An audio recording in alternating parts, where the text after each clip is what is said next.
onye cheni ya tarnish image Mazi Nnamdi Kanu. That image is beyond tarnishment.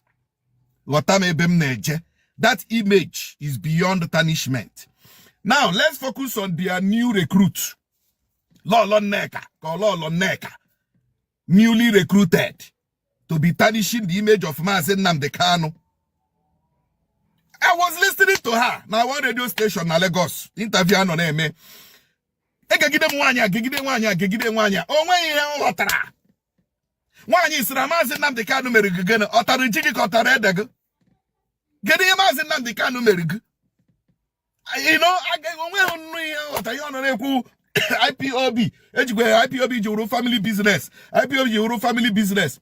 Onye na aju ya say, are you a member of IPOB? Or si no? Ni abro a member of IPOB. Then only here you na IPOB, more family business, more public business, more commercial business, more private business. Only here you na IPOB. If you're not a member, you don't have the right, the legal right to ask of anything concerning an organization that you are not part of. Now, the issue of IPOB who family member, Oga family member, Oga family business in Kegi, or give with the initiator, or give with the vision bearer, and a vision bearer in everything. And a vision bearer in everything. All the vision bearer get what put vision. Pokotazi and the Ozosimuna, lekwe ni hen, choroka ime, lepotum shirichoka ede. Owa hampago kawa hamaga J register. Is it not the name of the family bearer, the vision bearer, J register? Also the vision bearer, ya wera hampea na mea, mende, corporate, whatever, and me, obasa hoge. It doesn't concern you. Gicho, go and have your own vision. Register your own vision with your name and the name of your family members. But let's look at it. Who is even suffering? Who is even in prison now? Oledonya akuburule na DSS. Ololonya baralule yoko. Onyeke eburumpia buo mmea. Onyeke eburundi na eso ozi ya. Onye akwa Mazi Nnamdi Kanu.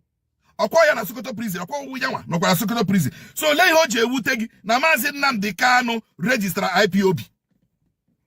It's a simple question. For instance now, na Mazi Nnamdi Kanu G family members here register IPOB. Then another person that run a Sokoto prison. Let me repeat. Mazi Nnamdi Kanu register IPOB. Then another person now here wonye register IPOB and run a Sokoto prison. Then but the vision bearer is the one languishing in prison. The vision bearer was the one that stayed too long in DSS custody. The vision bearer was the one whose house was burnt. Parents died out of shock. Followers killed. In Ibeko Maya. Go on, no register IPOB. Does it concern you? Are we talking of IPOB here, or are we talking of the entire vision for Ndibo? Why are you focusing on IPOB if you're not a greedy fellow? Why are you focusing on the finances of IPOB?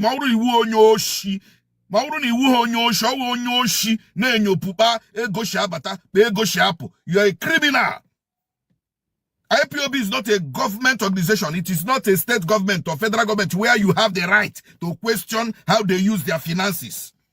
And again, you are not a member. And again, you are not a member.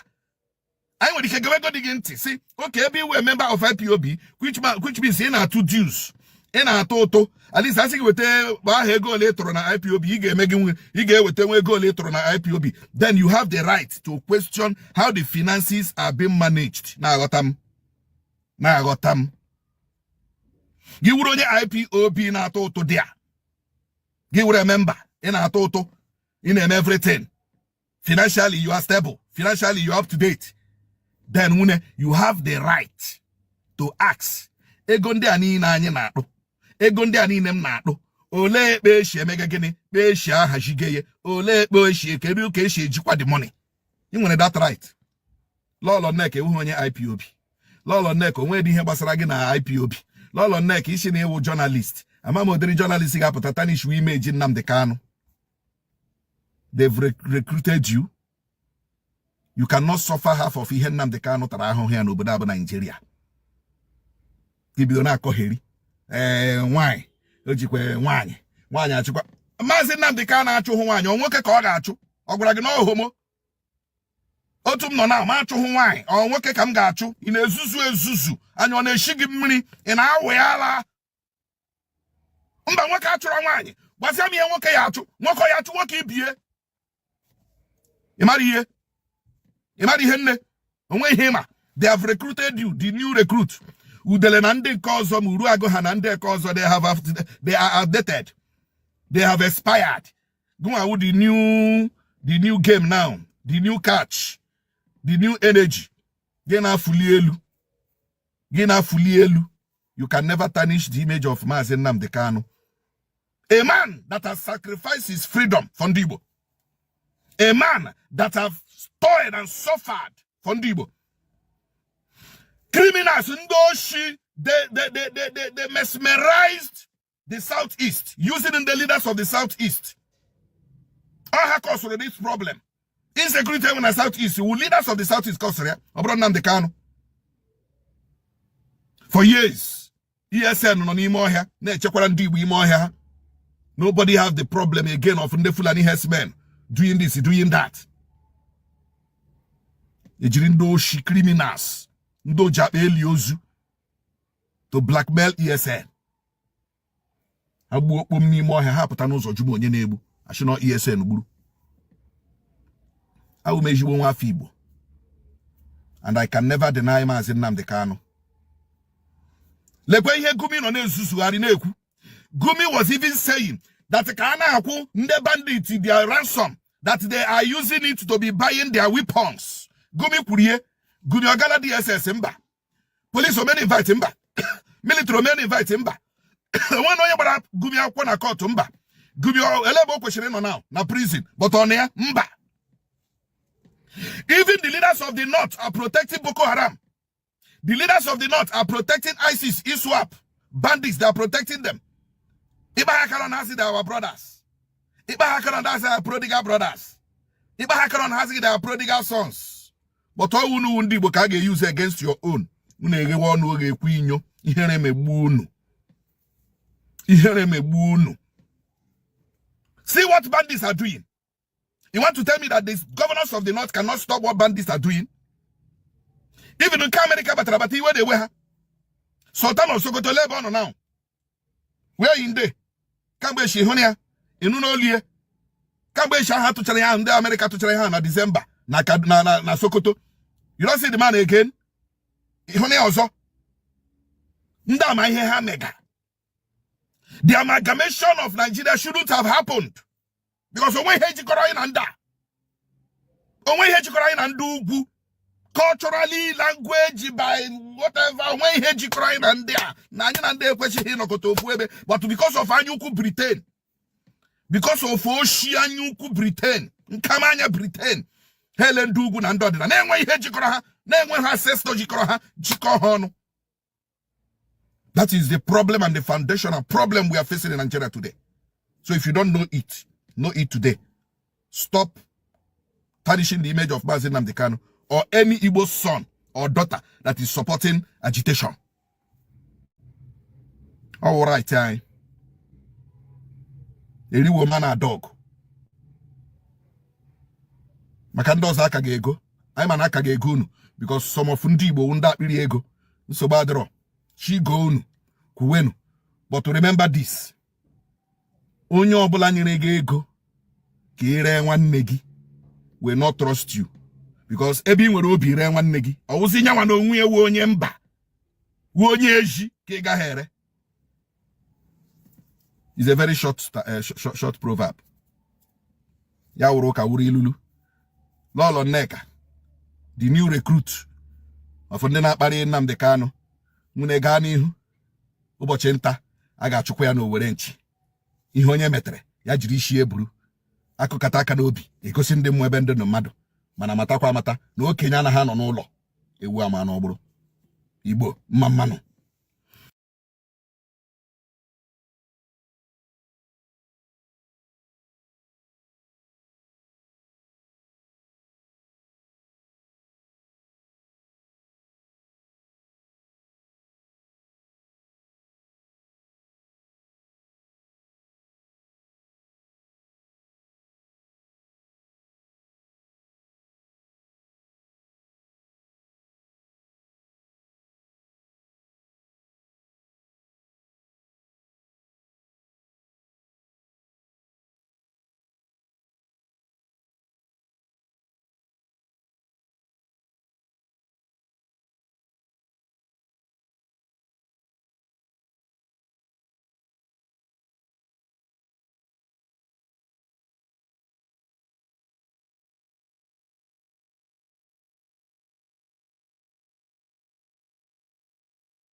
Because what I am saying on Abumanyamini, our people are lame.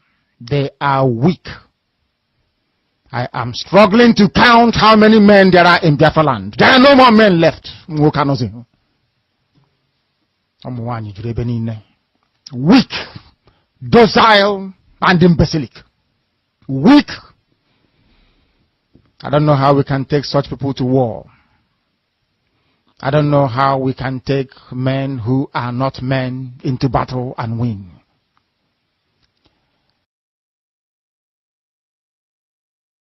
I am ashamed. Very, very ashamed. Nonetheless, we must preach this very gospel because man did not ask us to come.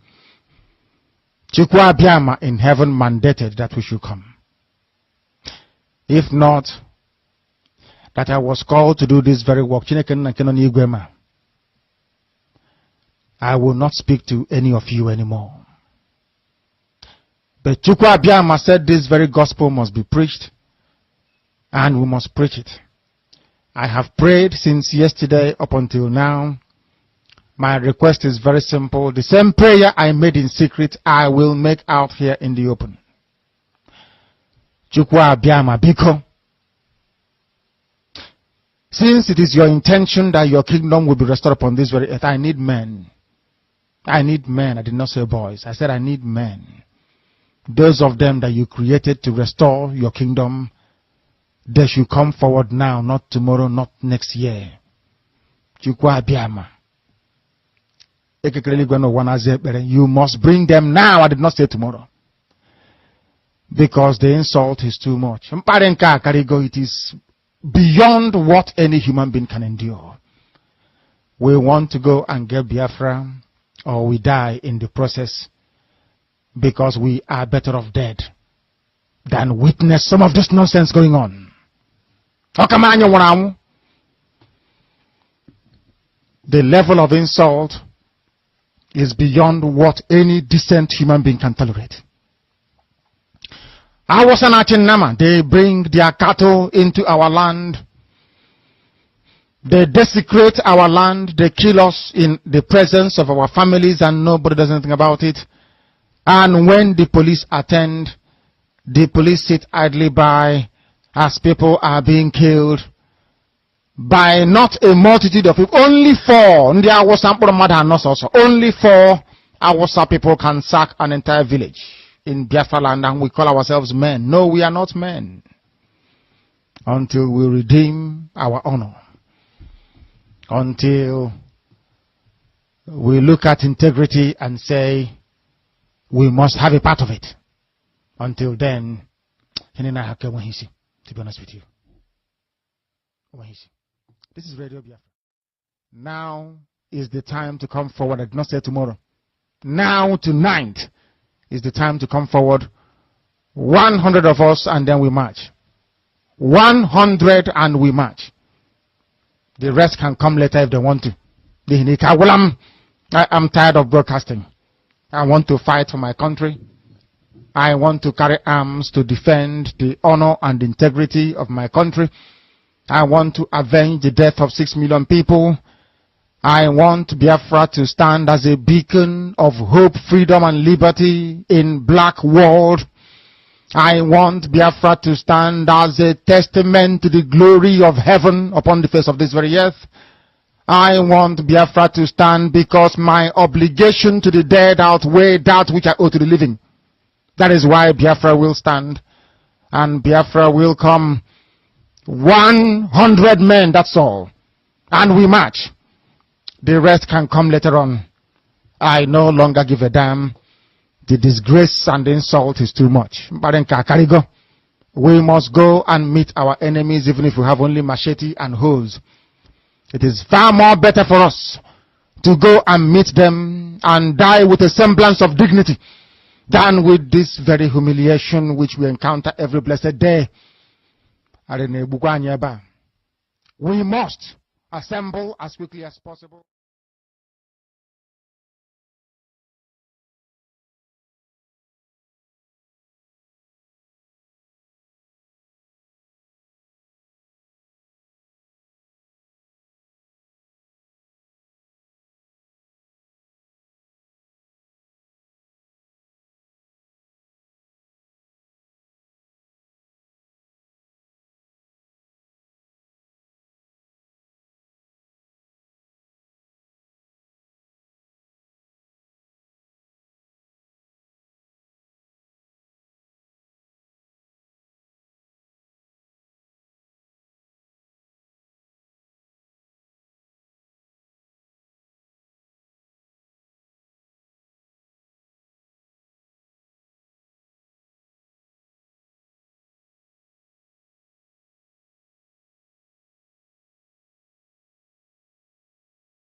Those on Facebook and YouTube said my voice is not coming out, and I think I confirm it that my voice is not coming out.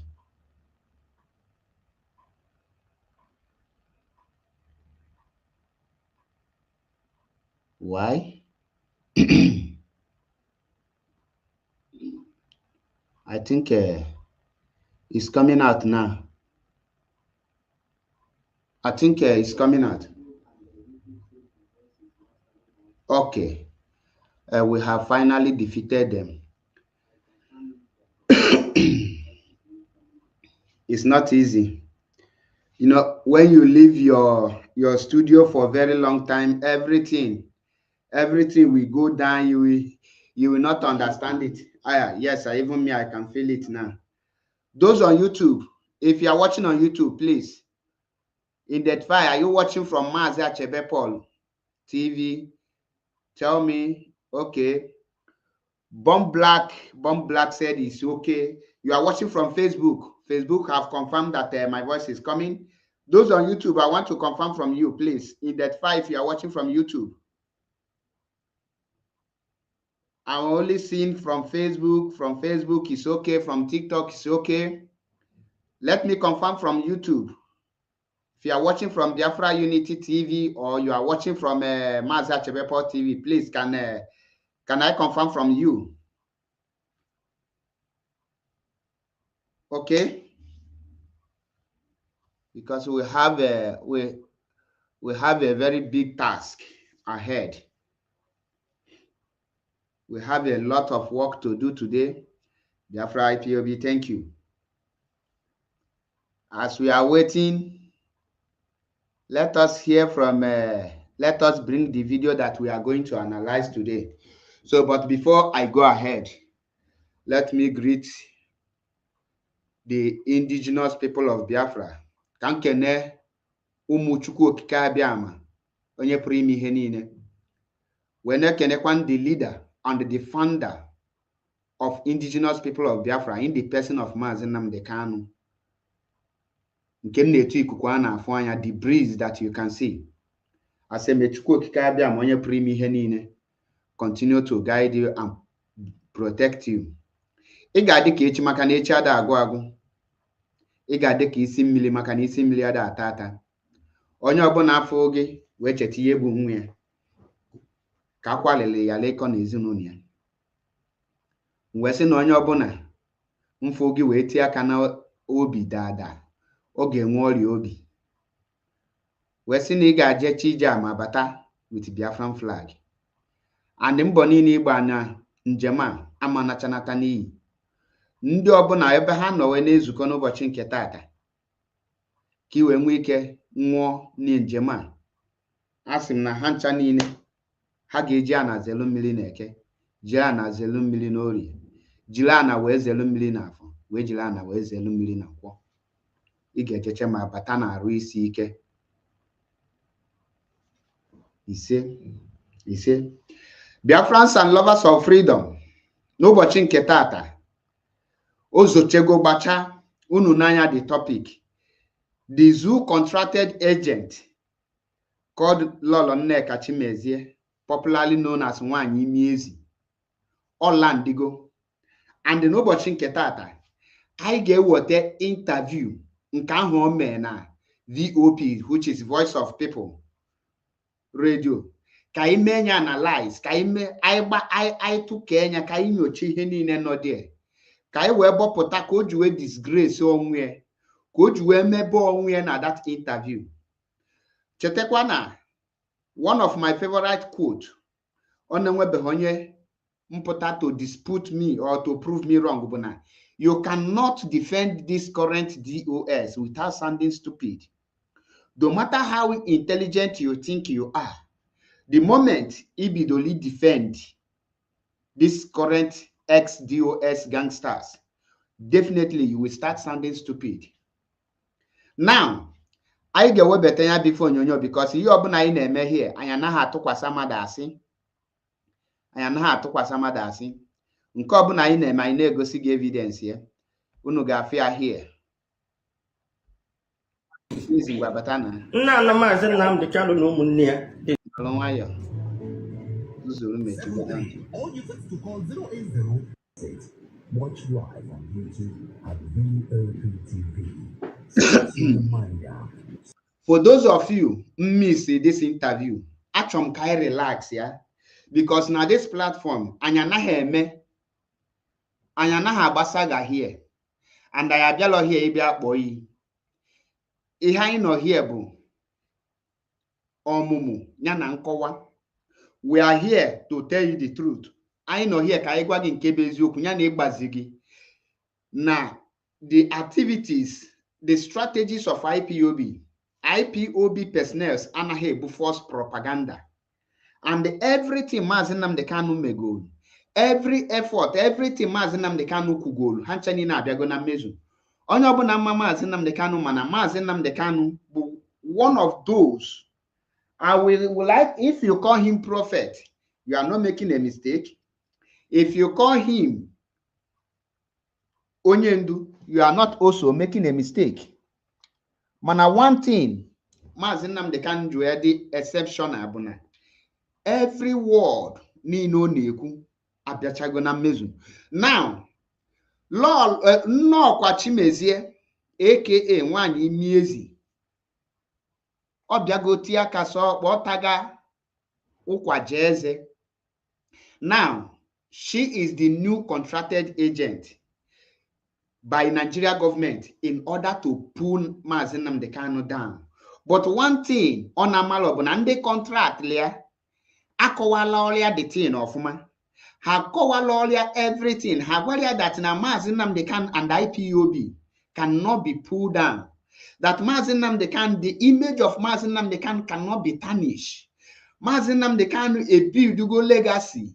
His integrity can no longer be stained.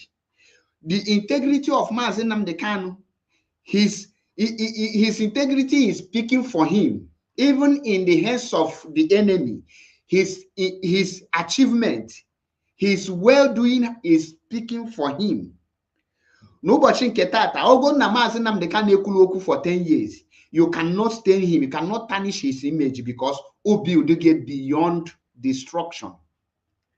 Now, the people who contract Nneokwa Chimezie, popularly known as Nwanyi Miezi, ha kọwala ọrịa that na Maazị Nnamdi Kanu na control 99% of ala Igbo and the entire Biafran, that every sensible and reasonable Nigerian youth adore Maazị Nnamdi Kanu and they see Maazị Nnamdi Kanu as their idol.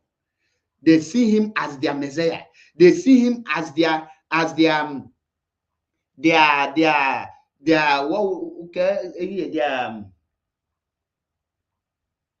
mentor. Now, the zoo government eneganya udele, which is Ijele speak, enwelozi anything on a push out. Udele have failed woefully. Then Chibuze Egwatu has failed woefully. All the people that they have contracted to pull IPOB and Maazị Nnamdi Kanu down, all of them have failed because you cannot defend Nigeria government without sounding stupid. And you cannot defend Chike Doziem and China Samuru and ex-gangsters without sounding stupid. So their own stupidity now is now overwhelming them. The people of Biafrans have seen the real light and the genuine freedom fighters. They now decided to follow who no road, which is Maazị Nnamdi Kanu. So Nneokwa Chimezie na Nwanyi Miezi is a new recruitee, is a fresh. Obundi deche jambo ashi no jambite. The haka potala. So obalaka na ahu yoku oche no ge menwi fedinya. But guess what? Maazị Nnamdi Kanu say that we will push you and we will show you where to fall. Anyị ga-akwaga aka gosi gị ebe ị ga-ada. Anyị ama akwaga aka hapụ gị ka ị daala onwe gị. No. Anyị nwa ga-akwaga aka gosi gị ebe ị ga-ada. Na mgbe Nneokwa Chimezie Nwanyi Miezi nna apụta, agwa m ya Amua, the first person who detected here, I go to her platform where that na obuloki neche KIPOBD. But okwehem water because 180 million ebupute there kanato hato ekelo hego. The money they share to them. Sister Chizie Kenekwam kanato hato. She never understand. Now, ahwa go here or what I gave ejeko. Now, can go show one thing. Can video, can play the video. And where one boy, or no Andrian, please, mbenge choka people, but our come with your question because I from the question in my comment section. This is time to ask your question. Mbenge for question and the answer. But for those of you who are joining me for the first time, maybe you have not seen me before, this is your first time you are joining me. This is MAP Ezioku Bundo 1. Upakana banu mmiri oyi na-atụ ndị janjaweed na nke ikpeazụ a. In fact, mmeji wee gbuo Chike Edozie m pupis nke mbụ na mbụ. The only man nke mme Biafran child ozuzu wezi ezuzu na social media ọmụnwa. The only man who said that you cannot defend the ex-DOS gangsters without sounding stupid, and that word come to pass. The only man who said that no person can come to my platform to defend DOS and last 30 seconds without sounding stupid. So Abuni na join me for the first time.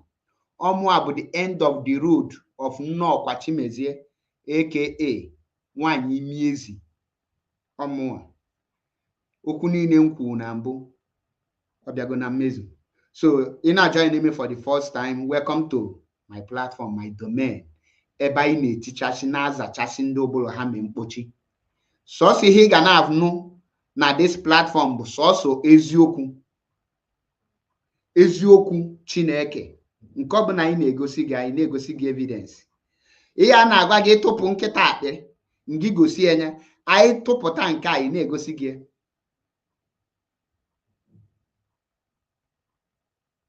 So, ka anyị webata no the interview Nneokwa Chimezie Nwanyi Miezi on VOP. Ka anyị niile, ka anyị wolu nwayọ, ka anyị na-ege ntị. Biko listen with your brain. Ọkwịwata. Get with your brain. Come with your senses. Ọkwịwata.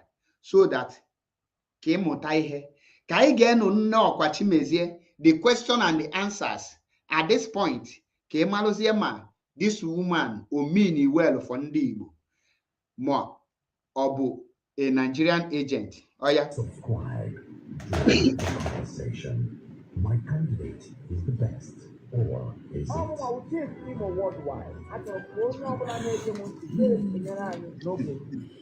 voice of the people, 90.3 FM.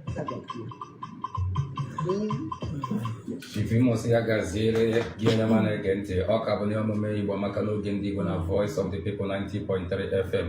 Biko enwetara m ozi n'aka ya bụ nwa bụ ugwu Chidoro CEO Multiple Choice Boutique. Ọ sị na tata si mmere ndị YouTube ya bụ na dịka ndị akpọrọ afa tupu ihe ọmụmụ agwụ edosakwa ekwentị gị mmadụ isi bụ zozite ozi na YouTube tata Francis Udozo, Joventus Ọkpala, Anayo Akụ, Ejofo Clementina, Ebuka Udozo nakwazi Ogbonna.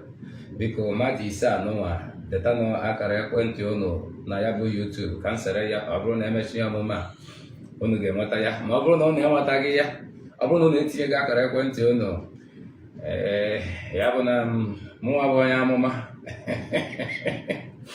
nwere ya wee ntinye ya n'ekwentị m werezi ya kwụọ ụmụ abụọ si ụnụ daalụ maka ihe ọma ya bụ nwa bụ ugwu Chidoro mere.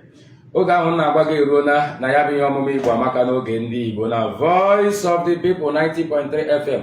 Ị ga n'ọba YouTube de VOP 90.3 FM. Ị ga na-ekiri Madam Pinto Lolo Nneka Chimezie. Ọ bụ ya bụ onye isi Igbo Women Assembly ịwa tata ya bụ ihe omume mụ na ya agaghị adị ka ihe omume nke mbụ ndị mba anyị na-emegbu. Tata bụ ihe omume ajụ aza No, Madam Pinto, kedu ndị ọma na-ege anyị ntị? Igbo bụ Igbo ndị ọma m ji eme ọnụ. Ana m asị ka ụbọchị tata mara anyị niile mma. Too handsome nwoke ọma. Nnukwu nwaanyị. Ndewo. Na-ekenekwa ndị VOP n'otu ha na-esi agbasa ozi. Ndị Igbo nwee ike na-anụ nke na-eme eme. Ọ from VOP ka eji wee nụwa olu m tupu mba na social media. Na-asị na ozi unu na-agbasa Igbo na-anya. Na-ekenekwa ka nji nyekwa m ohere ka anyị bịakwa kpaa ka ụmụnne, ka anyị kọkwa ka Igbo ghọtakwa nke na-eme eme. Ndewo. Ndewo. Mgbaka anyị gbapụ ya ọsọ n'okwu akpụ n'ọnụ. Iro na-efere mba ụwa dị iche iche. Iro na-efere mba ụwa dị iche iche. Ihe a na-anụ bụ ọtụtụ ndị na-akpọ gị iyi, ọtụtụ ndị na-agọzi gị agọzi. Ụfọdụ ndị na-asị na ịdapụna na okwukwe. Ụfọdụ ndị si na mmanwụ eri n'aka azụ. Ka njụ ọnụ gị, ego ole ka a kwụrụ gị? Onye kwụrụ gị ụgwọ ahụ? Anya bụ unu n'anya, achọrọ m ka unu dị patience. The reason na makọt ya akọtụ maka ndị ga-abịa defend si na court and join. That's why ji wee happy ka onye ọbụla afụ that enwere any part nkọtụ ọ naghị eji mie ka m ji bulie enwere akọtụrụ emehie edit. The reason bụ na this platform ikwuo nke ọma ito oge imekwanụ nke ọjọọ anya dọọ gị vam vam vam ọkụghọta. So ka anyị na-aga n'iru. irony. Amaghị m ma ọ bụ federal gọọmenti na-akwụzi m ụgwọ maka ndị asị na-akwụ m ụgwọ oriri nne na nke ikpeazụ a. On Sunday agara m Ezeagụ ebe ndị amị gara mee ndị mmadụ attack wee report ya. In fact all that report mere my outpost. Ka m jike n'Igbo niile na-ege m ntị, gịnị ka m kwuru? Too handsome. Ele ihe m kwuru ihe ahụ ị gere datin Ihe i kwuru ka nkụ mana ọ bụrụ na ị na nke na-eso okwu bụ now ị nụrụ ya ọjụ Too handsome. Gịnị ka ya kwuru? Too handsome gị na ihe o kwuru ka nkụ. Now na-egekwa ntị as person na-eme gị interview ajụjụ ihe akpọrọ ya question and the answer. Question have not been given to you but your conscience ekwelozi gị ka question bịa ibidozie chọwa ewe ị ga-eji wee Colombia ka ịma m ya ị ga-asụkpodo the guy mana the guy only the one bottle of beer. Ngwa ka anyị na-agakwa na m sị na Maazị Nnamdi Kanu should stop the nuisance. Okay. Ya na ndị otu Simon Ekpa na ndị otu ya na-akọ ọsụ. Biko ihe ahụ bụ iyi ka m kpọrọ Maazị Nnamdi Kanu. Now, Biafrans and lovers of freedom, mmadụ pụta to you now say that your father na cause nuisance or we couple or na-akpali your father gonna praise your father. Now, nwaanyị imiezi amalo the difference between insult and the correction. What is nuisance? Now, kunu wee fear because some of you mgbe anyị na-ekwu okwu una na-asị na why are they attacking her? A whole ọhọma dike ndị Igbo dike njikerere ka nwaanyị a sị na ọ na-cause nuisance wee na-ajụ ma ọwụ mkpali ka ọwụ na ka anyị were na ọgala school nwaanyị ikwuwala ọnụ ọ mkpali ọkwa azago gị nke ahụ ngwa wee kwukwa again na yara ha na-eme na social media ha na-emebọ ndị Igbo na ha eme na abandon the struggle ọ kpọpụtara anyị na a na-alụzi civil war among us on social media. Ka ezi ka anyị ncha kwesịrị ịgbakọ agbakọ na-azọzi dị nwere onwe enwezi onye na-ekwute okwu nwere onwe na anyị na-alụzi ọgụ among ourselves. Anyị nwabụ nwoke bụ onye nọ in the middle of it all. Biko ke ka o si bụrụ okwu ọjọọ? Aga m ajụkwa gị ọzọ. Ekwuchabeghị m na nke a. Tata oke ke ka o si bụrụ ihe ọjọọ maka na ihe m ji jụọ ka o si bụrụ ihe ọjọọ biko Maazị Nnamdi Kanu wụọla Mohammed ịgwa ya okwu ya wụọ blasphemy egbuo gị maka ihe ọ na-eyizi.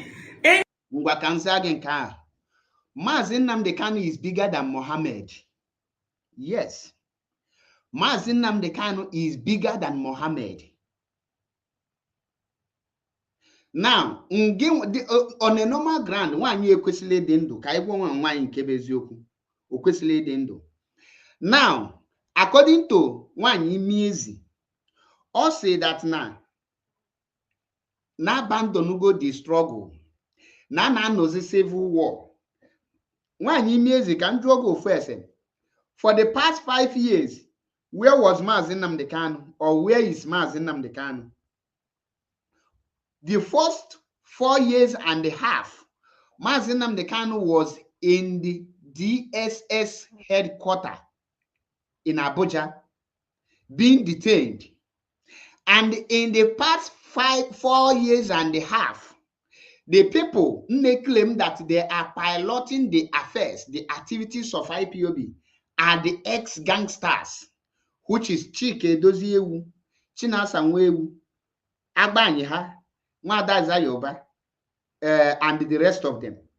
Now, in that 4 years and a half, how are they managing the IPOB that they claim Nahana run the day-to-day activities of it?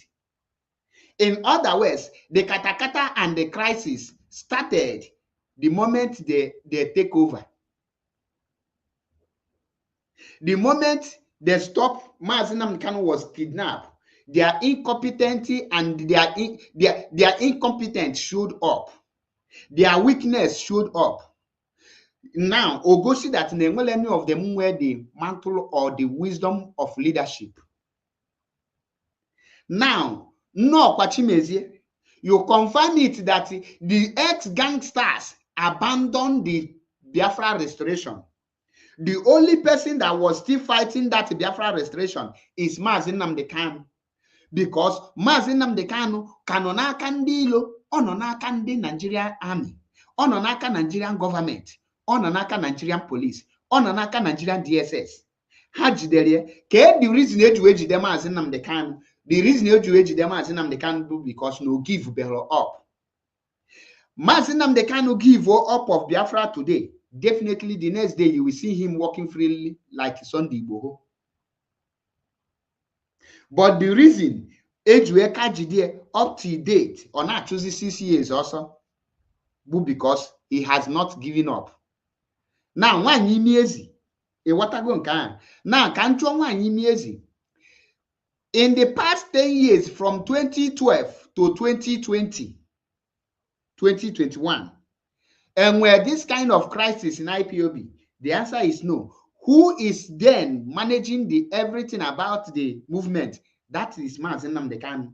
So Mazi Nnamdi Kanu single-handedly make sure that IPOB was very calm and the focus on Biafra restoration that attracted, because of the actions and activities of Mazi Nnamdi Kanu, it attracts many individuals to join the movement. To join the movement. They are joining the movement because they see a competent hand. They see the integrity man. They see the honest man. They see the man with vision. They see a true leader, a man that loves his people. That is why they now join him. Remember, before Mazi Nnamdi Kanu come, there is a masop. Most of the people that are hailing the gangsters of DOS today, ex-DOS, and these people are members of MASOP, former members of MASOP. And I asked them, why didn't they fight to restructure MASOP? Why didn't they fight to build institution with MASOP? Why didn't they do everything with MASOP? IPOB is not only movement that is fighting for Biafra. We have BZM, Biafra Zionist movement. We have BLG, Biafran Nation, BNL, Biafran Nation League. We have Biafran National Guard. We have government in exile. We have mention but few. Now, Nneokwa Chimezie, Nwaanyị Chimezie. Why no Nejelo build other Biafra movement? Why you are interested in Mazi Nnamdi Kanu own? That is the question. Now, can I get quantity? Kunu wefuzi able to disgrace somewhere to number nonsense. Any leader in ESO, that ihu ime observe ihe na-adọrọ mmụọ na-eme ma ihe na-aga wrong gị mee ya observe. The truth of the matter, nobody enweghị onye na-eme address ihe m kwuru ma ọ dị subject iyi ka a na-akpọ. Achọrọ m ịjụ gị enwe ji na-ajụ gị ihe a ka o doo anya maka na ụfọdụ ndị si na AI AI good. Achọrọ m ịjụ gị o nwere ndị kwụrụ gị ụgwọ o nwere ụgwọ akwụrụ gị ka ị gbugharịa maka na ka ị si eje ugbu a ụfọdụ na-afụta ya nyiri aka azụ wee na-akọgharịzi ihe ndị kọburu akọbụ mbụ.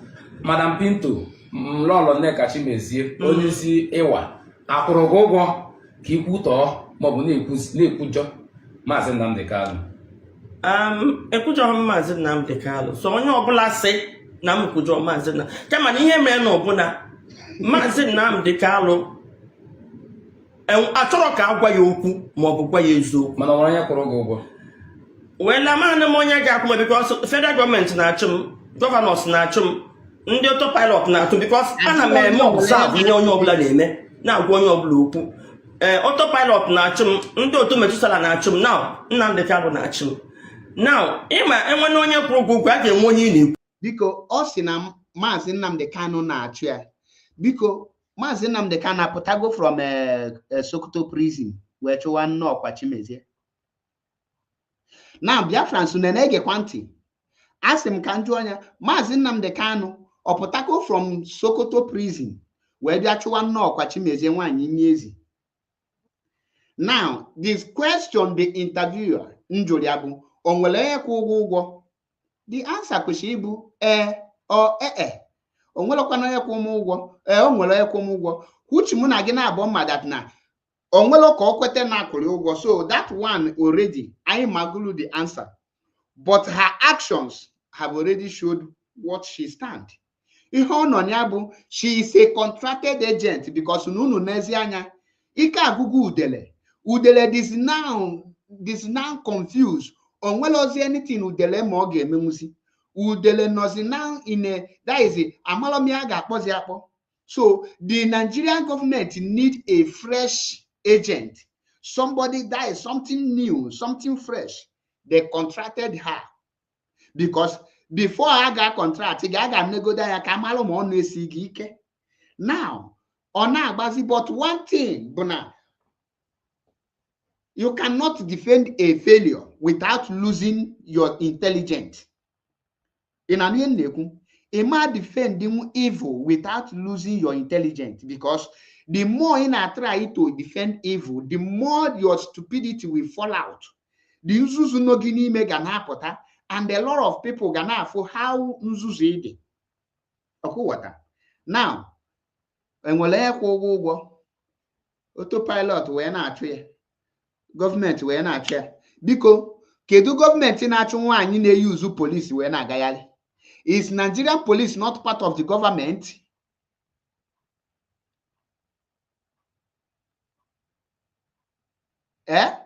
Nwaanyị na-eji police as a security si na gọọmenti na-achụ ya. Now wee sị ka njụọ, which of the part of the government na-achụ ya? Why the same government assign a police officer to her? Does it make sense to me? Because if government want to get you, they will use the police. So what are the reasons why Nigeria government assign a police officer to you? Now,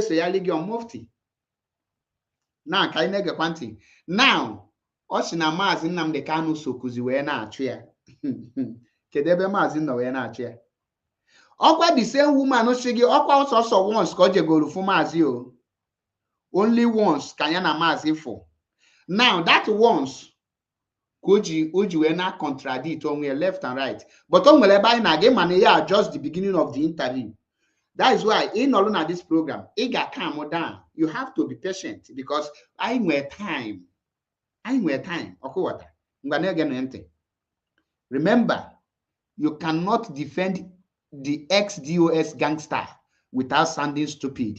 And no matter how intelligent you are, you cannot defend them without losing your intelligence. And nobody can prove me wrong. I am always right. Ikengo wa pụtara na-ekwu federal government. Okay? Ijele pụtara nwee onye ọ na-ekwu ya tụkwụ ebe anwa.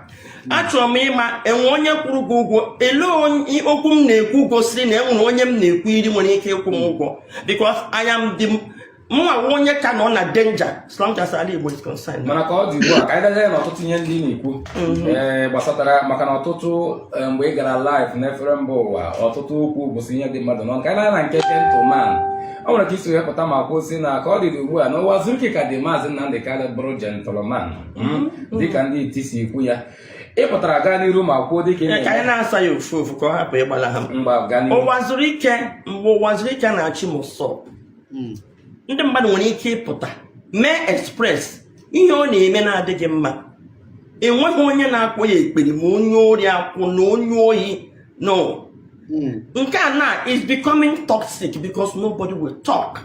The problem abụghị ihe m kwuru because enweghị onye na-ekwu kedu ihe nwaanyị a kwuru enwebeghị onye wepụtara ihe m kwuru kama na ọ na-akpọrọ maazị Nnamdi Kanu afa na ọwụ onye a na-agaghị akpọ afa onye m jikwa n'ụwa ọkwa n'aka ụwa zike ka o si wepụta biko enwene mgbe ndị niile na-ekwu maka ụwa zuru ike na-akọmplen maka ụwa zuru ike apụtara etu a n'efere mba ụwa na mmadụ kwuru okwu ọ bụrụ na akpọrọ onye a iyi ekwuru m asị m oke to handsome afọrọ m gị ebe ịkpọ nwaanyị baa na họteelụ ọbaja okwu ihe ị ga-eme ewu gị dipendị onwe mba akpọkwa nwaanyị baa na họteelụ ikwesị iso m onye ori akwụna a ga-egbu gị ị ga-anwụ ezinụlọ gị ga-anwụ. Okay, Biafrans and lovers of freedom gekwanụ ntị biko kedu ebe ọ nọ wee sị maazị Nnamdi Kanu nọkpọ nwaanyị wee baa na họteelụ and kedu ebe maazị Nnamdi Kanu nọ wee kpọbịa iyi? Can anyone answer that question? Cheta na maazị Nnamdi Kanu nọ na Sokoto prison n'ọwa ebe nwaanyị a ji wee fụ maazị Nnamdi Kanu na ka njụ ọnụ ọ na that Sokoto prison ahụ ọ ji efu maazị Nnamdi Kanu ka ọ si maazị Nnamdi Kanu n'ọkpọ nwaanyị baa na họteelụ ka maazị Nnamdi Kanu pụta now kedu ebe maazị nọ wee si ya wee kpọbịa iyi? Biafrans achọrọ m ka unu na-use sense unu because agwa m unu you cannot defend these zombies nọ na DOS without it sound stupid because onye na-ege ntị na ya eche na onye na outside ka ọ na-ekwu ya. Now achọrọ m ime ụwa zuru ike attack because he has nothing to do with this thing but ọ bụrụ na ị nọ na Masop new a member of Masop or na ị nwere experience of Masop n'otu Ọnịcha a malo that there was a time mmadụ na-abụ so okwu akpọ Masop members nwanne apịa gị ịtarị anọcha gị ndị Masop bie gị aka under waziri ike inwe anwa wee kwuo this nonsense nwaanyị a na-alịsịsị ọnụ under waziri ike. I bet you nwaanyị ama last karịa 24 hours no na chie nọnyere obie ndụ 48 hours ọnanadokwa under waziri ike mma under Masop 2002 2003 under Masop inwe mouth inwe ọnụ okwu wee kpọọ waziri ike iyi ijukwala ese ịma most of them amaghọ things ga-anọ Ọnịcha ka nnoto ifo Masop and abụlọ this thing ka anyị ga-abịa jewe tata because we have no problem with Masop but ndị ma maka Masop ga-akọwalụ gị ndị waziri ike mgbe aka ị ga-eji ma that na brutality is our ruggedity bụ na Masop ka o bido enuo gị kobo ka ọ na-eto maọbụ kobo ka ọ na-ise they no even born you well to castigate waziri ike na ị nwere ike na ebe na castigate waziri ike mkpụrụ eze 5 apụọ gị n'ọnụ ịma amakwa onye napụ gị mkpụrụ eze 5 ị ga-akpọ polisi ịma akpọ polisi mana because of na maazị Nnamdi Kanu and IPOB is non-violent organization and non-violence organization and ejilo violence aga nyakpatalụ the like of Udele the like of Keshosu nkaji dị ndụ tata because na ha mana IPOB ma ihe bụ human right we anyị mere everybody accept no one shi n'ọnụ inyocha ịnọlụkwa Now, negekwa nti o. No, the point to una brainwash gone the man to the point to una in hand on anti, they don't react in hand on anti. They react to honor their develop to understand and process things. For Nneokwa Chimezie, this IPOB mama Nnamdi Kanu na-ekwu here. Don't have some into a wonyando. Name when weapon ali we get a mention IPOB. But everyone has no honey wounding man. And don't know that IPOB. His carelessness over him to put where you are no one. Oh, more one yellow no law. TG Shim. Now, mother they come. Pass it here. Emani idea you will put there bashi. On your banana to a shag and will put here. Now, before, Emaku anything Makabiafra. Owu Wazirike be the first person Mbidolu after the Civil War. Bido Masop. When we can preach you Makabiafra. Then, with Mazi Nnamdi Kanu, mgbe Mazi Nnamdi Kanu funu Wazirike na Mexican Nigerian economy. Mazi Nnamdi Kanu hapụzi ya Masop. Ojelo zowa Masop ụzọ. Ojelo shiwa no, I get refund Masop. After me build institution in Masop. Ema the reason na Mazi Ojelo mewa that thing because Masop is a movement. Is a personal vision Wazirike nwe. Wazirike nwe this vision. Then establish it. Before you join ya Masop. Enwere ife na-akpọ terms and condition. Eja join in Masop. And that terms and condition. Buniga di loyal to Wazirike. You must not fight Wazirike under Masop. So obuna ikwete n'ihu Wazirike na join ya Masop. And then well anywhere igeji no kata ezowa Masop ụzọ maka no Wazirike nwe Masop. Masop is under the command and control of Wazirike as the founder.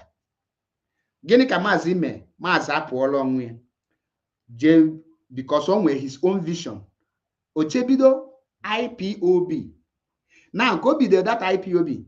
Ima batanguna IPOB without he take oath of allegiance to Mazi Nnamdi Kanu and to Biafra restoration. And where terms and conditions. Eja join IPOB. And everything was built around Mazi Nnamdi Kanu because IPOB is owned by Mazi Nnamdi Kanu. IPOB, when you want IPOB, Mazi Nnamdi Kanu. It's a movement. It's an organization with Mazi Nnamdi Kanu. And he being the founder, a leader and the founder how to manage his organization. The only thing, Buna, Obu ne like Oja manage that organization, a poor Ijebido Nkegi, a form your own. Obu ne like Oja made the things he want a men a movement or form on a lady, a poor organization and movement is not a government or a prastata. It's not a government branch. It's not a political party. Because of her illiteracy, or malo the difference between ANC and the IPOB. Now, can let you go there and car before I get there. ANC was formed in 1912 before the birth of Nelson Mandela. 6 years later, Nelson Mandela was given birth to. In other words, ANC is older than Mandela. Now, IPOB was given birth in 2012 by Mazi Nnamdi Kanu. Mazi Nnamdi Kanu is the founder and the leader. He is the author and finisher of IPOB. So, in anything, IPOB is a freedom fighting movement, which the law, the rules that is guiding IPOB is not the same rule or law that is guiding party. You cannot take IPOB as a movement to court requesting for the leader to be removed because it's like taking a landlord to court and requesting for the house to be taken away from him. Does it make sense? Or making sense? In IPOB, you don't do election in any area to put any person. Appointing and removal of any person is Mazi Nnamdi Kanu single-handedly. Ordinary code of conduct. And before you join IPOB, I got go look here. So one, Imalo anything but start freedom fighting movement. Okay, what? And I know here, Kaile Chogi. Upon in joining me for the first time, my name is MAP Ezioku Bundo. 1. Kaina Bajikwa Nyono, because you cannot defend Nigeria government without sounding stupid. We go involved. Spend the go mebem na akwado Maazị Nnamdi Kanu. Risk ndị mebem na akwado Maazị Nnamdi Kanu. Weru mo gi me observe. Ebe ọwa yi niile na-arụ ọrụ a. Enwe ngahie Maazị Nnamdi Kanu na-agahie ma owe ihe ọ na-emehie. Mma mme ya observe gwa ya. Enwe ihe m ga-agụ n'oge Mandela. Mandela zọtara ndị South Africa. Enwe akwụkwọ ọjọọ ka ọ pụtara na prison. Ọ sị, one of the main reasons for the survival and the success of our cause was because I took every criticism from my followers very seriously and adjusted accordingly. Pause it. Osigna Mandela de la Okosigna take a critics from his follower, underline the word his followers, meaning his members, and he adjusts. Now, Nneokwa Chimezie, are you an IPOB member? The answer is no. Have any IPOB member complain about Maazị Nnamdi Kanu or go to Maazị Nnamdi Kanu and tell Maazị Nnamdi Kanu, this is what is not going well with me, and Maazị did not pay attention? Every person, anyone in IPOB who complained to Maazị Nnamdi Kanu as an IPOB member, Maazị pay attention to it. That is why Emeka Gift was being paid, because he complained to Maazị Nnamdi Kanu n'aka jiri ya na ọ naghị alụ ọlụ.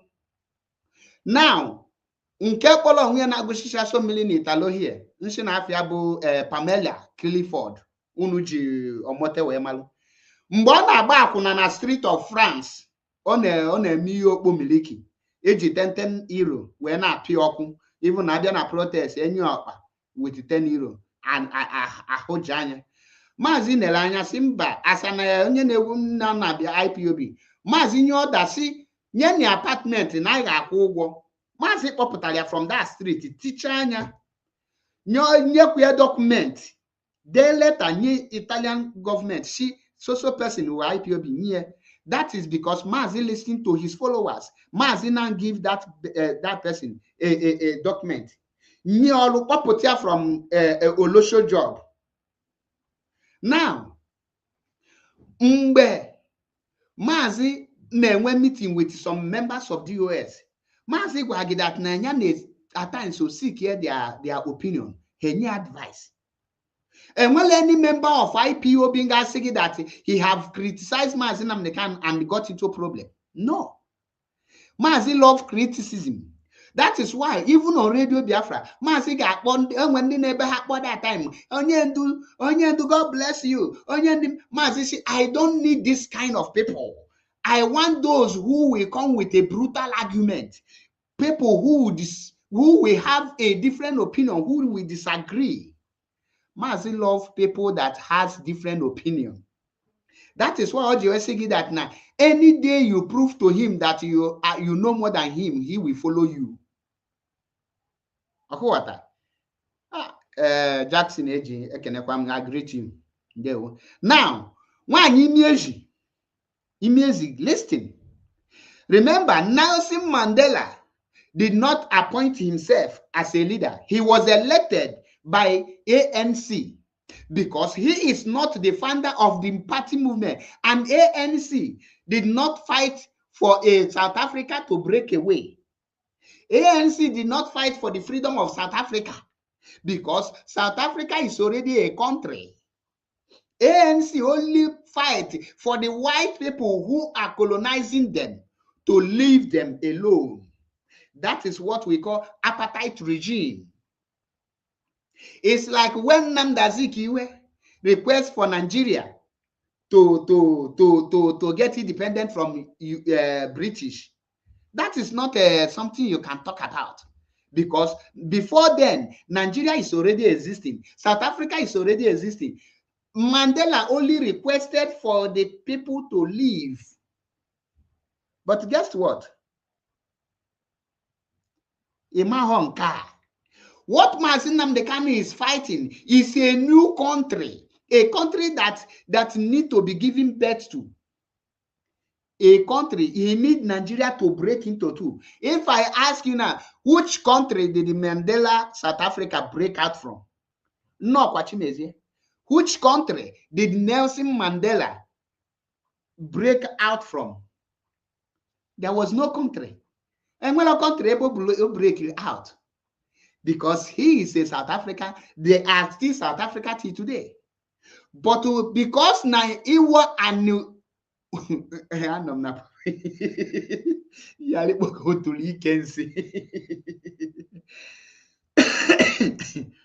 you intellectual, a melody different. This is total different. Nneokwa Chimezie, I hope you bring your pen and paper, because here I know here to lecture you. Now, IPOB is not a party in Nigeria. IPOB is not under any country. IPOB cannot be regulated by Nigerian constitution. IPOB cannot be taken to Nigerian court to be determined who will be the chairman of IPOB or who will be the leader of IPOB, like PDP and the APC. The reason is because IPOB is not a political party. IPOB is not a political party. IPOB is use the word private organization initiated by one man. A group of people did not come together to form IPOB. One man sleep and wake up with vision and the determination in his head, and he knows the consequence, and he starts fighting for his people. While he was fighting, he called his group name. TikTok, it's like they are reporting me. She drag to the end.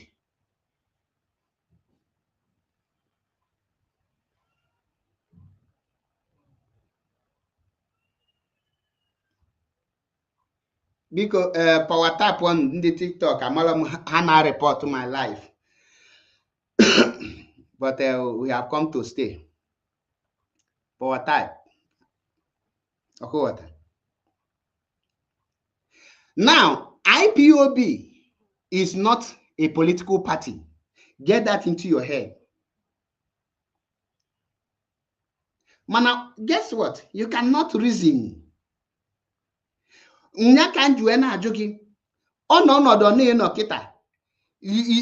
read something from Nelson Mandela, and Nelson Mandela specifically said his followers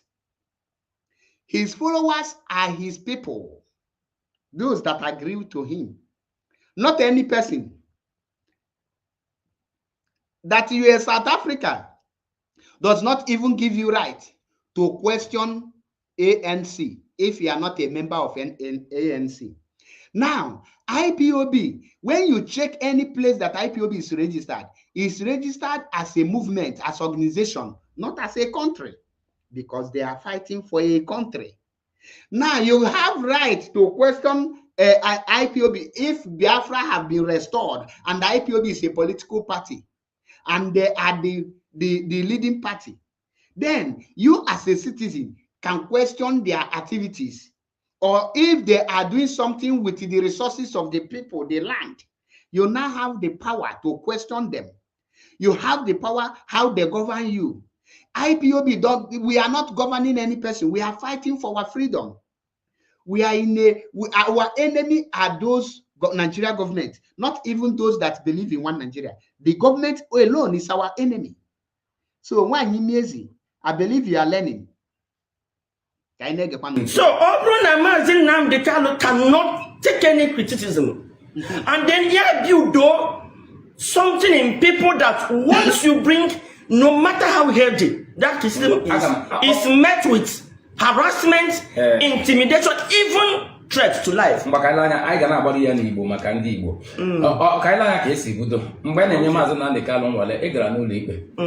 Ịnọ ka esi wee nye ya bụ nwale. Madam Pinto, mgbe e mechara ya bụ nwale, ị gakwara zute Maazị Nnamdi Kanu na prison na Sokoto. Ịmana ịbịakwara ebe a wee kọọ na gị na Maazị Nnamdi Kalu kpara nkata. Ikwuru okwu ọma gbasatara Maazị Nnamdi Kalu dịka ị bịachara ebe a na nkata ụnụ kpara na obi sikwara ya ike, arụ sikwara ya ike. Ị gakwara n'iru ma katọọ gọọmenti etiti nakwazi onye ọkaikpe na ya bụ ihe niile nakwazi ikpe niile ọma. Mana ọ tụziri ọtụtụ ndị n'anya ka ị pụtazikwa wee na-asị na ugbu a ka ị chọpụtara na ihe ahụ mere onye ọkaikpe ji wee manye ikpe ọ na-eme mkpọtụ, ọ na-eme nke a. Mana njụọ gị, isi na Maazị Nnamdi Kalu hijakịrị redio Biafra na ọ hijakịrị redio Biafra. Ka anyị na-ewe n'ihe ofu ikwole maka mgbe m ị ga-azakọta ya maka oge anyị. Ọ ga na oke mgbe n'ihe a dị ka o zuru ya n'aka ụwa zuru ike. Nke a bụ n'eziokwu onye ọbụla kama nọọ ihe anyị na-achọghị ka ekwuo ka anyị bido fọm nke ụlọ ikpe. Nwanne hapụga na ị ga-apụta n'ọgbọ nwanne gị na-eme ihe mee ihe ọjọọ n'ezi idifendị ya ịkpọbata ya n'ime ụlọ nye ya ndụmọdụ. Ọ ihe mere ọwụhụ na enweghị ebe Maazị na omehie andọ ya wụ dị nsogbu na nwanne gị ahụ ị pụtara ifu ndị onye makwa na enwere ebe o si mehie. Now, take it, underline that statement. Onwele ebe Maazị na omehie ọmalọ mgbe eziokwu a ji dapịa n'ọnụ. Underline that statement. Onwele ebe Maazị Nnamdi Kanu na omehie. Remember na ihe a na-ajụ ya na bụ na mgbe ndị ọkaikpe, that is the judges, passed that evil and the illegal judgment against Maazị Nnamdi Kanu. She was there, and this woman has already interviewed by these people. They get everything she said. Now, everything she said in her first interview is she is now contradicting everything, going contrary to all of them. Now, Oshun no welebe Maazị no mehie. Now, gezie no nti Oshigo, even if na nwanne gị mehie, na ị ga-abịa n'ụlọ wee gbachie ya n'ọya. Gị kwado ya n'ezi, ịpụtazie n'ime ụlọ ka ịdụzie ya ọdụ, o jidezie gị ka o gbuo.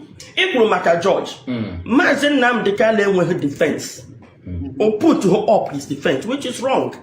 People may advise, it's not the best, but he went ahead and then put to defense. Okay? Now, Ogawala appeal. And when the defense soldier got appeal, the only way Maazị nwere ike iji escape on here woman and presidential pardon or political dissent. Otherwise, or no jidesiri ndị otu ike, which is ebe m na-aga. Akwawa ihe Biafra no without olu enwete the Biafra ya pụta. Now, it pains me now. I'm concerned for this person. Mana because na m na-arụtụzi ake ọtụtụ ihe ọ na-eme na decisions ọ na-eteke na-enye onye ọbụla nsogbu including him. Okay? So, na ọ pụtara na akwa nọ m n'ụlọ ikpe nke ọ na-akpọ George iyi na-akpọ ndị lawyers iyi. Ọ kwesịrị ekwesị. Okay. Is it part of it? Mana iso wee katọkwa ndị anụwa ọ na-akpụ iyi. Do you understand it? The same woman kpọkwa George iyi. Now, this woman now na-abịazi ihe ọ chọrọ ihe oduzi against Maazị Nnamdi Kanu kịta bụ na Maazị kpọ George iyi. A George Maazị Nnamdi Kanu filed a case of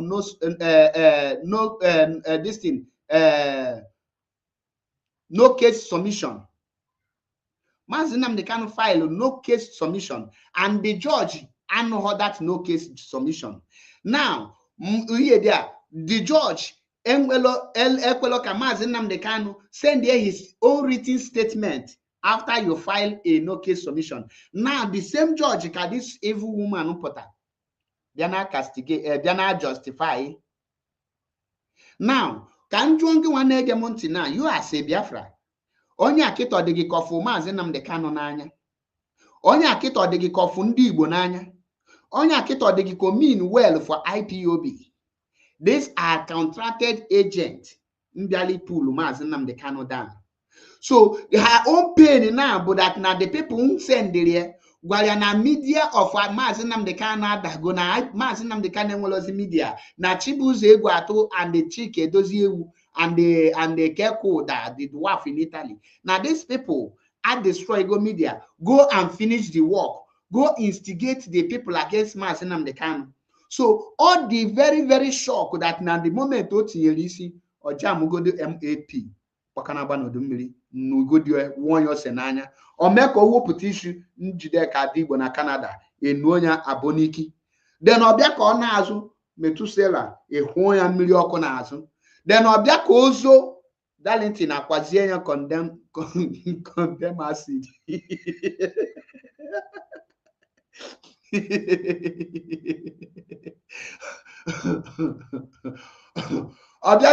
ọbịazie ka o jee hide ya FOB enuo ya nke so all the very shock that no meet you ihe ọ na-emele expect so out of that anger ka o ji eme ihe niile ihe ọ na-anọ bụ ụdụ ọnwụ ọ just na-anọzi ada ọnwụ onwerozi ọkwa so o meghe expect that na Maazị Nnamdi Kanu ka nwee formidable media personnel. So these are the things na-agbakashi ahụ but guess what anyị ga-elie na ndụ anyị ga-eme gịnị anyị ga-enye na ndụ ọ ga-anụ ụdị ya listen pay attention akọwara m na otu eji eme ya adịghị mma like I said ị gaghị eme expect mpụta na mba ụwa ụta ahụ m nọ na-ekwu okwu na the whole world onye a na-edefend m sị although I believe that what Maazị Nnamdi Kanu did by abusing them is wrong no m ga-edefend there outside mana because ọ na-agakwa ikpe again his action replicate ya na nsogbu so ọ nwere m ka ọ dịrị ime observe some of those actions ọ na-eme kwuo ya na abịa na ilo inwere ike nwanne gị na-eme ihe na-adịrọ mma inwere ike chekwa ya igbochi batakwa n'ime ụlọ ma ya ikpe n'iru mana nke anyị mere nkịta dị ka onye rere nkịta ga-gote enwe maka na ikpuchiri ebe ahụ gakwa n'efere mba ụwa ihe a na ikpuchiri ekpuchi na-ekpughe ya ọ dị ka ọ bụ ọnụ abụọ ka ị na-eme okay right now ifu ka nwoke nwụjulala nne ya afọ ji ekwu okwu now ya ọ gwapụghị ya that is the truth ọ nọ ọnọdụ ka onye lelu nkịta gote enwe ife ntukwu ka nọ na be gị now she cannot pretend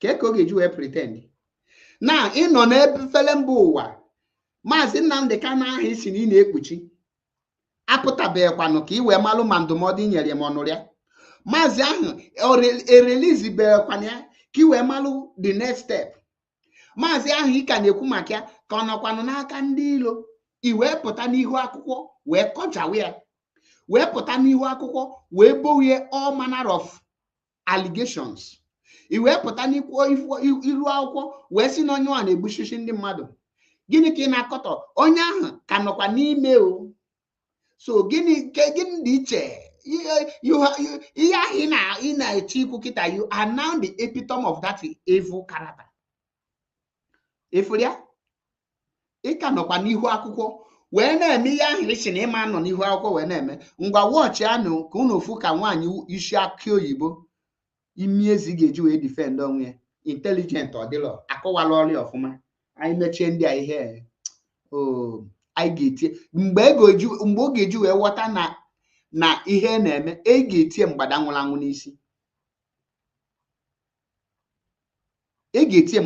n'isi that is why I'm just saying that the person na-eme interview ọ nwoke nwụjurala nne ya afọ ekwesịrị ka ego nye ofu bottle and nga like ka nchọ that person mere interview ego nye ogodo ofu bottle ka ego nye and then prepare yourself because nga like ka ịgbagote enu tata ịma na ị ga-agbagote enu here ị ga-adị ready imepe your camera anyị na anya nọrọzi anya anaghị eme ihe ndị ghost. I'm speaking from my location mba ọ bụrụ na abụọ ka m na-eme because okwu m gwaga ya bụ okwu eme ụlọ maka na okwu niile ha na-ekwu n'efere mba ụwa I'm trying to caution them ihe a ha na-ekwu n'efere mba ụwa ọkwa n'efere mba ụwa ka ị ga-ekwu ya gịnị ka m kwuru atụdị m na Nnamdi Kanu kwesịrị ịga ihe m kwuru na stop this madness. Kedu ara abụọ na-ekwu n'ọna ara na-ekwu oke ele m ka m kọwaa ya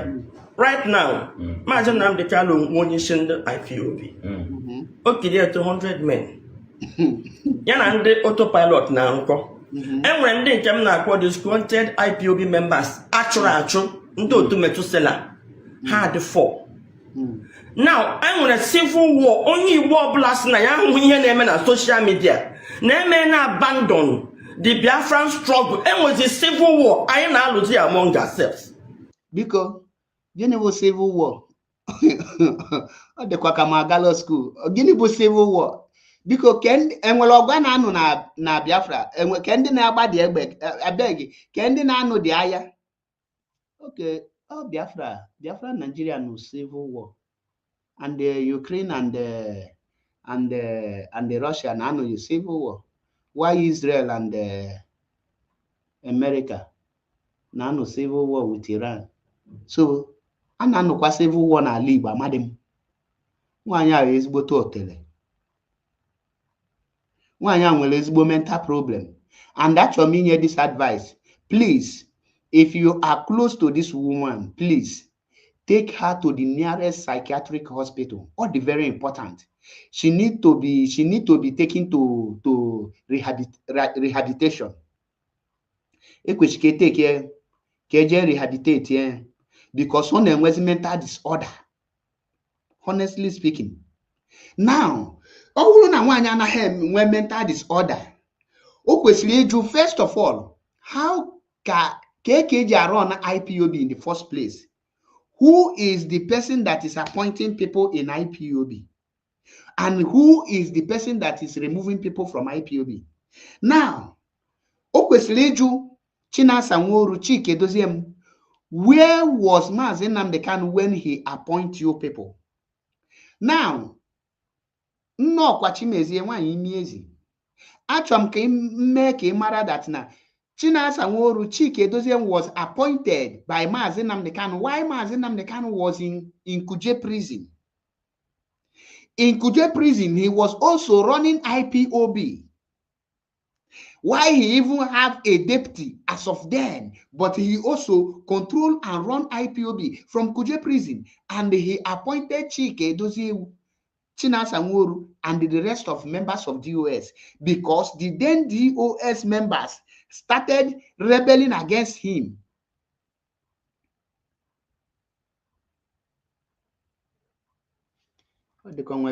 Some people won't capture.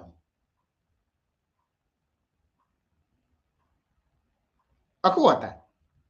Now, kedebe Mazi Nnamdi Kanu nwaanyị a na-ezigala ozi nọ.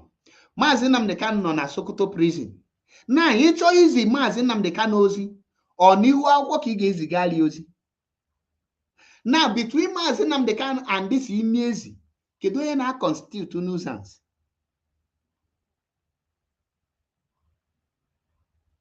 All nwaanyị a na-constitute nuisance because ọ bụrụ na ọ chọọ izi Mazi Nnamdi Kanu ozi na ọ nọ chọrọ ịmata things, how things si eme, ọ gaa na Sokoto prison.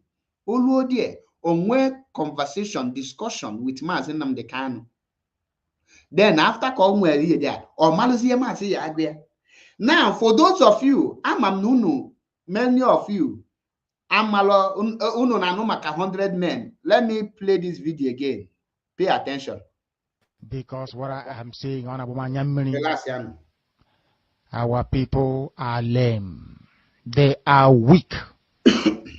I am struggling to count how many men there are in Biafra land. There are no more men left. Weak, docile, and imbecilic. Weak. I don't know how we can take such people to war. I don't know how we can take men who are not men into battle and win. I am ashamed. Very, very ashamed. Nonetheless, we must preach this very gospel because man did not ask us to come. Chukwu Abịama in heaven mandated that we should come. If not, that I was called to do this very work, I will not speak to any of you anymore. But Chukwu Abịama said this very gospel must be preached, and we must preach it. I have prayed since yesterday up until now. My request is very simple. The same prayer I made in secret, I will make out here in the open.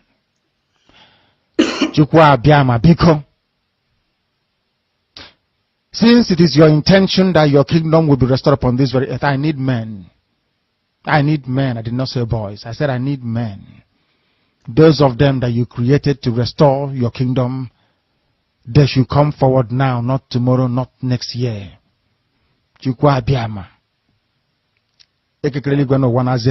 must bring them now. I did not say tomorrow. Because the insult is too much. It is beyond what any human being can endure. We want to go and get Biafra, or we die in the process, because we are better off dead than witness some of this nonsense going on.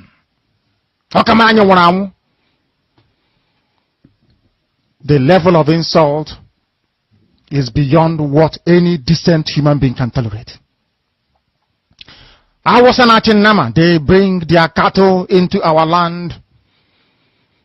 They desecrate our land. They kill us in the presence of our families and nobody does anything about it. And when the police attend, the police sit idly by as people are being killed by not a multitude of people. Only 4. Only 4 Awasa people can sack an entire village in Biafra land, and we call ourselves men. No, we are not men. Until we redeem our honor. Until we look at integrity and say, we must have a part of it. Until then, to be honest with you. This is Radio Biafra. Now is the time to come forward. I did not say tomorrow. Now, tonight, is the time to come forward. 100 of us, and then we march. 100 and we march. The rest can come later if they want to. I beg, how many Mazi say that he need, then he march? 100.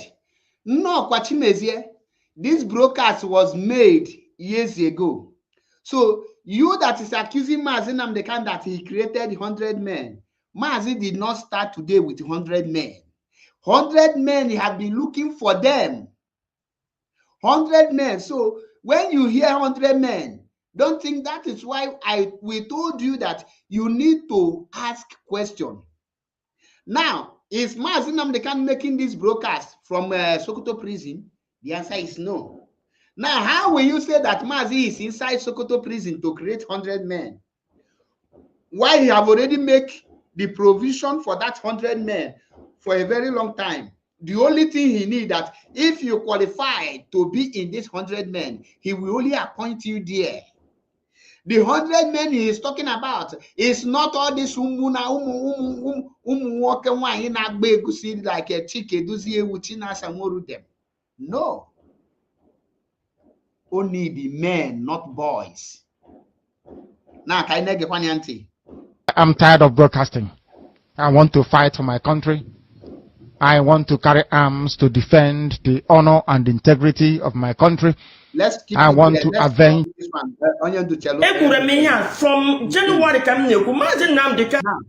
now, I believe that Anya Sovugo, the woman's illusion of Mazi creating 100 men from Sokoto prison. Mazi did not create 100 men from Sokoto prison. Mazi has already created 100 men before, for a very long time. You know why? Nah, I didn't show up how Ukraine now, but no blog can down a video. Can know that with the knockout and I had to him cake.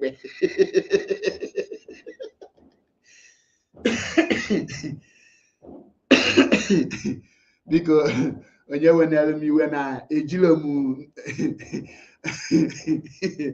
no chala kamara by asim baboso no lejulule ewuchim janjaweed ejuebenine wanyi miezi janjaweed Nanda question ya na aka okay, thank God na manolo Nigeria nka igba odi ya na Nigeria now the village ga wonye also che no Fulani because insecurity na Nigeria can. Now get note of man anya solve go that notion that Namazi created 100 men from Sokoto prison. 100 men have been into existence before Mazi Nnamdi Kanu was kidnapped. Now, for your information, Nneokwa Chimezie, Mazi will emissaries nke ọ na-akpọ DOE, because e nwere ike chi niile na mgbe those people mgbe ọ ga-appointikwa mgbe ọ ga-appoint new people to take over that position again, isi na o create kwa. Now, in a movement, ọ bụ Mazi Nnamdi Kanu, his vision bụ IPOB. Nyanwa na-arụ ọnya, nyama how to create things. What is your business with how Mazi Nnamdi Kanu run IPOB? Ọ bụrụ na ịwụlọ IPOB member, what is your business? Ịchọ ịma ihe na-aga na IPOB, you join IPOB. Then when you are talking like Nneokwa said, in Oluna IPOB, in a monthly dues, you are now, like Nneokwa said again, or say that no Luna Mazi Nnamdi Kanu registered IPOB with his name, and also when Oluna Sokoto prison, then Nneokwa make sense.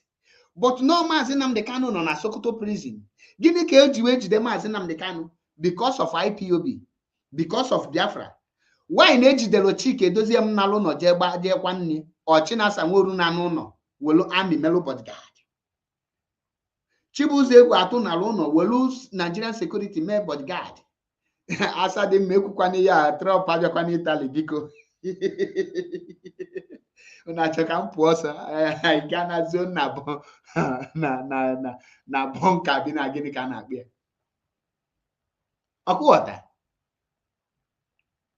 So ka anyị na-agakwa n'iru, agwa m unu, we are unmasking the evil woman. Tag nwaanyị Imiezi, thank you. Tag her so that ka ọ bịa mụla akọ. Let her come and learn, because that is why we are here. Pay attention. Kwụsị ihe a, o so n'ihe m ji ga Sokoto, o so n'ihe m gwa na Sokoto. Nna m ele otu ị ga-eshi wụrụ in the middle of 4 group na-alụ ọgụ nke ka a na-akpọ onye isi, and you can't settle it. N'ihe awụ nwaanyị ọwụ mgbe ha bịa ozi egwusiwa onwe ha ka a na-akọ ọnụ gaa na my life ihe ka m na-eti kemgbe. Now oruzie ihe. Now pay attention. Ọ sị na Mazi Nnamdi Kanu kwesịrị ụmụ anyị na-anụ ọgụ na o kwesịrị isetụlụ ha. Now one question m chọrọ ịjụ nwaanyị Imiezi, where is Mazi Nnamdi Kanu and how will he settle them? Will Mazi Nnamdi Kanu invite members of DOS and members of those that agree with him inside the Sokoto prison and have a meeting with him? Now, all na nwaanyị a dị too smart enough, ọ ka ajụ ese enwe ndị na-parade onwe ha as a leadership in IPOB. The question you should have asked is this: what steps have those people made in order to bring peace in IPOB? What have they done to resolve the crisis in IPOB? Why is there no direction in IPOB? Why is there no focus in IPOB? Why are the members, those that call themselves DOS members, why are they attacking their leader who is suffering in DSS in Sokoto prison? Mazi Nnamdi Kanu nọ na Sokoto prison, na-pay the price, na-ata afụfụ. Now, enwere people na parade onwe ha as the leaders of IPOB. Now, what have they done to resolve the crisis? Mgbe Mazi nọ with us here, have you ever heard this kind of nonsense? Even in 2015, 2016, in the Mazi Nnamdi Kanu nọ n'ime, do you hear this kind of nonsense under the Uchoka from Efo? The answer is no. Now, Ijulese, gini kanda hukolo onwe ha DOS, what are they doing to make to solve the problem in order for Kayali Wesner Imiezi civil war in Biafra land? Monama Ajia, the same woman who said that Mazi cannot be in Sokoto prison and be giving order.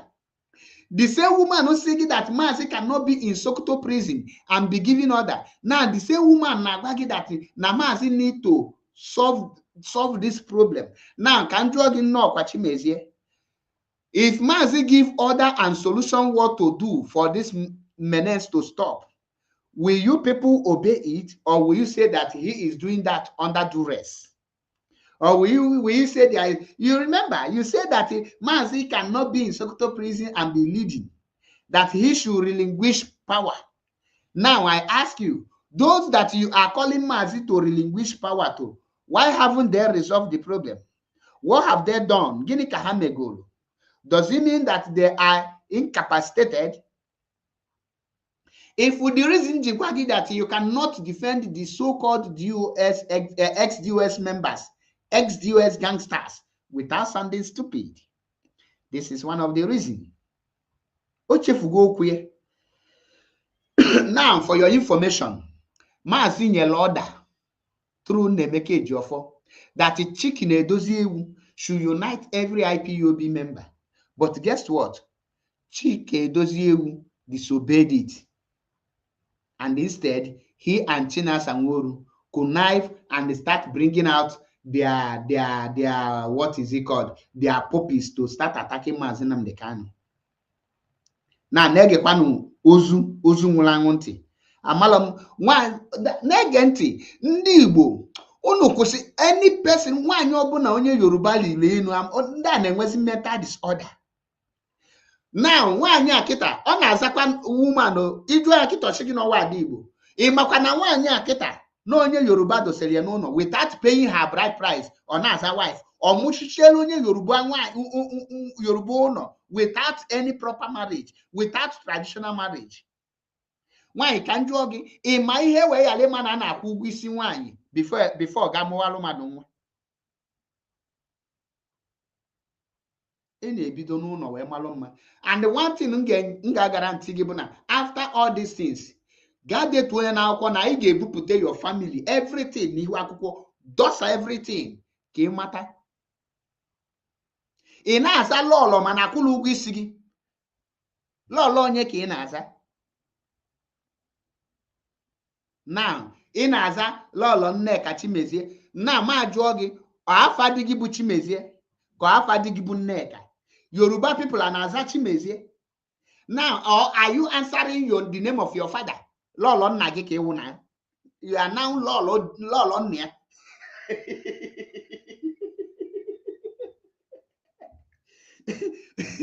Jụọ na onye na-aza nwaanyị Igbo, is she answering lọlọ nna ya?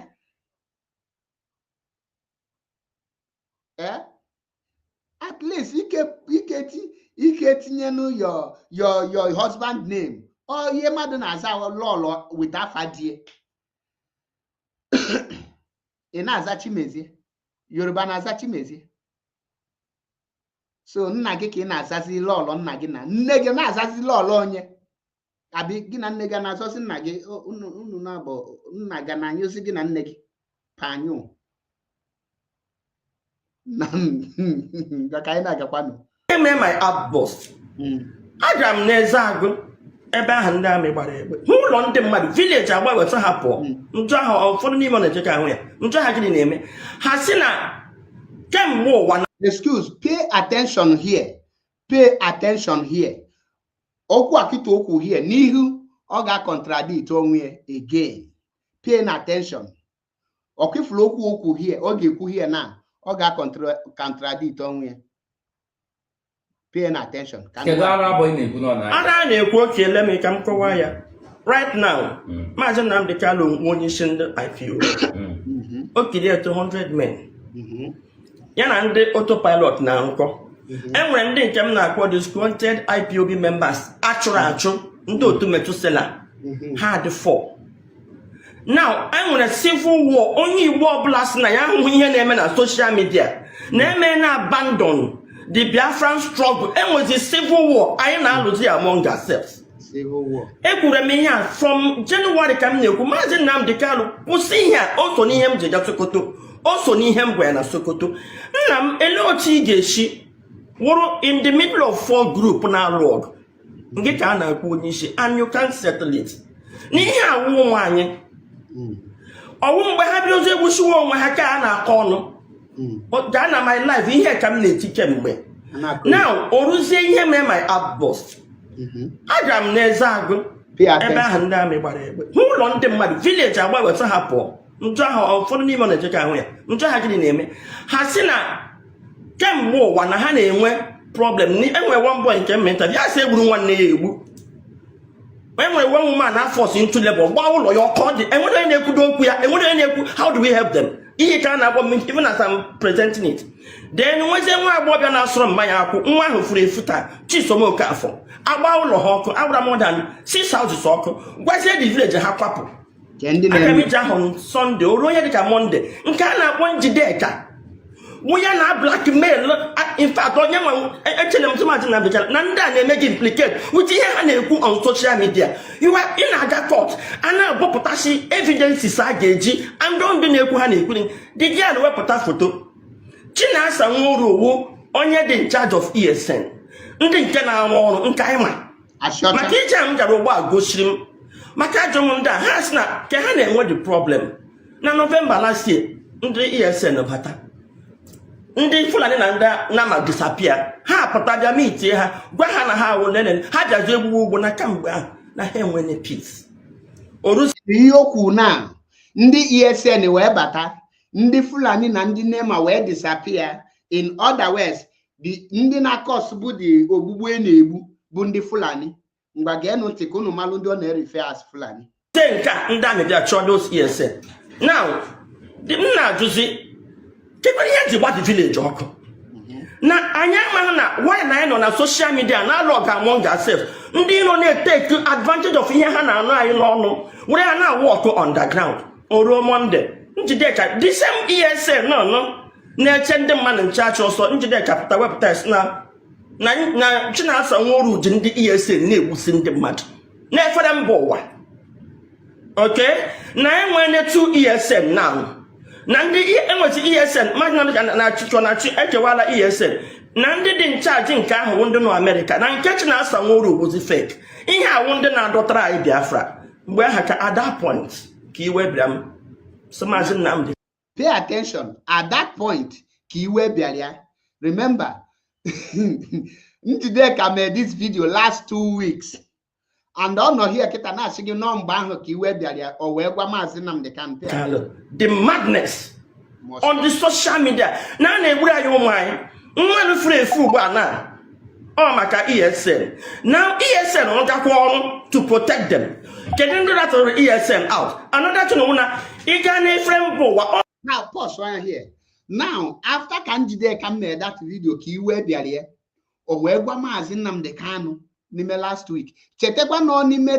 2 months ago abi 3 months ago mgbe sentence Maazị Nnamdi Kanu ọhụrụ ka nwaanyị a ga Sokoto prison since then Maazị Bandori abịa na Sokoto prison now ka njụ ọnya ihe na-eme this because this issue of Nyana Njideka bụ last month at what point and where ka o ji wee gwa Maazị Nnamdi Kanu she never visited Maazị Nnamdi Kanu again now jụọ ọnya kedu ebe ị nọ wee gwa Maazị Nnamdi Kanu where did you tell Maazị Nnamdi Kanu? These are lies, fabricated lies. Oji, ọ na-atụkwasị Maazị Nnamdi Kanu. Now, for those of you who here naga, now, Chinasa Nworu adịrọ in charge of ESN from day one. Chinasa Nworu is just a logistic consultant. He is not in charge of ESN. And Maazị Nnamdi Kanu, immediately Maazị Nnamdi Kanu was kidnapped. And they notice here that Chinasa Nworu is also working with Nigerian government. Maazị Nnamdi Kanu pulled him off, take him out, and he is not in charge of ESN. Now, Chinasa Nworu went and they recruited a squad called Dead Men Squad. What did I say? Go and check it. The squad called Dead Men Squad. These are Chinasa Nworu's group. They are not ESN. And one of the leader of this Dead Man Squad is Ejima. Yes. So when Ejima was caught, Ejima confessed that the people now sponsor Chinasa Nworu and the Okefori. So it has nothing to do with ESN. That is what Nwaada Njideka clarified that the fake ESN, those that is parading themselves as ESN, is not ESN. Once ESN do their job finish, they move on. They don't come and be telling you we are ESN. No, they would discharge their job, they move on. The video, can you forward it on for me for my WhatsApp, because I don't think I have it on WhatsApp here. You get it? I'll forward it so that I will be able to bring it to my studio. FOB, please. This is what happened. Now, pay attention. Now, this woman here now is trying to tell you that Mazi Nnamdi Kanu is now dividing IPOB. Now, can we ask this woman, can Chinasa Nworu come out and say boldly that he is not working for Mazi Nnamdi Kanu? So if Chinasa Nworu can be pretending that he is still under Mazi Nnamdi Kanu, why are you now doubting the fake ESN that he is using? Because as I'm speaking to you, Chinasa Nworu is no longer an IPOB member. Chinasa Nworu is no longer a DOS member under Mazi Nnamdi Kanu. Chinasa Nworu, Chike Doziem, they have formed their own gangsters, which they are now ex-DOS gangsters. Now, but they are still deceiving people, telling people that they are under the leadership of Mazi Nnamdi Kanu. So if Chinasa Nworu, Chike Doziem can be leading the like of Chibuze Egwatu, Okenno Okechukwu, and they are attacking Mazi Nnamdi Kanu, they pretend that Mazi Nnamdi Kanu is still their leader. Now, is that not a clear evidence of what Nwada Njideka Adigbo na Canada was saying? I can't show you Gabonu no. Negekwa nyanti.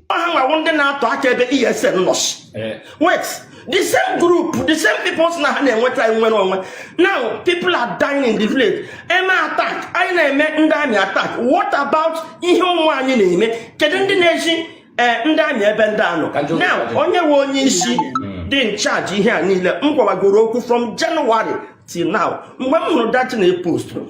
Now, Igana intramail Ndami. Yamanadato Bodoba na Akwoya ESN camp. Onya na owo proof be Ndami right na ESN na ewu mad ebe na Ndami agala so na here wo come bust on her.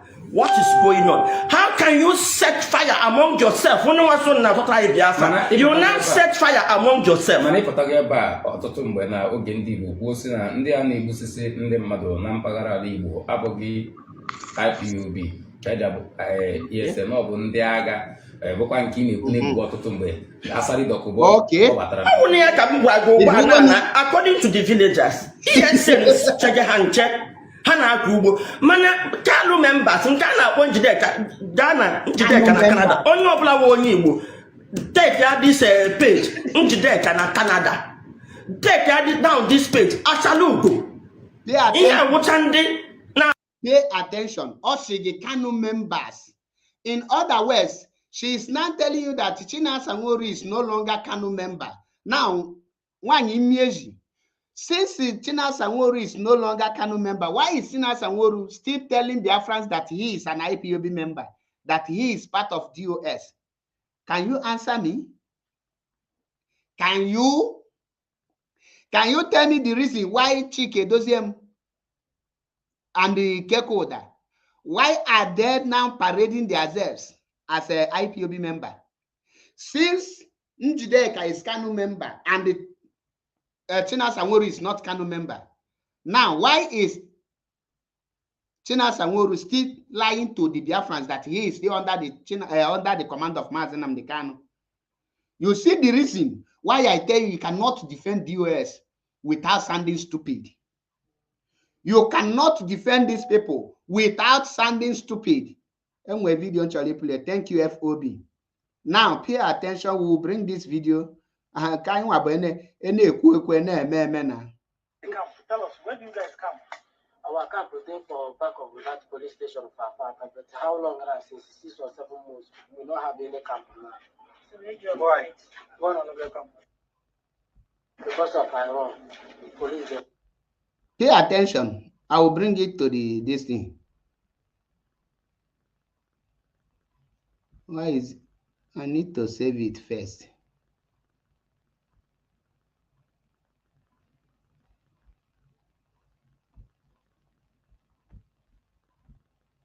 Tell us, when do you guys come? Our camp is there for back of that police station for but how long now? Since 6 or 7 months, we don't have any camp now. Why? One another camp. Because of Iran, the police they find me. Okay, that is it. The way they kill that time. Your men follow now. How will I kill them? Yes, now my man will go on. The person who shoot the heads and a free man with the sky and the number 1. Who discuss on you? Now China Samuru. From where? From where? In that blood.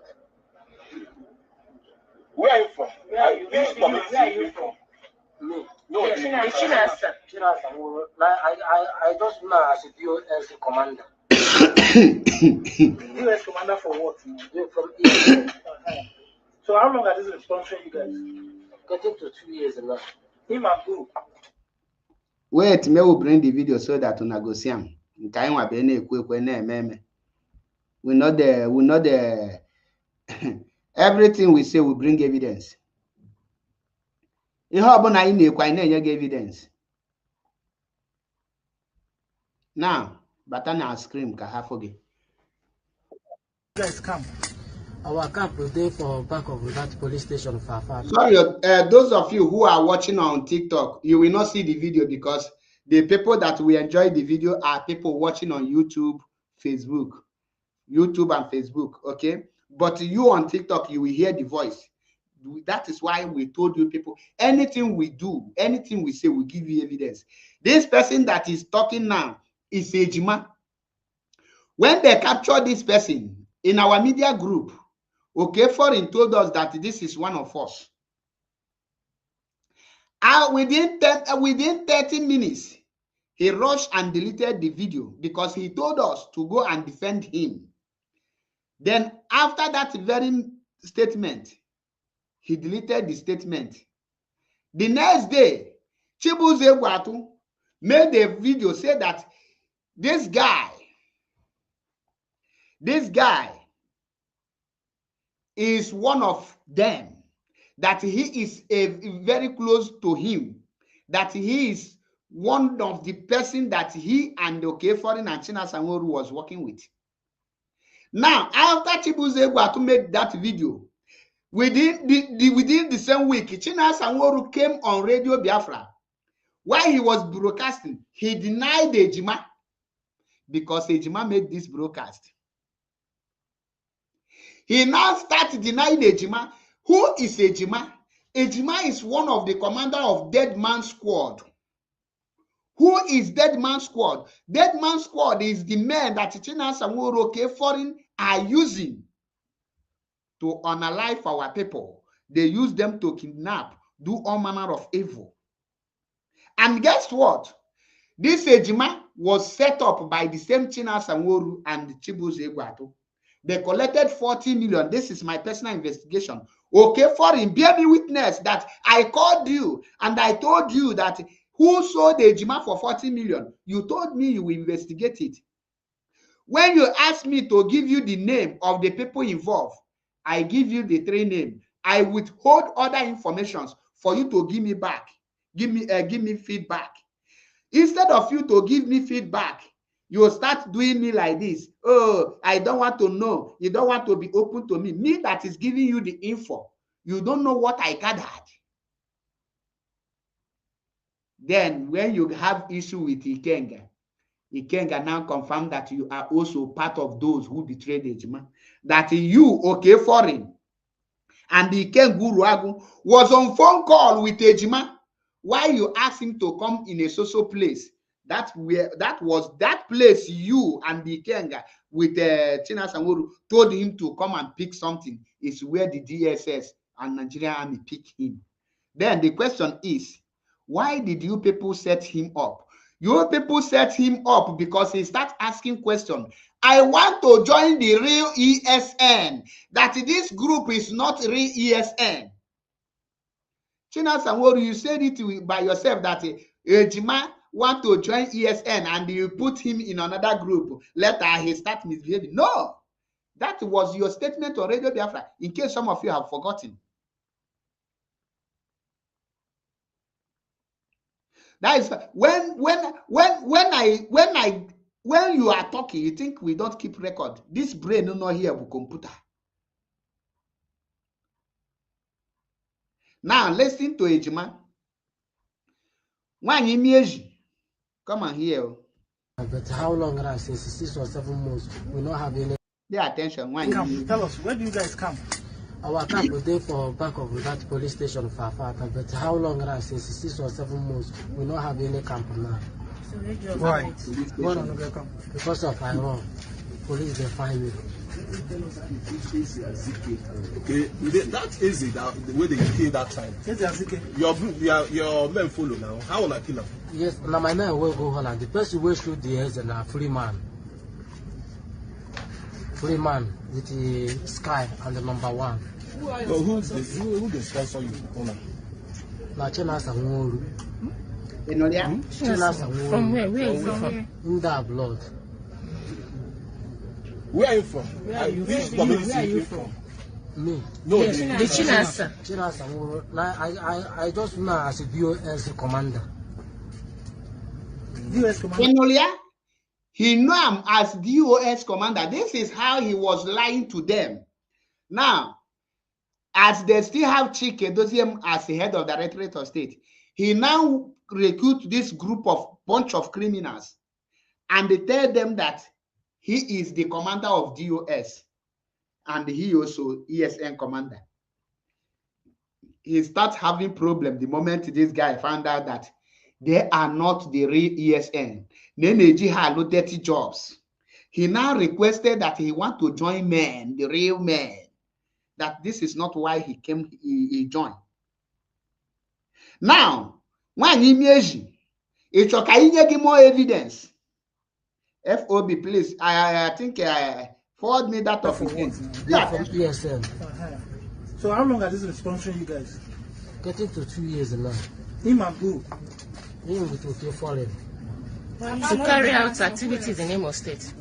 Enolia, how long have he been sponsoring you? Getting to 2 years. To tell you that was ESN recruited less than 2 years? No. ESN was unveiled in 2020.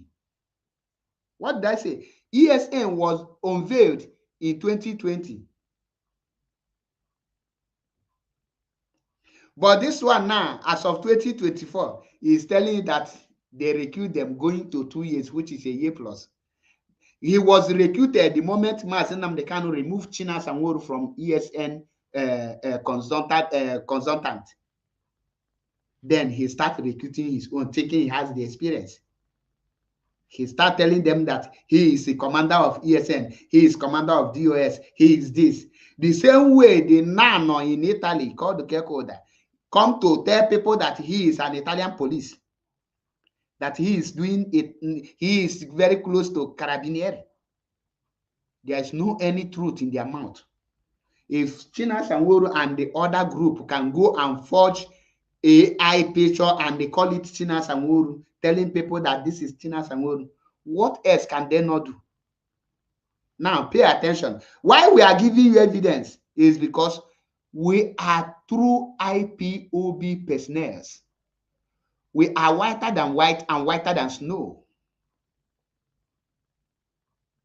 Okay, what? We don't fabricate lies against any person. That is why everything Chibuze Egwato have been doing, they cannot utter any word against Chibuze Egwato. Ema the reason Chibuze Egwato chihana scrutum, o jihana oramu. Any of them made mistake to attack Chibuze Egwato. Chibuze Egwato abahanangu. Mboke foreign woyale. Just one mistake, okay, for him. Chibuze Egwato told him how he sold Ejima and how they manipulate Ejima. and he shut up.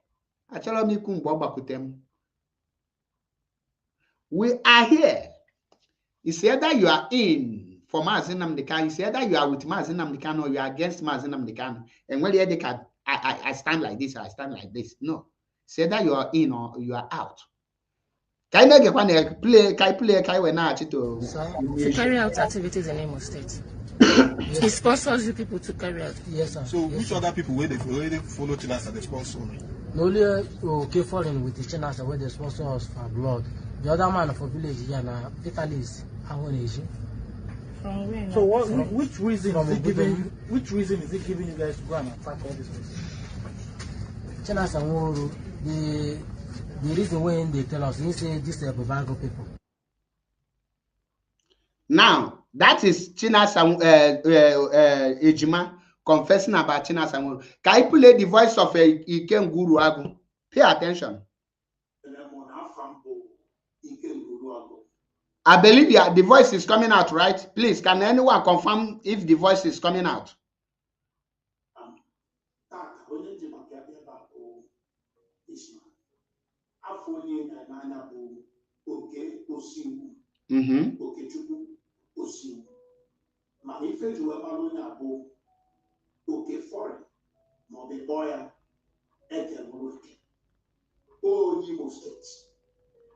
To be precise, the under Njaba local government area of Imo State, Nigeria.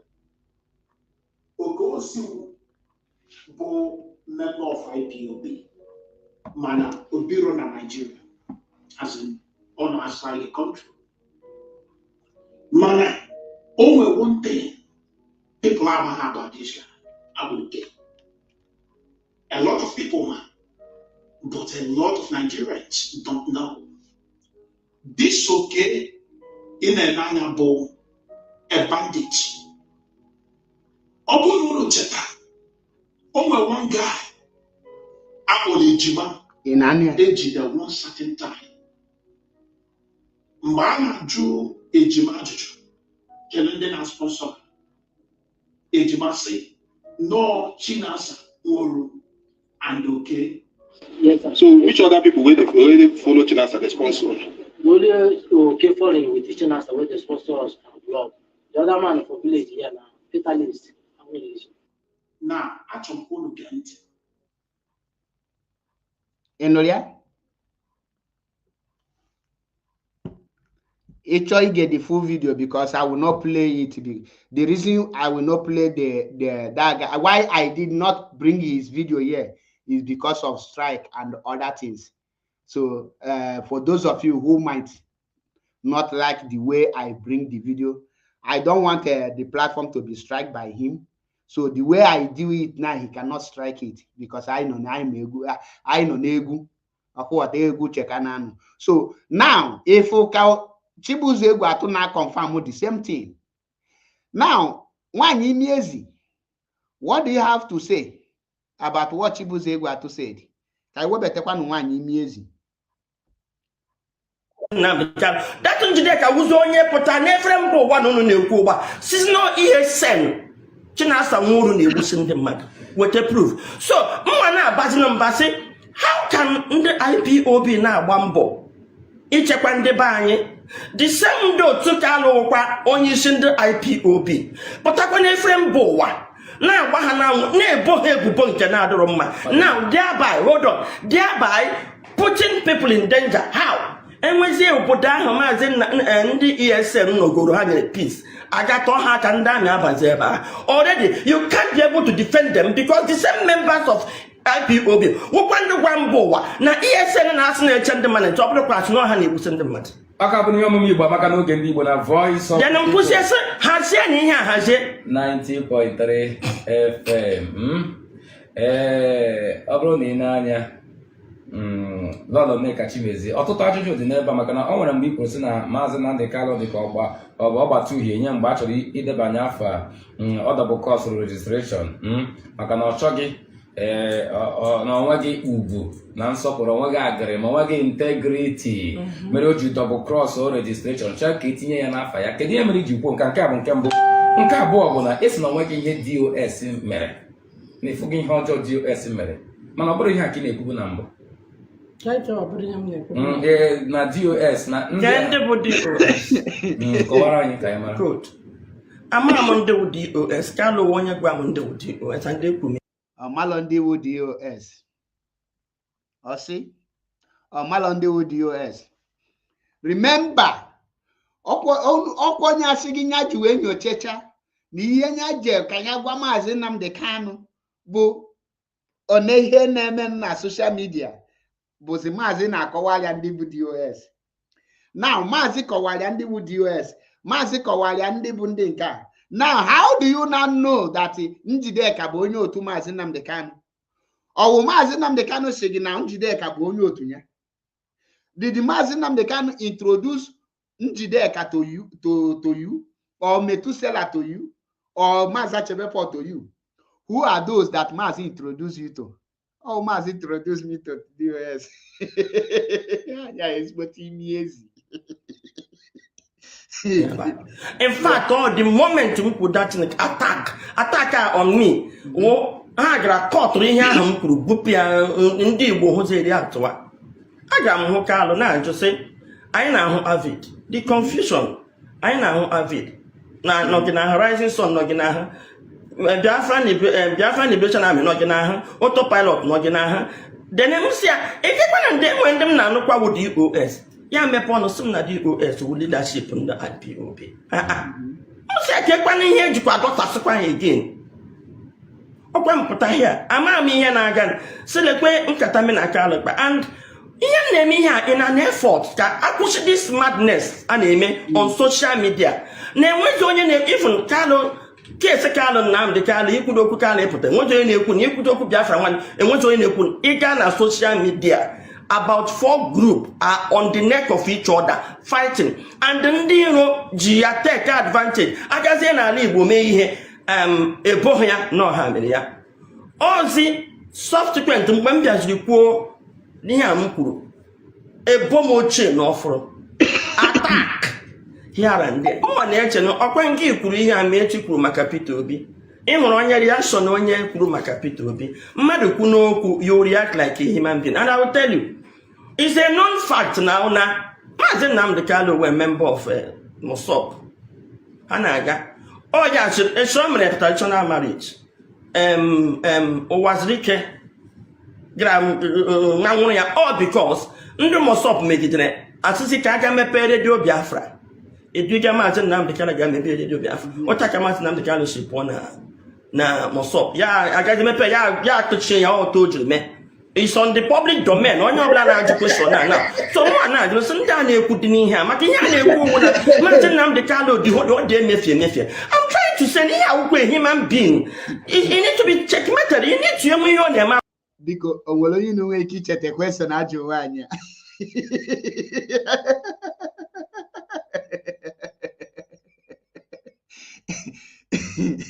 Because be sincere to yourself.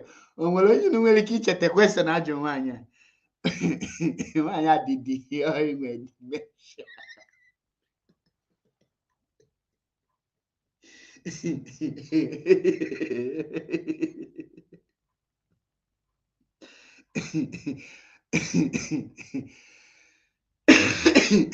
Ihe ọ na-akọ kịta onwe ka o ji wee yite da question ajụrụ ya.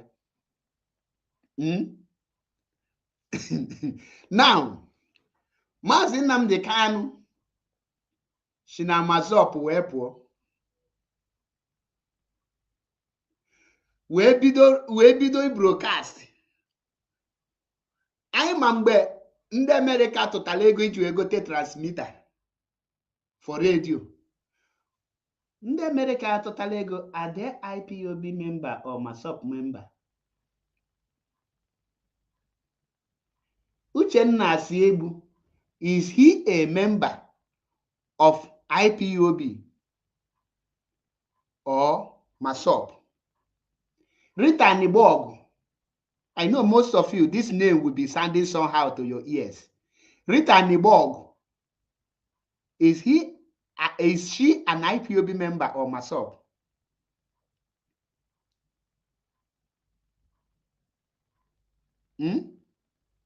Omiomio them.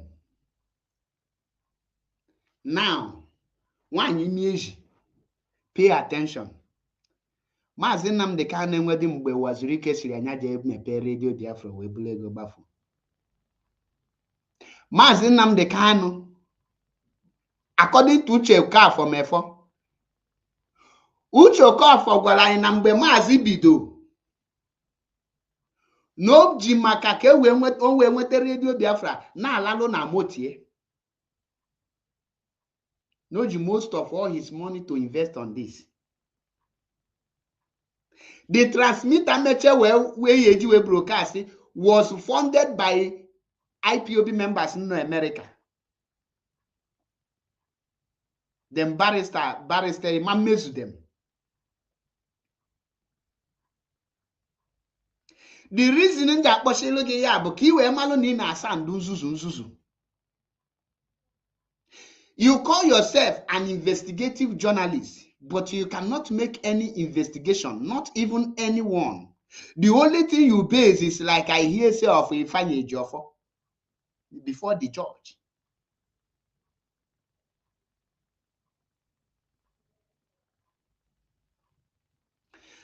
Nwaanyị Chimezie, you told us,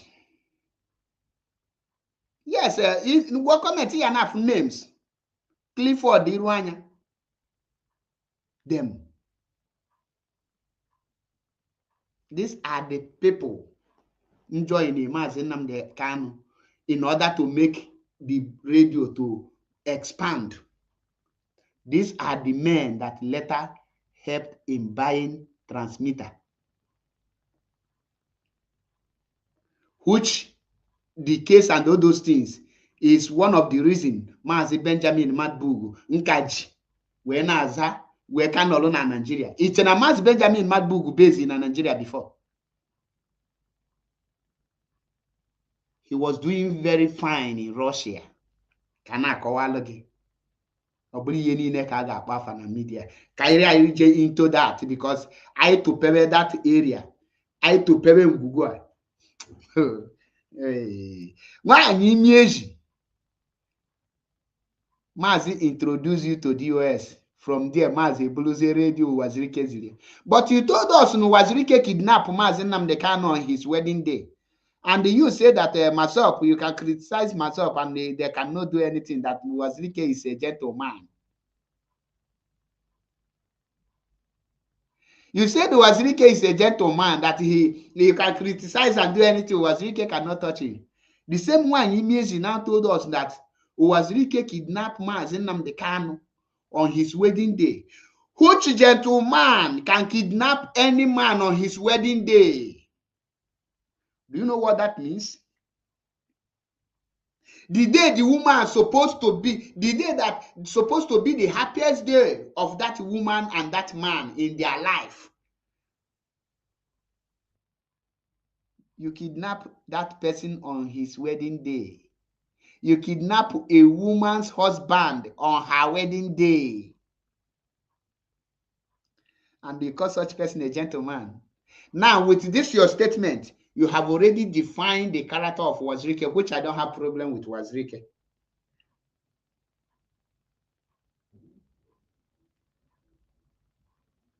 Okay, what I? Kaina jikwa n'obi kaina adịga. Nwaanyị a bụ just no or just no onwe ni na this broadcast. Pay attention. Ọ dị ka ọ bụ ugbu a ka a ga-emeje nyocha ọ ka nọ n'ime. Ọ dị ka ya na-ekwu bụ ka ọ ga-esi wee pụtago. Ụfọdụ ndị na-ekwu maka na afro ajụjụ ọnụ ịgbara nwunye ya. Ajụjụ ọnụ ịgbara nwunye ya. Ọ dị ka ugbu a bụ oge kwesịrị ịgbawa ajụjụ ọnụ ahụ ịgbara nwunye ya. Okay. Mana ị nwere idea na nwunye Maazị Nnamdi Kanu ndị a na-adọm ihe a na-akpọ ya kwuna before the whole world. Na ọ gaghị adị mma ịkpọ Maazị Nnamdi Kanu, but ọ ga-adị mma iraise some people a na-atanisi ime. Enwebeghị onye Igbo leader ndị IPOB na-emebe ha attack na-atanisibeghị image ya. Ihe m na-ekwu bụ the way they act and speak adịghị mma. The question ajụ gị bụ ọwụ kịta Maazị Nnamdi Kanu nọ n'ime ka ị kwesịrị ịdị na-eme ihe ị na-eme ka ọwụ mgbe ọ pụta. Ihe ahụ this question ka ajụ gị. Ọ sị gị na ịgba nwunye Maazị Nnamdi Kanu ajụjụ na that interview ị na-ajụ ya ke ezinụlọ ya ihe dị a ndị ke onye napụ nwunye ala onye napụrụ Nneemeka ala na ọnụ n'ala onye ihe dị a. Is this the time ka mgbe ọ pụta ka ị kwesịrị ịjụ that thing? Ị hapụ ihe ajụ gị isi wee kpọọ nwunye Maazị. Who are the people that abuse nwunye Maazị? Can you mention their name? Because Methuselah defend go nwunye Maazị more than 100 times. More no here 80 mgbamgbe ebe na defend the woman the same to Njideka and every IPOB media personnel. Now, Nwanyi Chimezie, can you tell us who is the person? This is how you fabricate lies. Although, achọrọ m ije ebe nwunye Maazị nọ ka anyị na-agakwa n'azọ dị Biafra. Ihe a wute m, I told the wife, nwunye Nnamdi Kanu mgbe dis Simon Ekpatin pụtara, nwaanyị a gbụrụ ọsọ asọ onye na-azọ di ya gaa na redio Biafra gwakwa mba ụwa na di ya amadokwa anya Simon Ekpa achọrọ were ụmụnne di ya nwanne di ya bụ Kalụ Ntakalụ pụta na efere mba ụwa kpọ ya akwụna si na Nnamdi divorce ọlịa because na nwa ụta m chukwu ekwu okwu innocently okwu a ga-eleba anya atakịrị ya because na ha nwere social media. Now, can anyone show me the evidence of what she said? Those of you who can show me another man past God or whatever, you got 60,000 naira every month. A chinere 60,000 or mapotaniru akone promote rubbish. Can you tell me, show me evidence of Canon Takano ebo kpọrọ nwunye onye ndo akụna?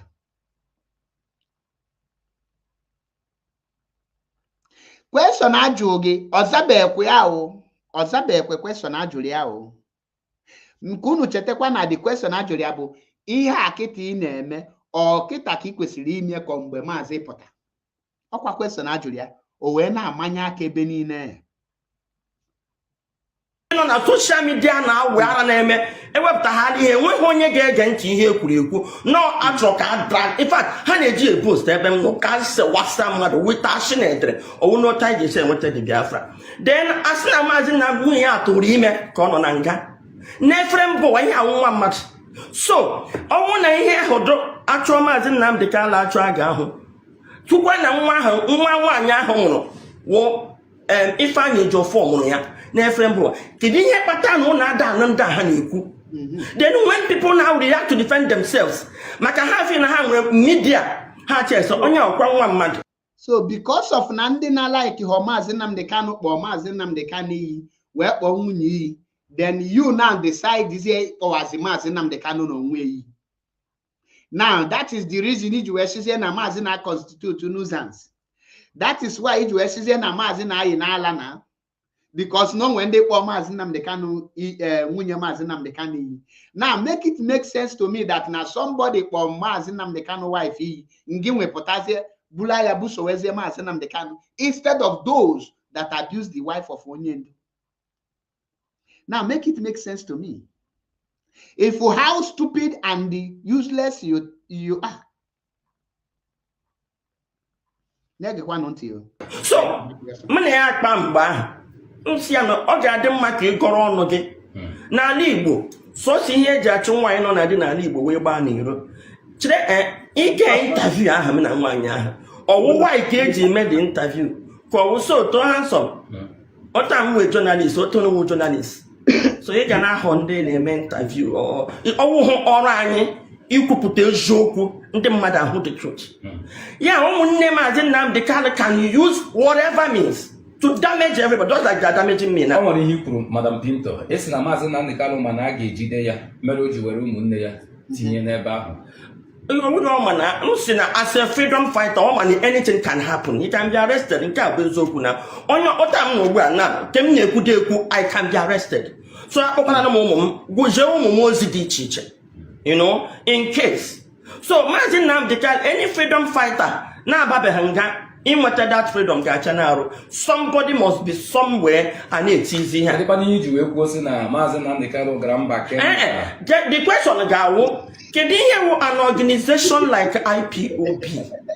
No, man. Person onye na-agbaga ajụjụ Isiamba. Obulo zinyo agajugi nongo ayejizi akagide nye question agajugi. Wait.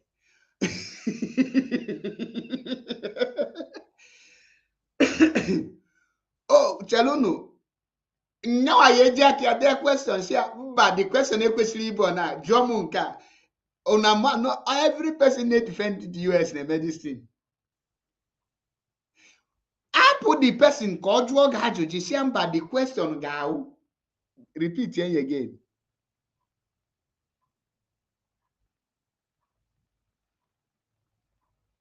Oh yeah. If I need your form, never did you hear Patano Nada Haniku? Then when people now react to defend themselves, Maka half in a hand media, hatches on your one month. So, money at Bamba, Usiano, Oga Demaki Coronogi.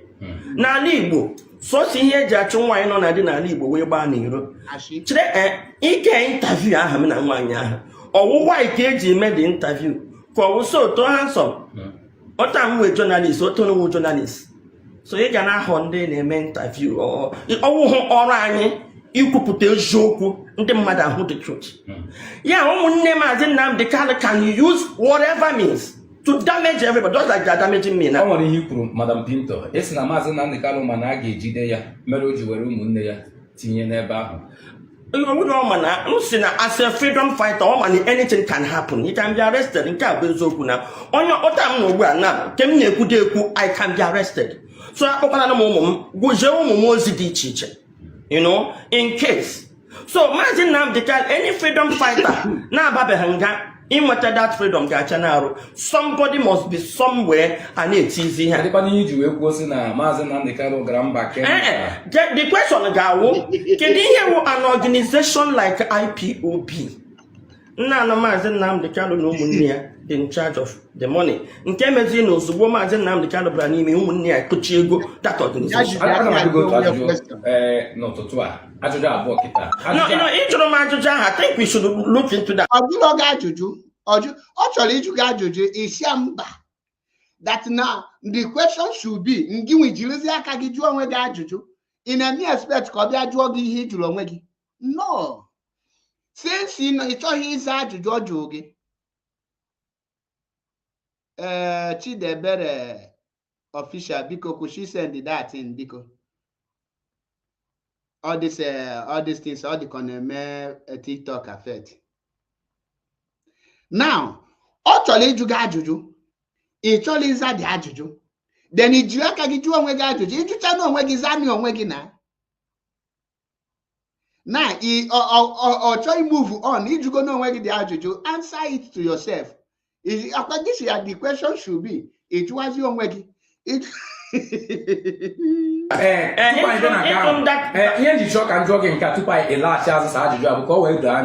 Madam Pinto, Ibonya IPOB. I won't monya IPOB. Ibonya ESN. I won't monya ESN. Ibonya Mazob. I won't monya Mazob. Kedu injizi etinye anya n'ihe gbasatara ego maọbụ ka esi mefuo kpata ego IPOB ma Nnamdi Kanu onyeisi ka o tinyere ụmụnne. Good. Okwa no na hope ụzọ dị. Pay attention. Ajulia, iwe onye IPOB Osimba. Iwe onye Masop Osimba. Iwe onye ESN Osimba. Now, why are you now meddling into the IPOB affair, most especially into the finance? Now, watch channel konya polo nwe journalist, intelligent mugujueza. Pay attention. Kedu ihe onye ọbụla ji eti ya ọnụ? Kedu ihe ndị press na-eje eme akpọ mmadụ ya na-enyocha? Ọrụ a press person wụ inyocha enwe any news, inyocha ya ka ndị mmadụ mana nke bụ eziokwu. Onye ọbụla na-ajụ m enwedị onye jụ m nọ ma mgbe police woman mgbe m na-ala n'ụlọ na-erisk my life na-akọlụ ndị amị out. Nobody asked me, you want your police, by the way. Get the right in when you can name investigation. Yes, I'm a mere or don't man, I quack. Oh, more, I warn you, even my family war no more. On me, and the word matter in here, Biafran Liberation Army, na ESN, na IPOB. I risk my life. Those people need boom mad. I found my harassment na get boom. When I to my gram here severally, to have to me to Madam Pinto here na dia ko Iwonye Biafra Liberation Army. Ke wonye autopilot. You know, mana kita now. Why come now? The point is that cover Mazen Nnamdi Kanu whatever he does. Don't talk. No matter how healthy your talk is. That is leadership. That is tyranny. Na ogara mba Kenya okporo mu nwanyi na-ebi ndụ na-ekpori ndụ na pay attention before you agaza nka ajụrụ ya iwu onye IPOB Osimba iwu onye ESN Osimba iwu onye Masop Osimba kedu ihe iji etinye anya n'ego IPOB ogosi fully na nwaanyị amaghị ihe dị iche between a movement and a public servant. Now Hope Uzodimma is an elected governor, elected by people to govern them, to lead them, to give them basic amenities and secondary amenities, to make sure that he provides everything for them. Imo State is functioning as a state, and the citizens, whether you vote for Hope Uzodimma or you did not vote for Hope Uzodimma, the moment Hope Uzodimma becomes your governor, he holds you responsibility. You have the right to question Hope Uzodimma because he is your governor. It is the duty of Hope Uzodimma to provide and cater for you. It is the duty of Hope Uzodimma to protect lives and properties of the Imolite. Now, Hope Uzodimma is a public servant. He is receiving salary from the Imolite. Now, only Mobuna got you Hope Uzodimma and hold him accountable. Whether may like it, may like it, whether you voted for him or not, you Hope Uzodimma is answerable to you. One image, do you understand that? You know why? Imo State is a government, is a country, is under a country, is operating under Nigerian constitution, and the Hope is governing a people that elected him. So he is answerable to them. Now, IPOB is not a government. Mazi Nnamdi Kanu is answerable to Mazi Nnamdi Kanu. Mazi Nnamdi Kanu, the only people that have the right to question Mazi Nnamdi Kanu are those that are paying the money, which means you must be an IPOB member. Now, one Imieji, are you an IPOB member? The answer is no. So, what are you doing? Ewataria? onye na-achọ ọdịmma ndị mmadụ, onye na-achọ nwere onwe wee gaa ha na nwaanyị ọzọ biri ọ hapụ nwunye ya na ndị ọzọ niile a na-alụkọ ọgụ na nwunye ha bicha. Kedu ihe gbasatara ihe gbasatara mba Kenya na nkwari na oriri na nkwari ọ ndụ ya? Okay, anyị na ebe a na-abụsasụ Simon Ekpa, nobody queried us. And they scrutinize Tinubu, nobody is querying nobody. And they scrutinize any leader. Look, the moment they are scrutinizing me, okay, onye ọbụla ga-abịa na-ajị why ka eji ajụ Mrs. Pinto ajụjụ is not a human being. And when the mother didn't know why ịpụta gosi na-achụ ọha, you'll be scrutinized. So anytime a na-achọ ka scrutinize that mmadụ, enwere nnukwu ihe a na-hide. The question is, so scrutinizing Mazi Nnamdi Kanu now is asking him, why do you go to Kenya? Which girl do you sleep with? How many girls are you now sleeping with? Why is that one? This is one image own type of scrutinize. Get a basta personal life mado with the freedom and why need scrutinize Tinubu Juanya? How many children come with? Why need you be your own governor Imo State? Why you just wine? So Mazi Enwelo right each wine. Mazi Enwelo, why this is the same woman who mepelon or Cindy no more than one wife, and yet depends on one wife. Now the same woman they talk this thing, now she dey yan this up. If now, Julia now. Gini basta Mazi Nnamdi Kanu personal life and the movement. One, can you tell us how Mazi Nnamdi Kanu sleeping with a girl in Kenya or having a side chick in Kenya or living in a hotel, how does it affect the movement? Can you tell us? Because like Mandela said, you must accept criticism. And how did we get where we are today? Anybody raised where the Amazon Nam the Kaliwa and IPO member, Achapo Bongoshi, if I need your for defend the Amazon Nam the Kali free till 2023, when I are winning today. In Yaji Kalifanya, not around Amazon Nam the Kali me one way. Oh, you know, we catch a question, Ajulia. Question Ajo Nisi na Mazi Nnamdi Kanu je Kenya wee ga di na amado. Now ajụọ gị kedu ka Mazi Nnamdi Kanu ije Kenya nju wee kpọrọ nwaanyị wee la nwaanyị na Kenya ka eko ji wee mee IPOB affect personal life Mazi Nnamdi Kanu bi. How is he affecting the movement? This is the question. Now gịnị gbasara Ejiofor and this thing in Akona? Difference so na what ya now? Agwa m na nwaanyị a na-ayị ala. Ala na-agbazi. Onye ọbụla mechiri ọnụ. Ihe eji ekele Ifeanyị wụ na o zuru oshi. Okay, ihe eji onye ọbụla mechiri ọnụ. Kedu afọ ọzọ kome? Warị na the whole Nigeria nweta Nnamdi Kanu freedom. Ga lee these people now na adom vam. No. And any person connect this thing now with the question Ajuri. The only thing they go now. Kita na kama what the lawyers no go no. The only way you can stay is dance to the gallery. In your blood to ya. But we are here blaming these people. Didn't you find it resign? We find it defend there. You find look at Rogo, me and I go find what if I get when if I say I can't work like that or I resign. If I resign wrong way honorably, man today, Ebro Yoshina, Ache. You the I will put that mad beha and now bought some mother. Never mad debo. Man, he did to the next. Came and make a man in the Calamity. Get an end of na message, no radio, no radio Biafra from Nneokwa. Man, ya jogebu. Nisi no je Kenya gabulu nwaanyị dị 18 years wee jụọ gị kedu ka o ji wee na-eme IPOB affect. Ike ka this personal life ya ji wee gbasị ihe na-eme. Ihe a bụ question ajụ gị. Ka eko ihe na-asa na Ejiofor Ozekome all these things wee je bulu radio.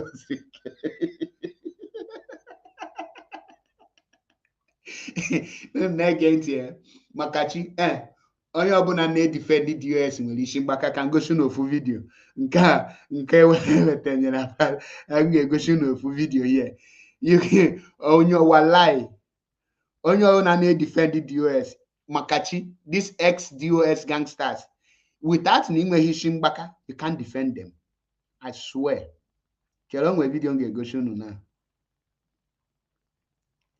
enwe vidio ga-egosi unu.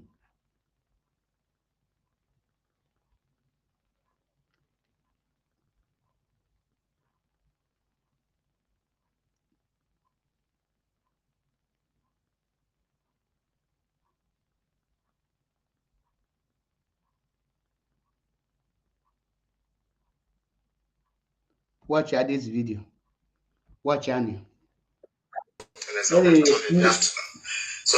looking very radiant and is looking fresh. Ndị nọ na TikTok, I'm sorry, no na mafu the video. On the game the video enjoy. Ndị nọ na YouTube and Facebook.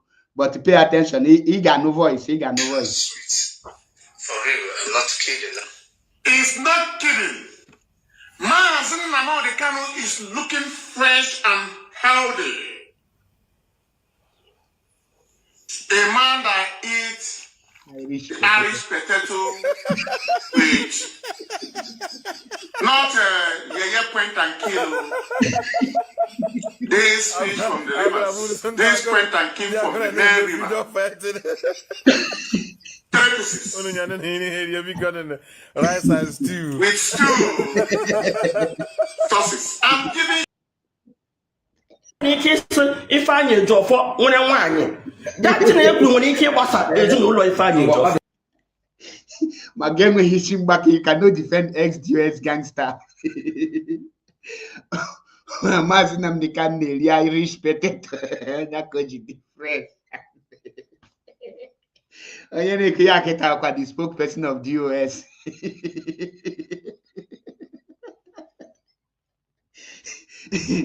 So ihu nwaanyị a ma ọ na-asa ndị ọ na biko ọwụlọ sọsọ ya akpani ụkpa ọ dị ha n'ọbara. This is the kind of mentality ha ji asa bụ Njideka na Canada ekenekwa m gị ndewo. Now can go for you to qualify to defend ex-DOS gangster on you can reason on that. I watch it again. Ndị nọ na TikTok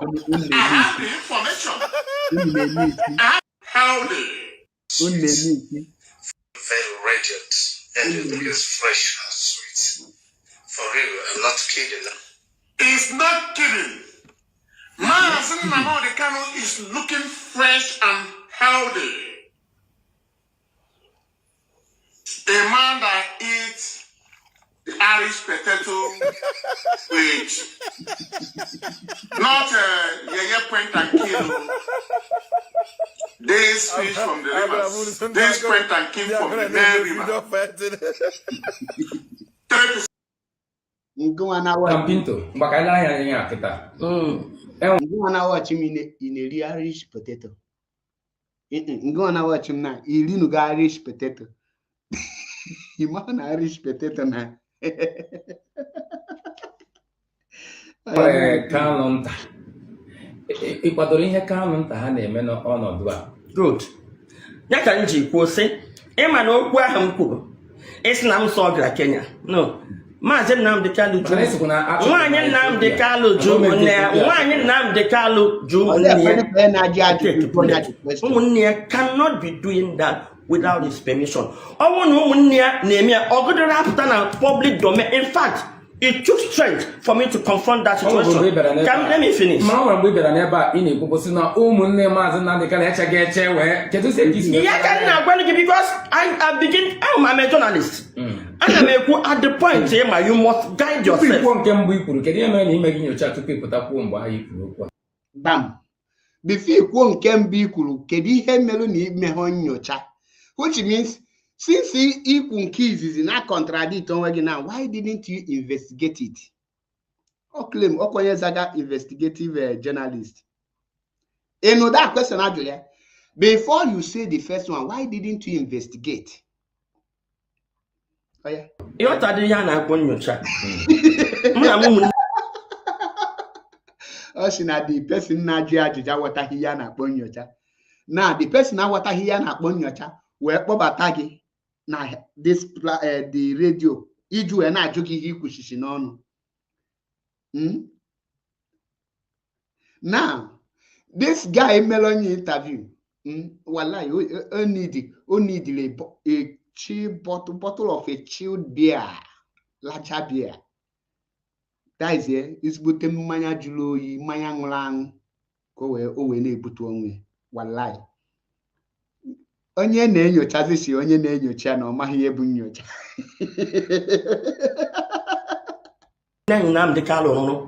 Emana this video now, all the gangsters ekweghị post to this video. I met this woman here, even self, ọ na-aga na Biafra land. Ọ ga na-eyi hijab, ọ ya na-eyichi ihe because I met ihe without no yichi iru ya and ojilo ndị ekewe na-akpagharị. Biafrans ga-eji okwute ekwe ekwugbuo ya. Go and ask Udele na. Udele aka na-abịa Igbo ala Igbo. Ọ chọọ ịbịa na ọ na-anọ n'ime amọdụ ka the same thing to ka eme ya ihe dị a Chibuzo egwu atụ with cash also them. Very soon that will be your portion. Akọwata.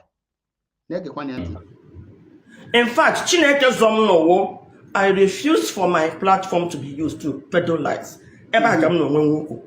Akpọpage. E used to wage it to peddle lies. Ejo. Amana na onye ajụrụ no enwe eziokwu ọma ọ ga-ekwu ya. Mgbe ahụ mana due to ndị Igbo amara m already even before Ndị niile mama as a responsible person, the moment m report right here IPOB, they left me. They tried to warn me, say, Madam, I am a Kwanyewo. The moment they matter the true color of Mazi Nnamdi Kanu, they will destroy. Say nobody will trust. Nobody will destroy me because it is a matter of time. People will get to know. This is the way I was termed. No, me wonya IPOB, me wonya, and when eventually on your blood, so yeah, no. Abraham Nanya, oh, 1 year, Nonga, oh, 1 year, Nemihinila. Okay, fine, no 1 year. No, Zikitazi, Ngra, Emma, Agua Mazi Nnamdi Kanu, Oga Kama, Namaga Habapan continue destroying you. Yes, now, I'm prison. In fact, I'm here to talk. I'm in your name. Man, I told me put about now. Okay, I confront me a day. I got your concum. Chetekwa normal Honeywood DOS, ọkwa Maazị gwara ya DOS. Now, onye ahụ na-amalụ DOS, ọwụ Maazị gwaziri ya, na-ekwuzi na ya confront Maazị Nnamdi Kanu die. Na-egekwanụ ntị. The question now bụ, how many times ka o jegoro for Maazị Nnamdi Kanu? Once. The second times, she was banned. Maazị banned ya nye akwa na nwa bịa afọ again. Now, the question unu gajo unu, kedu ebe ọ nọzi wee gwa Maazị Nnamdi Kanu nke ọ na-achị ike ọ na-ekwu na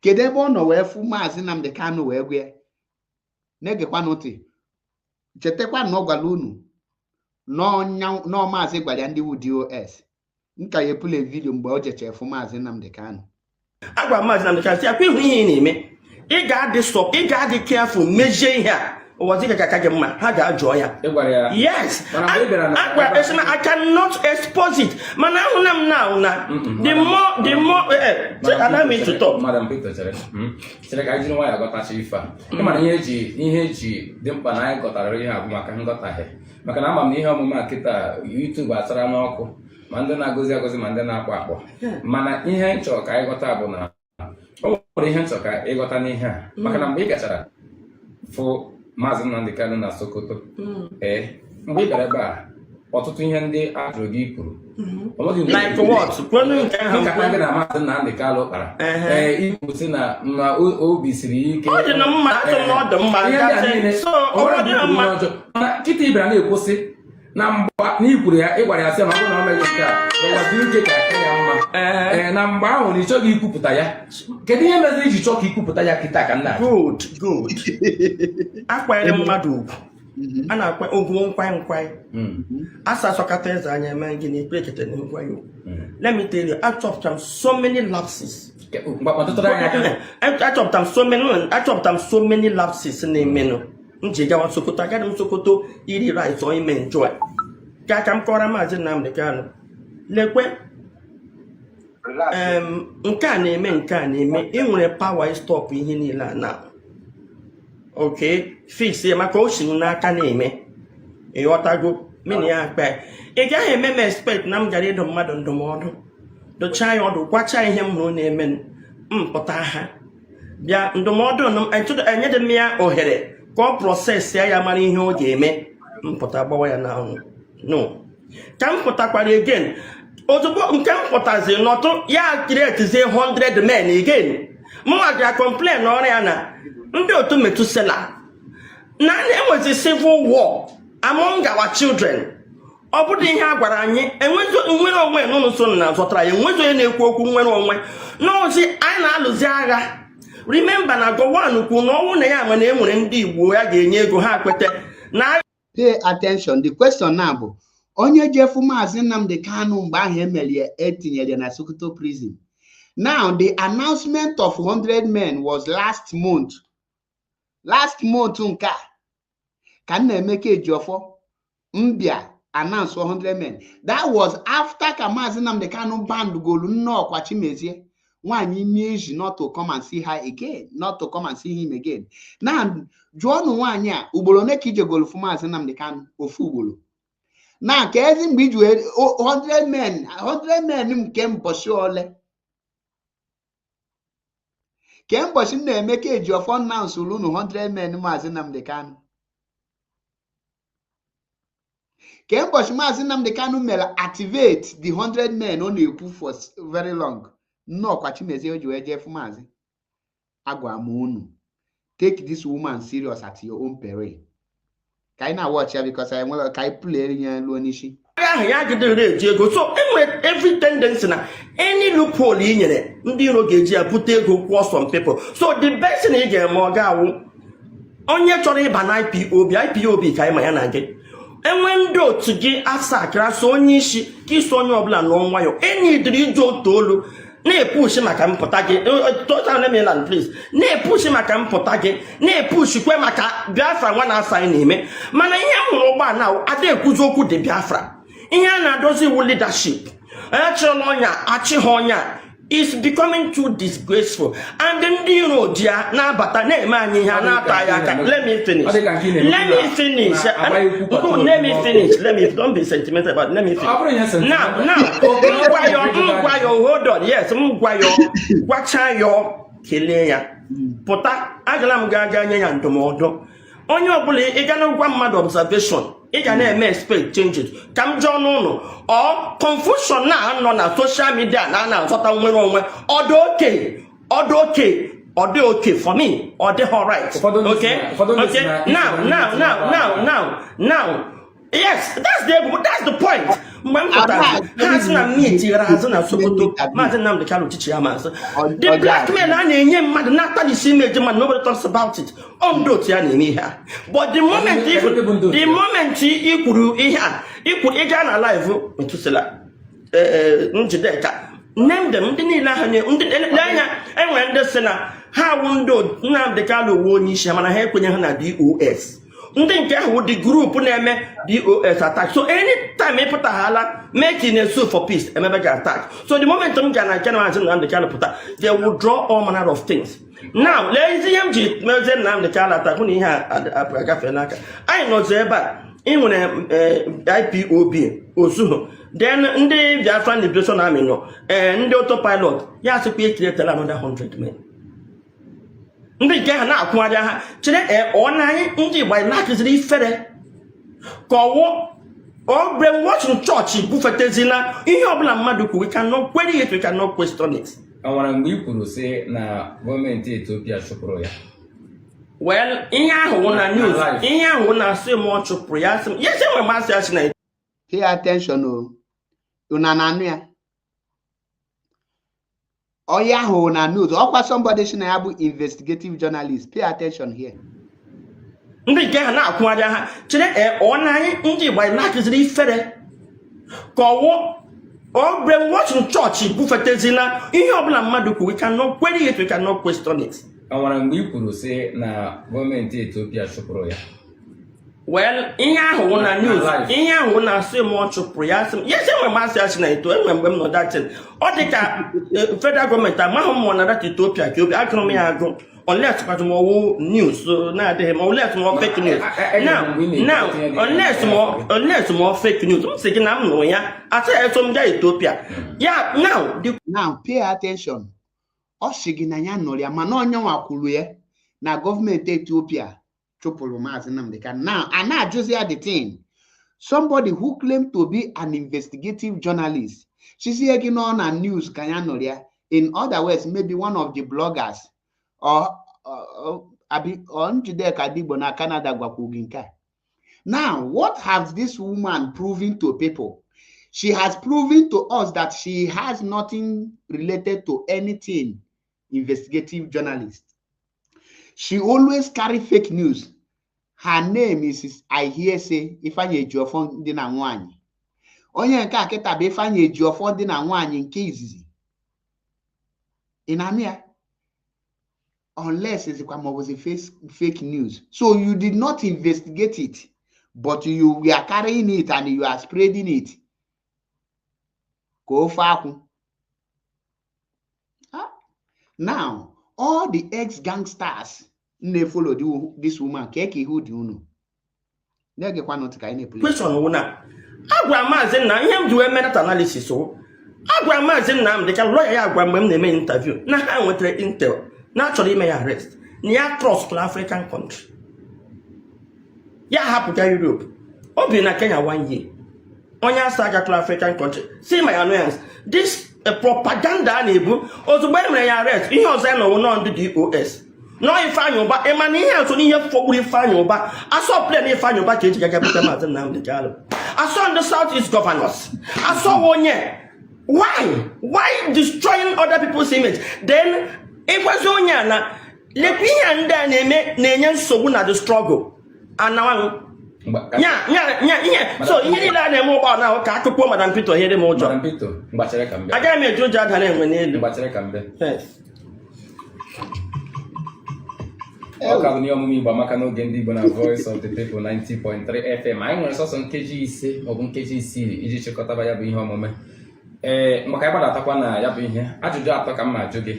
Ajụjụ ndị a bụ ajụjụ maka na ọ bụ na njụọ gị esa ya ozugbo enyela ọtụtụ okirikiri nkọwa ya. Ọ bụrụ na onye edo na-akọwa na ga-akọwa anya ka ndị mmadụ achọrọ m ịjụ gị ị ka kwenyere na Maazị Nnamdi Kanu?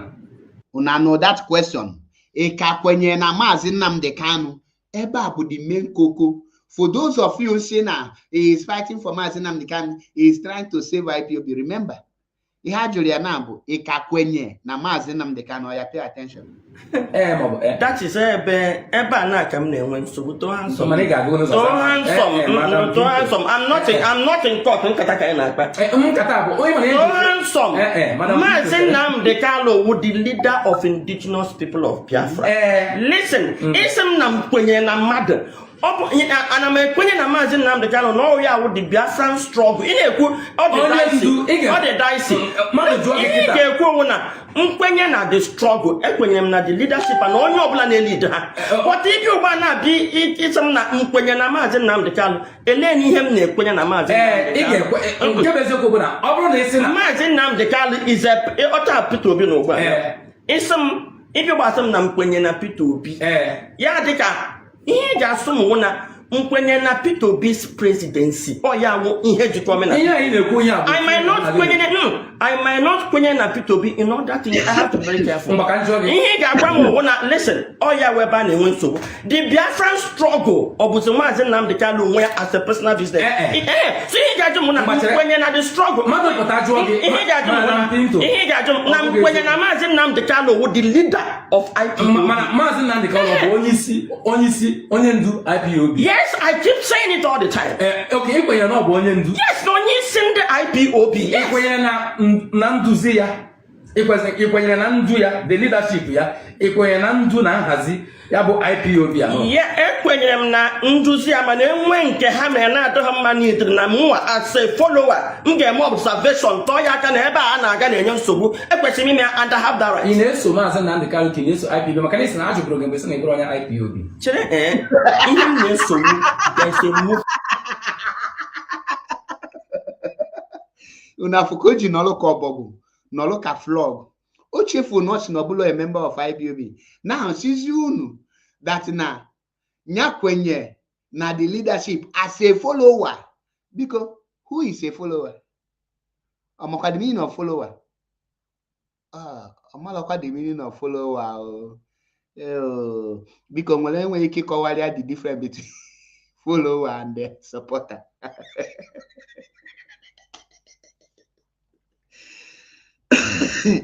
You cannot defend the ex-DOS gangsters without sounding stupid. Because no kailitu no obele Irish potato. Wanya because no dia kaiga no break kailitu no obele Irish potato kai when we can no reach kwe na ho anyi. Because all of us Maazị Nnamdi Kanu ga na lead rice and stew. With stew. He's looking very radiant and it looks fresh and sweet. For real, I'm not kidding. He's not kidding. Maazị Nnamdi Kanu is looking fresh and healthy. A man that eats the Irish potato with not yeye point and kill. This fish from the rivers. This point and kill from the Nile River.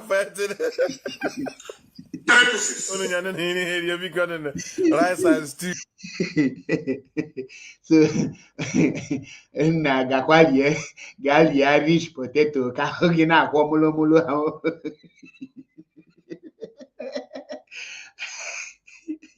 Gali Irish potato ọkwa na iribe Irish potato.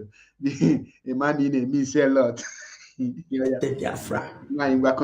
said it time without number, please.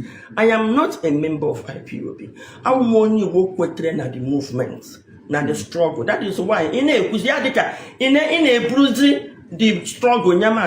This is a struggle. I come in my capacity as a journalist.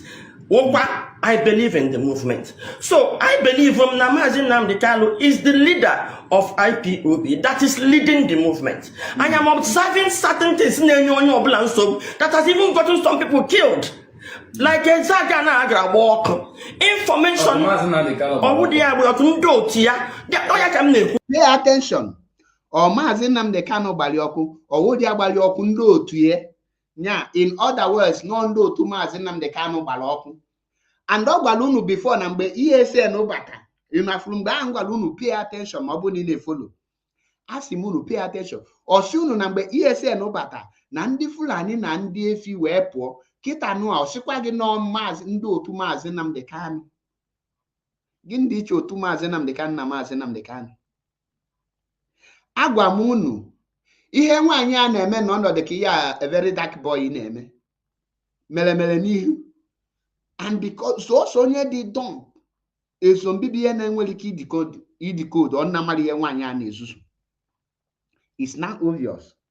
Now, Naga one new. How many people come over fair back group like Onya Kemsugu now does as ESN? Ukonye Sana, Yakwetahana. Na leadership of IPO. Then book to the ESN. Now that might be something next year. Ebe ESN next in check. Ndami with the Haneku.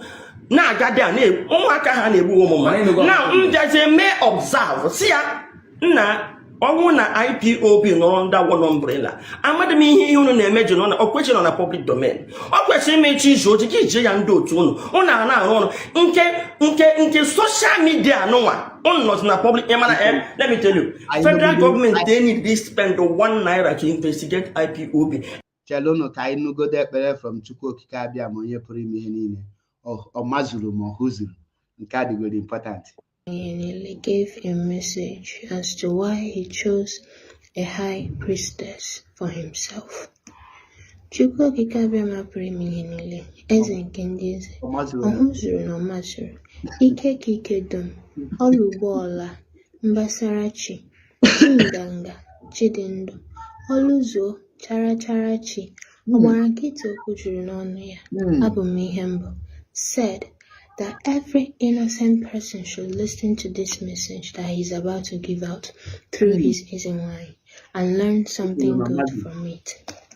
He said that he wants to explain to some people why he now has a female he loves so much serving him as his high priestess and how he prepared her for the work, unlike before when he had only men serving him as high priests. Chukwu Okike Abiama Echetono Achiwa said that his people should always understand that he is no man, that he does whatever he wants in his own special way. Isaiah 55 verses. That POP is in the public domain. And now, he are not a public domain. If one mother, Tihana ESN, the same Udo to Gahan, open a public domain. Now, boss to have a hand, and I can have a woman. Does it mean that they want to onion doya? They want to onion the Yafalura? I never value to anything. I didn't want you so here. If I go to Tumbe, so what was it? Ọbụna gị maazị Nnamdi Kanu apụtagokwa ọtụtụ mgbe kwuo sị na IPOB anaghị egbu mmadụ na onwe gị IPOB ejighị mma ejighị egbe na onye ọbụla pụtara na-egbu mmadụ abụghị onye IPOB na onwe gị onye e nyere nsị na ndị otu maazị Nnamdi Kanu bụ ndị mere nke a na eze agụ maọbụ bụ ndị na-ekwupụta nke I think you are trying to ask him that's a report all I'm here.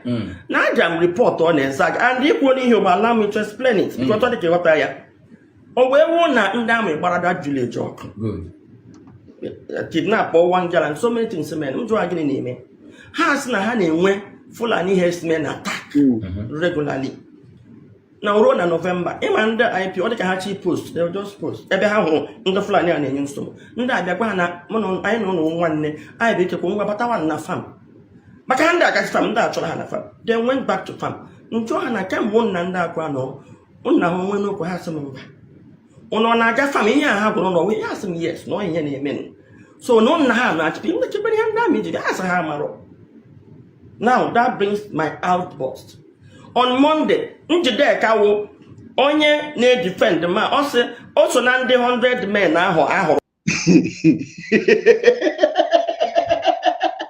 Njideka 100 men.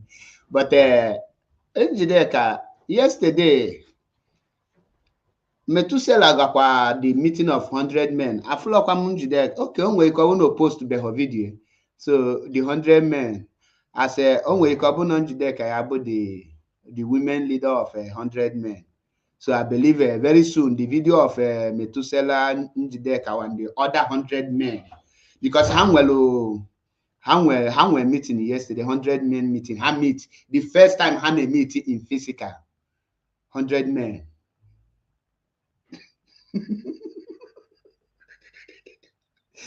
That's be serious, man.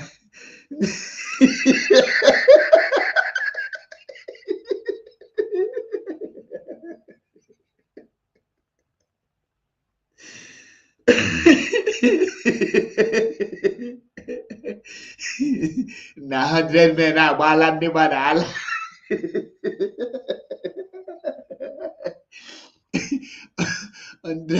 100 men agbala ndị mmadụ ala maka chi. Even and even Prince Emmanuel Kanu and Kanu Takano, ha nọkwa present na that very 100 men. Ị gaa na the platform ha ị ga-afịa all of belief. The result oge munu win n'anya onwebedi yonofu. Nnọkwa Chimezie nwaanyị Miezi. Continue. Or something. But that don't ndị mmadụ gaa na live Njideka na Canada. Ebe webta were go video ofu onye na-asị na ya wụ onye ESN ejikwa egwu ya na-agwa ndị Igbo na ha esọpọtụla ESN na Chinasa Nworu ji egwusi ndị mmadụ. That was my outburst. The nuisance, all nuisance call. It's too much. Correct it. People did not even ask. Why are you about it?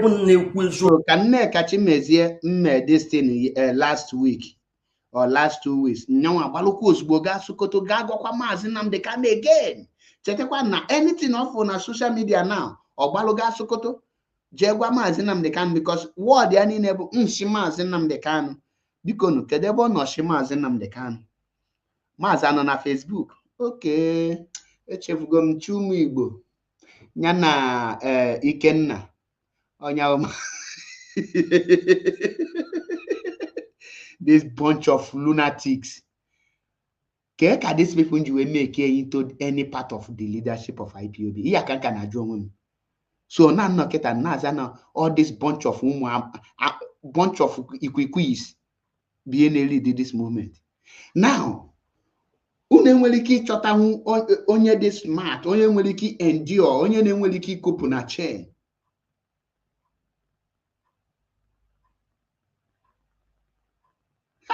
Okay, Maazị dey chat am on WhatsApp.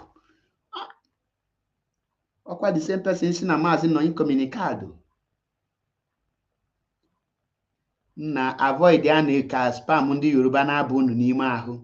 Or that is well off your arụ ka ifu onye Yoruba nụcha gị ka ahụ dị gị mma. Honestly, can you get up on your before I think all the from ye get him an OG Kukwa, Lebani Anya. No, cannot no Apalamazi Nnamdi Kanu. That is wrong. Any leader that cannot be scrutinized, how would they leader? That will not welcome criticism. We are in danger. We are in danger with this.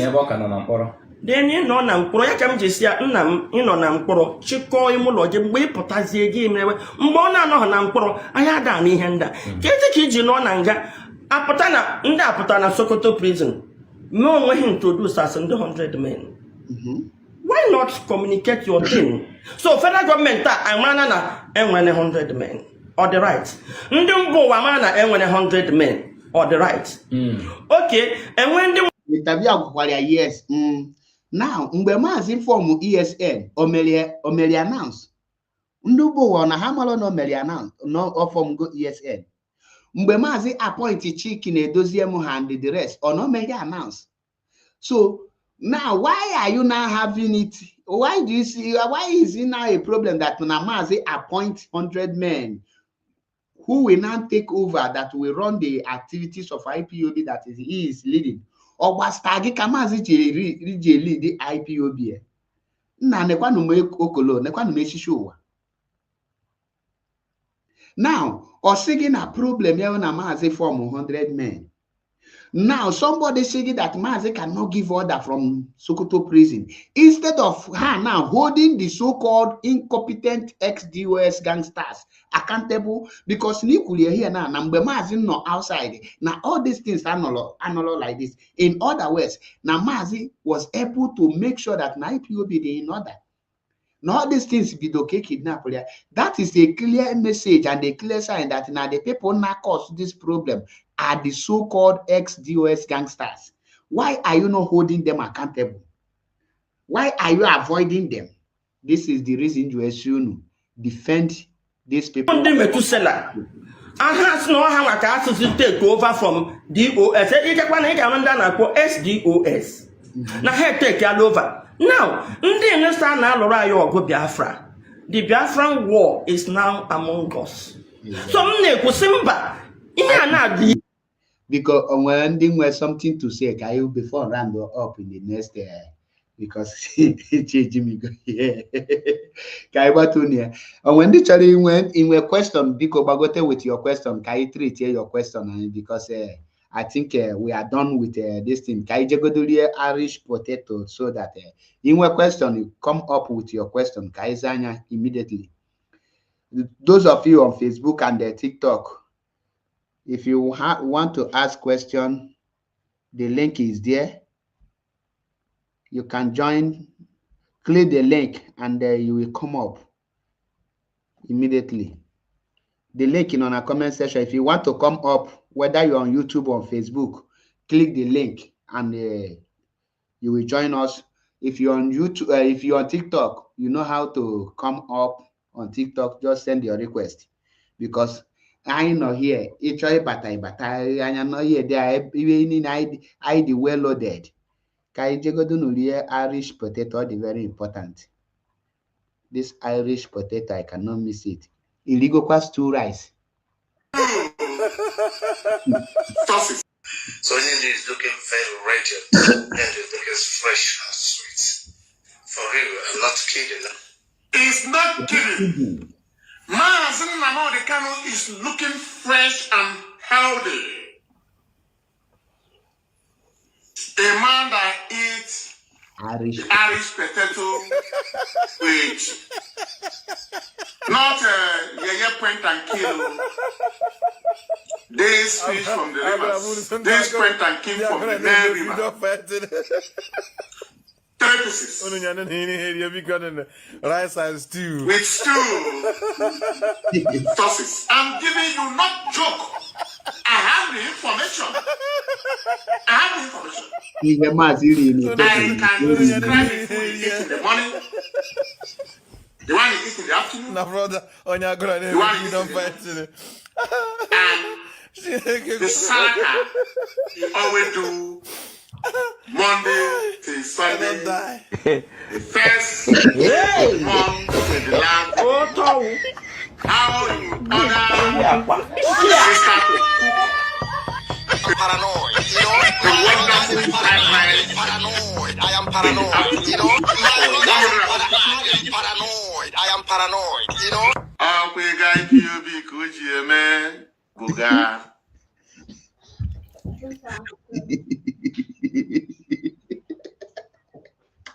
Nandina at TikTok unu na-emiss quite a lot. Unu kwesịrị watch this video live and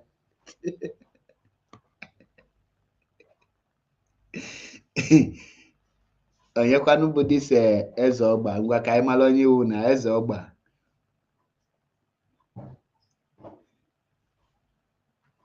I am paranoid. What? Please mute that thing and introduce yourself.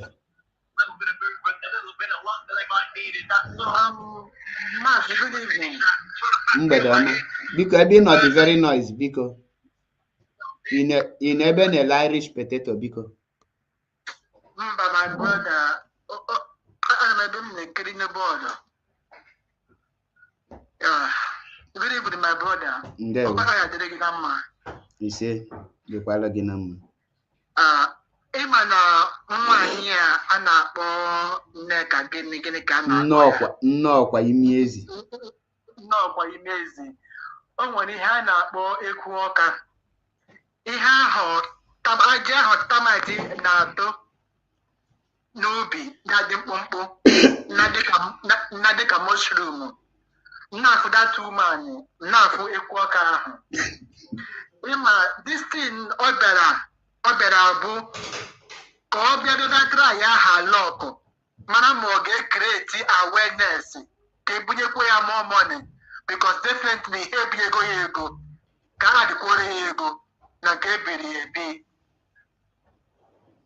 But ọ mahụ na what Maazị Nnamdi Kanu has built already, even mana ndụ mana ọnwụ, she cannot defeat them. N'ala Igbo, ọ ka mma na ime mmadụ insult mgbe onye ahụ ọ dị ndụ, onye dị ndụ ime ya insult, people can ignore you. Mana Maazị Nnamdi Kanu as it stands now dịka onye nwụrụ anwụ. Maazị adịlọkwa ka onye nwụrụ anwụ chachacha biko. That's animal based on ala Igbo. Ime insult onye nwụrụ anwụ is not allowed. Ịkparị mmadụ, maybe mpa mmadụ nwụrụ, ịkparị mpa ya nwụrụ anwụ, ma mma mmadụ nwụrụ, ịkparị mma mmadụ ahụ nwụrụ anwụ. It's not allowed in ala Igbo. So ọ bụrụ na ụta Maazị Nnamdi Kanu nọ inside now, ọ ga-apụta ebe kwuo okwu anyhow.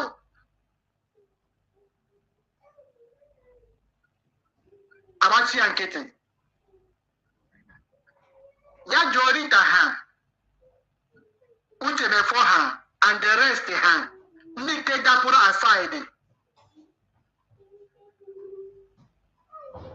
Ụta ahụ dị ha now. Ma Maazị Nnamdi Kanu ọ pụtara echi, ma ọ pụtara taa. People that are behind him, even this thing on the IPOB put out in full force. Or put out in any media again. This rubbish on the now that she cannot even defend herself. As me, she again all the analysis in here since. I understand that now the woman already hope herself. Omado the IPOB should be the self. Omadi the root of IPOB. You hope Gardine based on assumption. Nah, Hanashim getting restricted. Just imagine. Because the power now, Eba. You can tap here. Because power tap, Hanashin and the high restrict go. The power tap on the beacon. So that woman, I might hope that she's insane. Or my that is it. Or my the whole that's it. Nah. Man, of course, that okay, now I'm watching me here, my brother. Well, then, I know from Mazuru no Huzuru, Chuko Kikabia, Mazuru no Huzuru, Biko. Huzuru no Mazuru. The message from Chuko Kikabia Maprimi Henile, Huzuru no Mazuru, to Mazi Chinasa Moro, on Sunday, 18th August 2024. Chukwu okike abịama pụrụ ime ihe niile, ike karịrị ike dum, Ọhụzuru na Ọmazuru said that Maazị Chinasa Nworu should stop hiding his true identity and allow the two Lucifer horns on his head to be seen. He said that too much pride was one of the reasons Lucifer is no more in heaven but on earth, and that the pride in Lucifer has made him to turn the human earth upside down. And at the end, he, Lucifer, must lose everything, including his life, because no creature survives fighting Chukwu okike abịama pụrụ ime ihe niile. Chikadibia said that he is now removing the garment of his glory that he clothed Chinasa Nworu with through Maazị Nnamdi Kanu in IPOB, so that Chinasa Nworu will be free to dance the drums of death fully. Chukwu okike abịama pụrụ ime ihe niile said that it is unfortunate that many people in this IPOB struggle, especially the evil principal officers, think the IPOB struggle led by Maazị Nnamdi Kanu is Maazị Nnamdi Kanu's project, even when his high priest Maazị Nnamdi Kanu has made it very clear to them and to the entire human earth that this project belongs to him, Chukwu okike abịama pụrụ ime ihe niile. Still, many of them are secretly and others are openly fighting his high priest in order to push him aside or kill him, then take over Biafra through IPOB. Chukwu okike abịama pụrụ ime ihe niile, ike karịrị ike dum said that those seats of power these evil principal officers in IPOB are occupying will turn into fiery furnace and burn them at the right time, and that right time is now. Chukwu okike abịama pụrụ ime ihe niile also gave some messages for these 5 countries on earth. Now, Ọhụzuru na Ọmazuru deliver go message to Chinasa Nworu. And those of you who are telling us that this girl, that everything she's saying is correct, I believe you hear her now telling you Chinasa Nworu should stop hiding his identity and allow the horn to grow. I'm not why Hannah here share this part of the message of Ọhụzuru na Ọmazuru. Let's go to some men. Some men, there are some, may we know you? Hey, Polo, welcome. Polo, Ndewo, my brother. Ndewo. And I'm here to go to Iso Metusela Dublin. Now, I miss in my flight. I miss in my flight. 100 men, because I think you could see on the meeting. I think I'm missing my flight. So I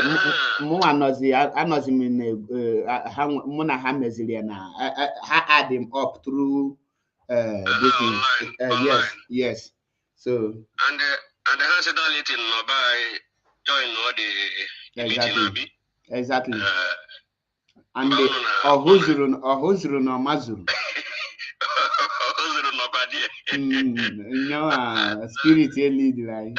They are okay. Me go and go one you go Irish potato first. Man, the Irish potato. All the banka, Mazi or 5-star hotel cake. Yes, no, na Sokoto. 5-star hotel. Ko kejana to tie yene. We na kwa no Sokoto. Yes, now actually serve Maazị ndị otu ha nwere the intel ụdị nri ọ na-eri actually serve nke iri ha mịa nke abalị ọmịa so Irish potato. Because only good for sure. You see, also you know only the direct information. Maazị Gemonti, ihe niile na-afụ bụ a result of inwe Igbo n'empty stomach. And ịṅụcha Igbo n'empty stomach, ịchọzi iri nri nwụọ garị without milk join anyị ịnakpu ụla. That is the result. So maybe no garri with the onion, so the thing no.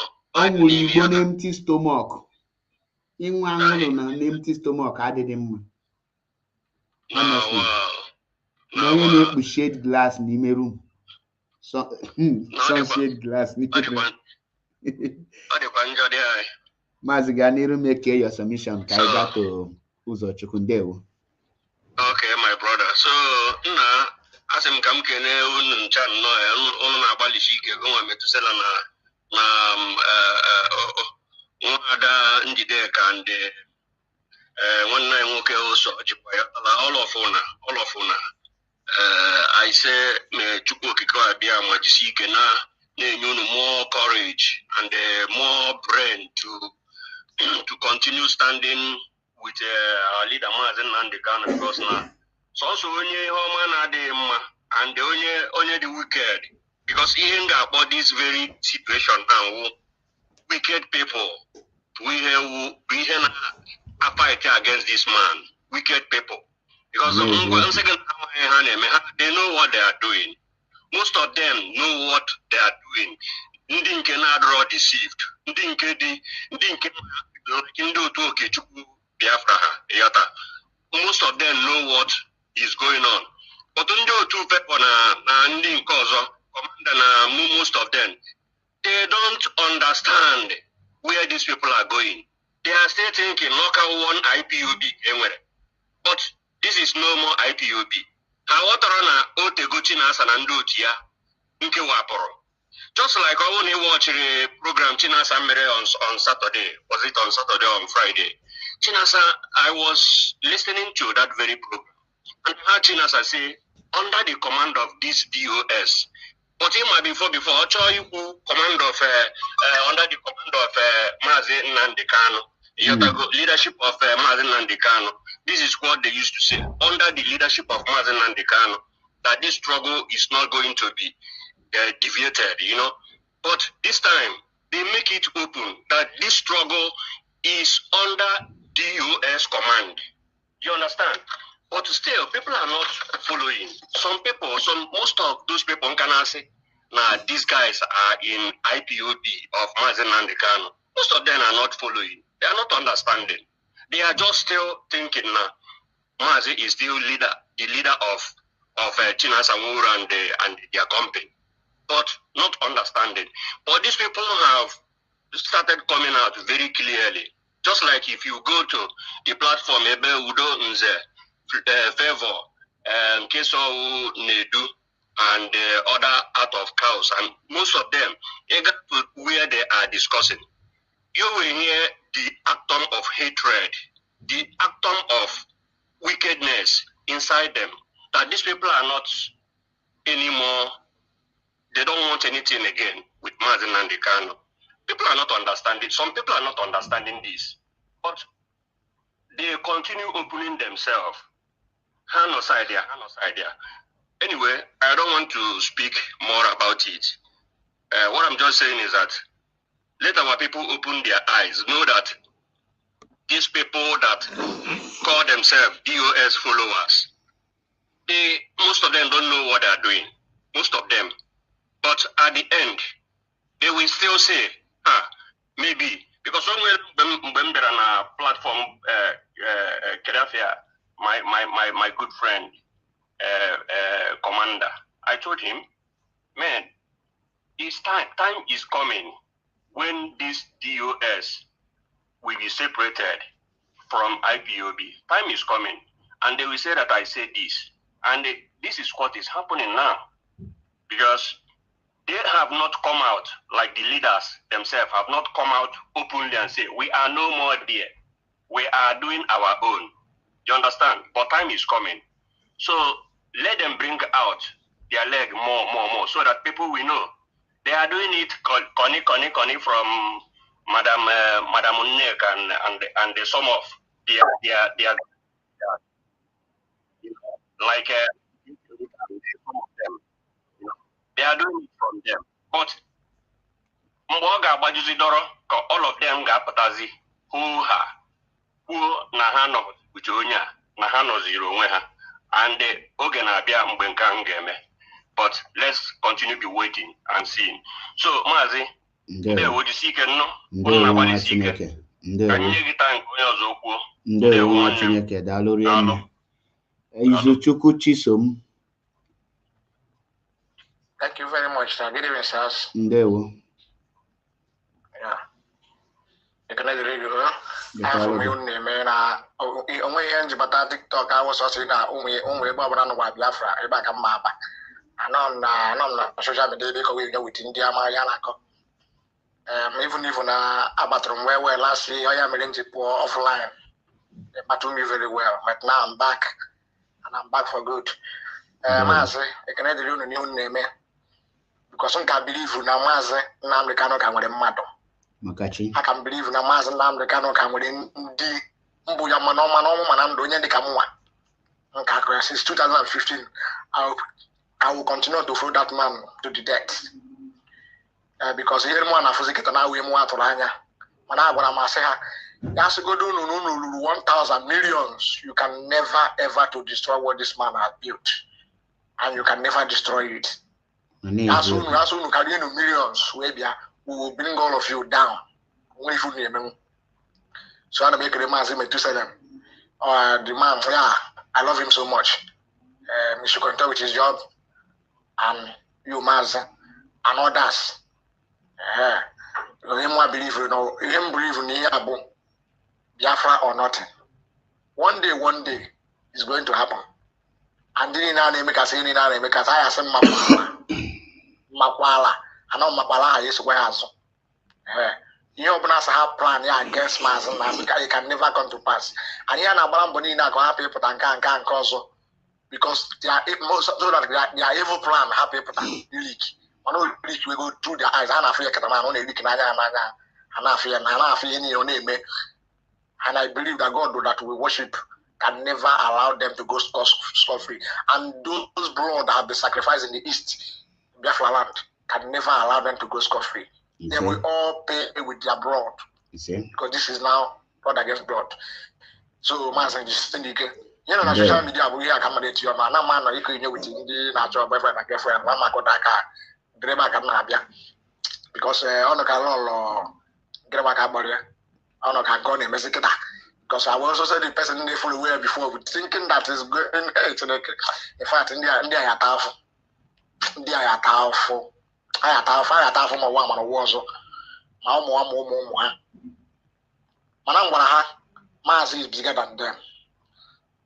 And this is on the go out alone.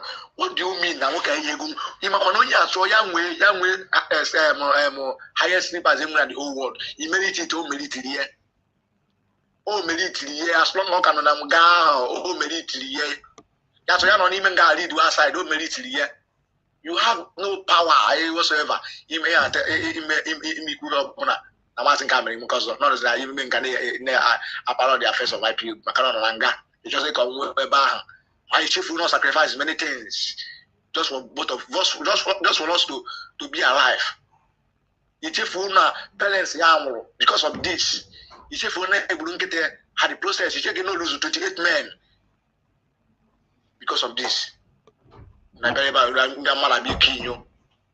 can never defeat us, it's not possible. Only if you know. So, social media. I assume we will Onye wakali Oliarish potato. So say I could go this week. Onye more like a beer, I'm going to get for it. We the man on an age ending cause us gave a car that go to far. They are gone and they are gone forever. Her time is good, their image and the image of their family. So who are you? We have Tyson Ganga. You must not go goddess. At least you dare not. Was in those not was autosic on the opera. Now, so you was a situation I actually did do no people master. Can you sacrifice? Can you sacrifice what this man sacrifice? Yes, sacrifice one half of it. Come on in freedom. Go in outside, they make a look where is there to reduce garden. Maybe query. We know people, we know the men, we know men, and we know men.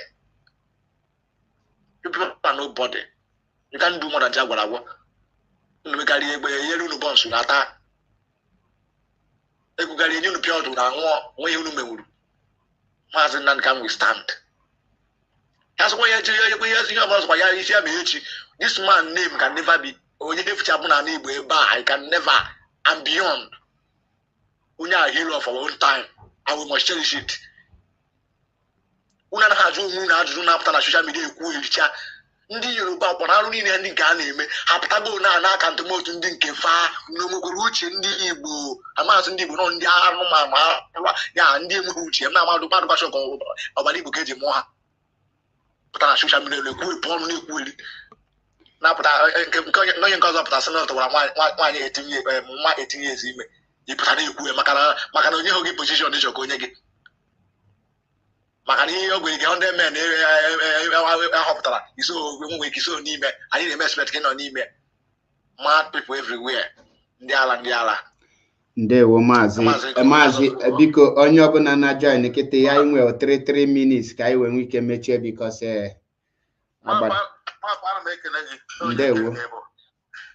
ndewo comment section na-ege you na-arụ ezigbo ike na ịnọ na ha atara anyị ịmara nwebụrụ mgbe anyị na-emekọ program those days so mana I like your consistency and your doggedness mgbe ọ bụla mpụtakwara ịka na online ihe ikwukwara ka ị na-ekwu echi so I like it, just keep it on. Adịrịghị na mma dịkwala gị ise ịmana sometimes o nwere ihe na-eme ihe lọlọ na-akpa adịghị surprise because federal government na-enye ego o nwere mgbe o wetara 10 million so because a chọrọ iyuzue na o jere Sokoto ka ọ campaign ọ ka enye leadership of people eru ebe ha wee na ochie kere na ego spendere ego na-enye ya na spend because a chọrọ iyuzue so the thing fail ọ pụtazie mana ọ marks herself na apụtazie fully na-agazi ezo so ọ bụ ịmara sometimes ọ gbere ihe Ojukwu the first time mkpụrụ Ojukwu n'aka na Alaba International bụ celebrate I think all 64 years that time I joined Ojo local government Paul Dina ọ bịara Alaba rigoro n'elu ihe ọ na-eti Igbo nzuzu kweni anyị na-etikparị anya ma ihe nwoke na-ekwu ochekwara trade na-etikwa Igbo ndị nzuzu kweni sometimes I na-ekele m na anyị mụ ihe mana onwe ihe ọ bụla anyị ma okwuchi ọpụọ ịmana ana m adị agwa ndị mmadụ wee sị ọ ihe na-emeri n'ebe ndị ojii na anaghị adị surprise ịmana mgbe a na-ere slave trade mgbe e mere slave trade a na-aka pen ka akwụsị ya ikwu ọkwa ndị ojii ya bịa pigbuo onye ahụ a na-demonstrate nke ka anyị eji kwụsị ya biznes ha na ha ka nwere mmeni aka ya ere ụmụnne a na-aba that's why slave trade ji wee last for 244 years ihe ọ lastịrị kemgbe Brazil 1981 ka ha kwụsịrị because na ndị ojii ekpeghị na ọ ga-akwụsị ị na-eje agaba ụmụnne gị na-ere mgbe Sheikh Vera bịara Congo ka ọ bịa help ha fight for freedom onye kọta ndị asị na this is a type of people, this is a kind of people na ha na-put their stomach before their freedom that na onye pụtara ịmara a na-ekwu okwu chi na asamora ma nwekwara ike mụnwa first time mgbe nka bụ coordinator ka m pụtara isi wee sị ha una frushi na asa I like it. My spirit I mean this man mpụta if they dere me ya direct say am okay I know na me mesha deviate because so hapụ uwe ihe na-agbọ so if we ihe na-eme ni ọ bụrụgo nation ndị ojii that na nwanne gị ọ ka ọ bụrụ onye a wetara kama ya gasa ka people ya pụta afọ ndị rijuru mmiri ofu onye na-agbapụta ọsọ ịrụ ọkwa ikwu na ndị Fulani na-agba mkpamkpa na anaba anyị ofu onye nke mere na foto ọkwa ndị Igbo kwa na-asịkwa na ọkwa ndị Igbo ibe ha kwana onye nọ on the ground mbụ chikwa nsọkọ ndị na abara asị ka ihe yutu na-eme ndị a eji bịa be ha na-egbusi ndị be ha ifụkwa ndị agha ndị ji a na-akọfa ndị na-eme arụ pụtakwa nke mere na village m direct m furu mgbe m nara ụlọ mgbe m nara ụlọ mfe ya n'anya akpọ m sị na ekwe ihe na-emeni anyị nso a na-achụ ehi nwụtụ ndị akpụrụ ehi ịfụkwa ndị na-asị na-asị ịfụkwara ndị anya ịpụtakwa na-akpọba ha ị na-ajụ ka ụdị ndị disease dị ya so ịfụrụ ihe na-emeni edego Maazị Nnamdi Kanu is a prophet ọ sị na these people ya emecha pụtaba they will come out one after the other mmadụ dịka apụtachabekwa ha mmadụ dịka nna ike apụtago aka ya apụta ha ka nọ in group ha ka ya pụta maazị biko rọnụ anya bikos ka nwa ike nye ndị ọzọ time bikos anọzi m na mmechi akụgo m almost 4 hours na so aka ya pụta ndị aka ya na-adakwa ntiri Biafra abịa so ọ bụrụ ya bụ my conclusion onye ọzọ kwukwa ndewo nwa Chineke daalụ rinne TikTok Marshal nye anyị ọnụ anyị nọzi na kwapụ n'akụkụ oge achọrọ m iji ohere agwa ndị niile nke na-agba Maazị Nnamdi Kanu mgba ndị na-agba mgba na-enye nwụrụ nwaanyị ọgụ nwụrụ nwaanyị anyị na-alụ achọrọ m ime ka unu mara sị unu mere the greatest mistake of your life o nwere ewu mistake iwu asị na mmanụ dịka ndị Igbo na-ekwu ya na mmanụ kwafuo na onweghị nchịkọrịta again mistake unu mere dịka ebe unu gara kwafuo mmanụ drọn Chukwu biri unu so ọ ga-adị difficult to gather it again ọ ya wụ mistake unu ụtọ dị ọ bụ ihe chọrọ gburu onwe ya na unu kwere ka ekwensu yuzu unu ọ bụrụ na unu ma na unu amaghị obodo ekwensu na-eyuzu ha unu amaghị ihe unu mere unu ga-abịa ịkwa the consequence of amaghị ihe unu unu amarakwa na amara mee ya unu ga-efesikwa faith unu so but achọrọ m ime ka unu mara na unu mere the greatest mistake and you have yourself to blame at last why iji mee ala ahụ ekwensu eyuzu oge ịma na ndị Bible student ya ndị Bible scholars ọ nwere story nọ na Bible asị na abụmọnụ ga-adịrị onye ahụ nke ekwensu ga-eji imegide onye nwaanyị oge ọ ga-abịa now ọ ga-aka mma na amụrụ ga-amụ ọ ga-aka mma na amụrụ onye ahụ amụ ọ ya mere Judas Iscariot ji lecha anya hụ the kind of gravity of his offense ya ga-akpụ ọbụ yes so abụmọnụ dịrị unu niile ndị wepụtara onwe unu ka ekwensu yuzu unu agaghị ama but nga ọ ga-esi dịkwa ọjọọ ọwụ o nwere ike mee extent to ụmụ unu na ụmụ unu n'ihi na ihe unu mere ọwụ ihe rụrụ arụ n'anya Chukwu na anya mmadụ ala ezogidere okwu n'elu ya ga-ekpekwe gị ikpe mmiri ị ṅụrụ aṅụ ga-ekpe gị ikpe n'ihi na ị gbara mgba megide onye nke Chukwu sendere onye Chukwu ziri ozi onye wụ anyị na-akpọ onye nzọpụta onye Maazị Nnamdi Kanu wụ onye nzọpụta anyị n'oge nke anyị a o nweghị onye nzọpụta ọzọ m hụrụ na-awụ Maazị Nnamdi Kanu o nwekwenye prọfet ọzọ m hụrụ n'elu ụwa no at this our time m ga-eji tụnyere Maazị Nnamdi Kanu ihe mere m ji soro ya na social media sị na ndụ n'ọnwụ ọ bụla ọnọ ka m ga-anọ ọ n'ihi na ahụrụ m na ije ọ bịara awụghị iji anụ arụ ọwụ iji ime mmụọ n'aka Chukwu kwụ ya a sịrị na ọwụrụ ya Maazị agaghị anọrụ taa a sịkwa na ọwụwụ ya ihe niile o kwuru kemgbe 2012 2011 2015 2016 akwa ihe niile ndị ahụ mezuchara taa ma ọ gwara anyị sị ọ Jibrin chiga anyị akwa ụfọdụ si na ọ waghachi ma ọ gwara anyị na a ga-abata na awa farmland chọọ lee ụmụ nwaanyị anyị dina ha kwuru ndị ntọ ga-atọhe na-adịghị mma n'obodo anyị agwa anyị sịrị na ọ waghachi ụfọdụ sịrị na ọ waghachi ugbu a na-akwa ọ na-eme n'anya ihu anyị so ya hụrụ onye dị otu a n'onwe ihe niile o kwuru nwe bekee m hụrụ na-emebeghị ofu nke na-emebeghị agwụla the declaration of this our Biafra to recognize this Biafra ka ihe ụra na Nigeria kede n'ala ala Biafra ọ gwụla the only one fọrọ ọnụ all the whole things o kwuru bịachara na mmezu ọ bụrụ ụdị onye a ka ị lechara anya bịa gbawa mgba ọ ga-aka ma na amụghị ga-amụ because ị mara ihe i mere n'ikpeazụ ka ị ga-amata mana ndụ mana ọnwụ ị ga-aghọrịrị mkpụrụ ahụ ị kụrụ as long as ị megidere onye Chukwu tere mmanụ onye sacrifice ihe niile o nwere ele proof ozi ị nwere iji ekweta sị na onye awụ Chukwu zipụtara ya ka o nyere anyị aka o nwere ike ifilu na ị na-eme ọfụma mebi ị na abroad na-eriju afọ gị na-egbo mkpa gị ịmakwa na o nwere ndị ọzọ na-enweghị hope na ndụ ha ịga na street nweta ụmụazị si na-akpagharị ahụhụ ka ihe ahụ the agenda of this our movement na a ga-enwe nwere onwe a ga-enwe free education a ga-enwe medical care otu ahụ esi na-etesti ya na brọd ahụ nọ a chọrọ ka ọ dịrị otu ahụ n'ebe nke anyị ọwa ihe ọjọọ so ihe ọma adịghị mma ga-abịazie were ozi onwe gị na-agba mgba ka iji bibie ha eme otu ọ ga-adịrị gị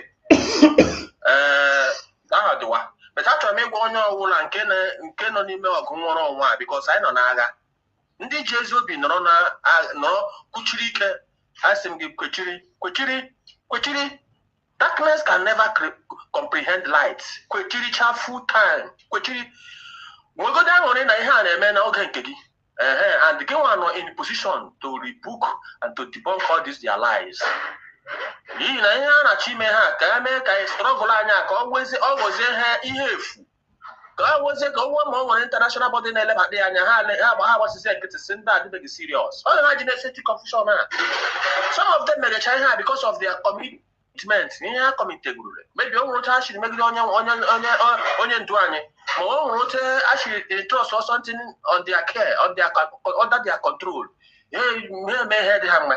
So for that reason, what I shall make an advice you back.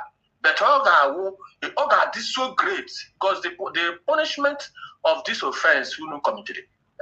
All that is so great. Even as you go to name when one unu lota na Biafra get unu one mission na Biafra get 2 na 4 because I only was that guy there make chai ha unu gbara mgbe ya unu esoro bịa uri ya taa Chineke agaghị ikwe ọ ka unu mara ihe unu mere unu. So anyị nwa kwuchiri ka anyị akwuchieli ike kwechiri otam nọ na onwe ihe ọzọ emeghị n'ihe asụ n'ọnwụ na maka ka nwere ihe m ji enweta Chineke mazuru na otam nọ na asịgori na Naịjirịa na-akpọgode nkọ na-ajụgode njọ dị na ezinụlọ ma anyị ga-agbala ha ya bet n'ihi na iwu ndị ụmụ eziokwu Maazị Nnamdi Kanu sị na iwu ụmụ Chineke ma o kwuru ihe ahụrụ m ya na eziokwu bikos ọ gwụlara na ụmụ Chineke ga-emewu ihe anyị na-eme anyị adịghị corrupt ka unu anyị ekwechiri ọ congratulate ala anyị na wụ anyị gbara bikos ọ hụrụ na anyị merugoro unu n'ọgụ a anyị emerichakwala unu nwara makwa so hụrụ na eme na nwe ọhịa ga-echezi unu gbacha mgba nke anyị nyere unu ha yesi anyị nyere unu na 2-3 months na unu ga-adịzi onwezi onye ga na-echetazikwa ihe gbasara DOS na Nneka Chimezie at least by now onye ohi ụra ọ kwesịrị na-ehi ezigbo ụra ọ kwesịrị ya nọ n'ụra anyị adịraghị ọ ga na-adịraghị with us na ya nọgide na bed Jizọs anyị ga-ekpe ya ahụ ọkụ anyị na-ekpe ya ma nnu niile ọkụ some of you nọ n'ọnda kamera na-aha ahụ ihu unu anya but despite anyị na-ahụ ihu unu anya our desire must come true. Our desire upon you people. Chukwu ga-eme ya bịa na mmezu. Maazị Rando up ka ndị ọzọ nwee ike wee kwuo biko na anyị nọzi na rounding up biko. Ọgọ ha m n'ọnụ ndị nọ n'ọgụ ha jisie n'ike Maazị Chukwu gbaa ume. Ndewo nwa Chineke. Because anyị lere anya echere m si ha ogo ha gwụdala ndị emeriele. Emechara m si onwe baa akwa ma a tụrụ Maazị kpọrọ mee akwa befu anya mmiri si anyị elezi ihe wuru ụgwọ anyị na-azụ elezi ihe a ga-emezi now.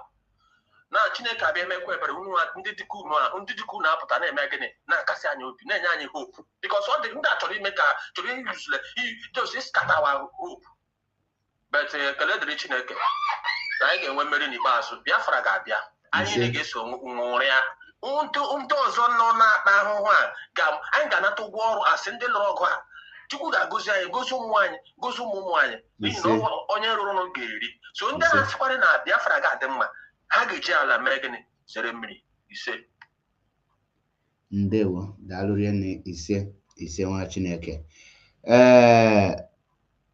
Laiki 22 over to you. Ndewo Maazị Paul. Ndewo nwa Chineke. Ekenekwa m gị. Enwere m ihe ọtụtụ okwu nwere ikwu nọ ka nkene gị otu isi wee gbadosi ike na wee na-agba mgba ka ihe ọ bara anyị ihe m na-ekwudobe bụ na I man, that woman, I encountered her yesterday. She did not allow me to speak because I had a lot of things that I've already wrote for her. So she decided not to make me to talk because I wanted to ask her a question. She is on her brain yet obele.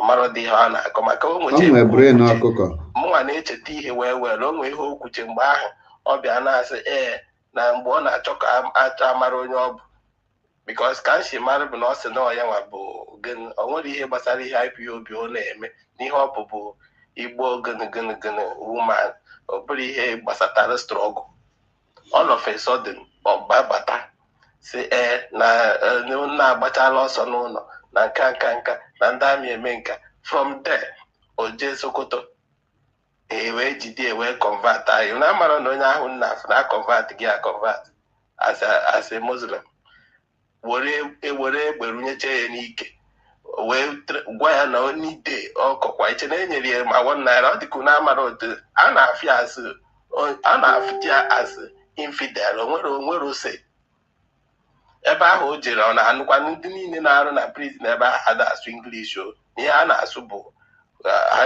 bụ Fulani Hausa Fulani na ihe ọ na-akọ ọ na-eme nke ọzọ na ya jere wee jee Eziagụ as gọvanọ Enugu steeti or as what ọ na-abụrụ na ọsabụ ka ọ na-arụ dịka ịbụrụ steeti aktọ o nwere ihe ịbụ asị na enwere ebe enwere crisis na agbara ịkwaka akpa gaba ebe a nke ahụ abụrụ dị my problem mana ọkwa ọ na-afụ ka ndị mmadụ bụ general purpose machine gun abịa si peace talk na Katsina gị mee na ojebede ọkwa ọ na-afụ ndị mmadụ na-evu life ammunition today na oje video former chief of army staff ube na enwe 100,000 repented Boko Haram in military gịnị ka okwu ọkwa ha na ebe a na-akọ ya ndị agha ha na-efe ili na a na-agbara ọsọ n'ọdịna they are close to the doorstep ha nwa bụ ndị na-eche ha nchesa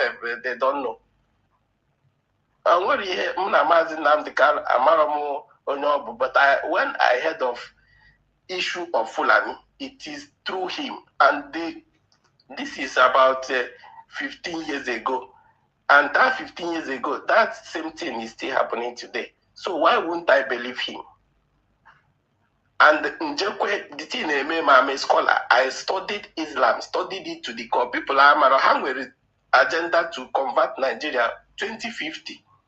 A serious one. Nigeria Gabonese Iran ndị be anyị na-akọgeri ihe ha na-akọgeri.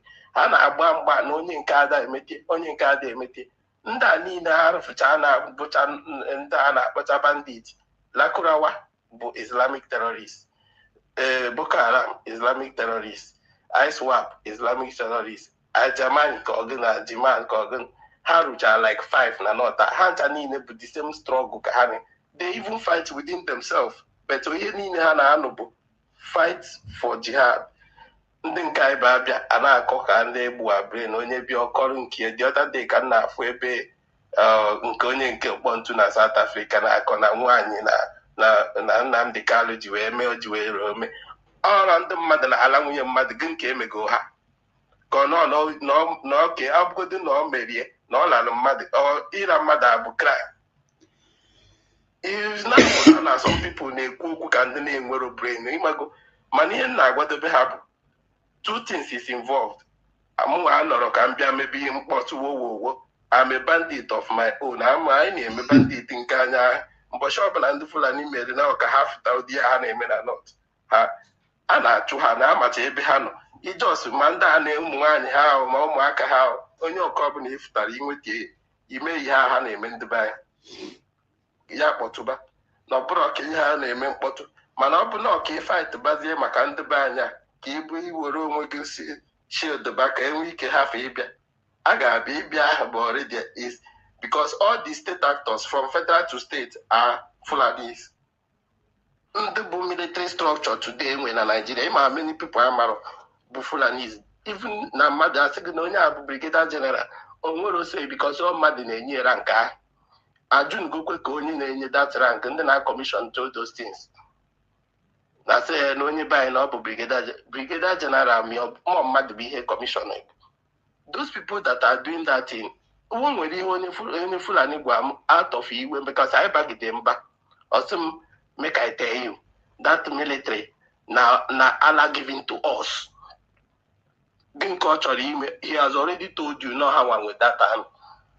I want to the second thing ga-amezi bụ ọ bụ na the struggle na-ebidogo gbagharịba chụgbu onwe anyị omebe nke onye nke na-akpọ m iyi ebe a si na-asị m na Nnamdi Kanu akpọchigie n'ọzụ mụnwa take over nke m na ndị ojiri my face this and that nsị abịa m ime advert na social media ifili na mbịa na mụ na gị na-eme ofu ihe mana ihe ha na-amarọ bụ na ha tekro time before that 2050 ha ga-afụ ihe ga-eme na Nigeria. Ihe a na-eme na Iran mere nke ha 1979 ha ekwere aka Islam Sharia we want Sharia today ha ajụgo the thing ọ na-afịa ha arụ otu akwa ka ọ ga-achịkwado ndị be anyị surprise the thing mee ndị a niile na-agbagharịcha ịma na ha na-aghọtabeghị na a na-plan dịka onye ọbụla eyichie hijab yichie isi yichie arụ inwere mgbe aka ha ga-afụ the might of Hizba. How many Hizba na before?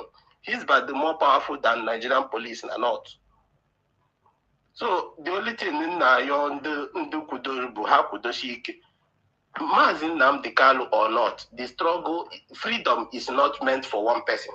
Freedom is meant for everybody who understand that you need to be free. You need to be liberated. The liberation of all the Western civilizations, even when you hear Western civilization, it was in a struggle that religions stood today, both Christian and Islamic. They had a struggle. They fought for the struggle. So if everything must not follow a process. I gave different direction of looking for it. Onye nka oburu ime social media talk ine-eme.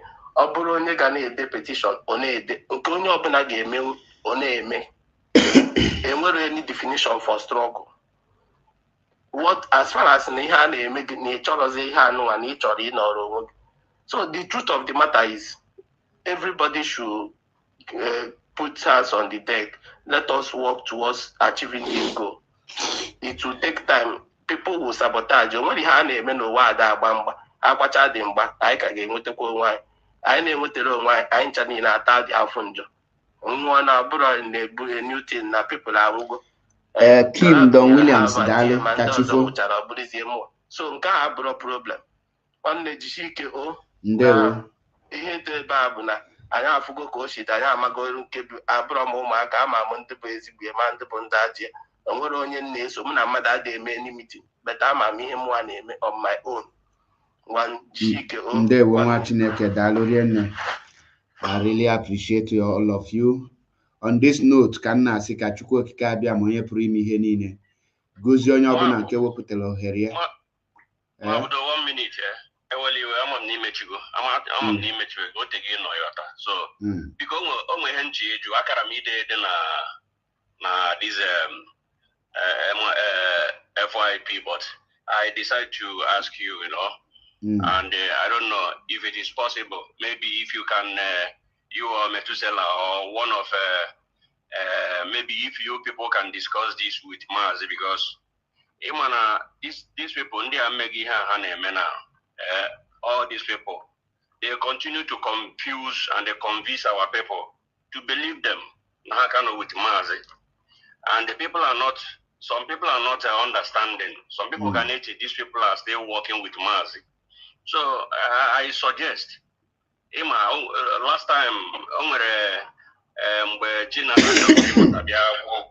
so one of our people tried to advise me to come, when Chinasa is there, so that things will, there will be commotion or something like that. So, and Methuselah, he understand, he listened, and I think maybe if you guys can try to relate some of this message to Mazi, over these 100 men, if they can write a kind of a petition to these people, all these guys, it may be this struggle, a weapon IPOB, or a memo, they understood that these people are no more with IPOB.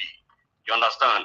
So that some people that are still in confusion will know their faith, because just like this favor and do here, all this umururu mother, umururu azwa na ya hatunni.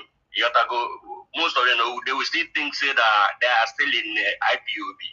But if you look and go through what they are doing, you will see that they are no more with Mazi. So is it not better to write a memo that these people are no more IPOB member that follows Mazi Nandekano? That these guys are Bele and Ikenga and their group member now, that they are no more with indigenous people of Biafra, which Mazi Nandekano is leading. Is it not right to do something like that? Mazi, So that Mazi, thank you. Yeah. In that area, Abuhiyaga announced on social media because Onyendu, Onala's Onyendu as a guy named Onwe reason Onyendu. Okay. So even Mio them then do all these things now, even to the extent of saying that Namazi Abagala, this and that. So we have seen this thing before. So all on you at this point, on your own shaking not be confused now when we are because it is crystal clear. Even Chinas and Wura Potago Gua Umbowana for over many years now. Mazi Anaha at the follow on Hana Anaha anything from Mazi. So again, all those things on Yagwacha the thing or can is Apuku. Man, so many people are still confused. People are confused. Only are they confused? Even Umazi, they got the letter. Okay, are they confused? So there are people that are born to be confused. Those ones are not issue. So, like but nevertheless, don't worry. Yes. The appointment of 100 men, appointment of 100 men, and the steps those men see get take in the nearest future. The result, the actions will speak volume. So it will differentiate everything, and people will know their stand. Nevertheless, Mazi, thank you for your wonderful advice. I believe those that are matters are also listening, and they will take note. Okay. But ihe niile abụla na social media ọkụghọta. Ndewo nwa Chineke. Yeah, I understand. Okay, Mark. Thank you for your effort. Ndewo. Thank you very much. Thank Metusela also. Ndewo nwa Chineke, ndewo. FOB, I salute your galantness. I salute you, and Mazi Metusela, I greet every one of you. Asadema, Asamarama, Nwe golden voice. Asi tagokwa rich potato. Sister Chizi, send all the Okwandi are not very close to a rich potato. Adugo, Adak, Ekenekwamgi. Sister Ejiro, later you go send me the Irish potato. I need them. It's very important with his 2 rice. Because I want my skin they fresh. Be like say now because I say they lack Irish potato, now I make my skin they let's say they dry. So I need the Irish potato.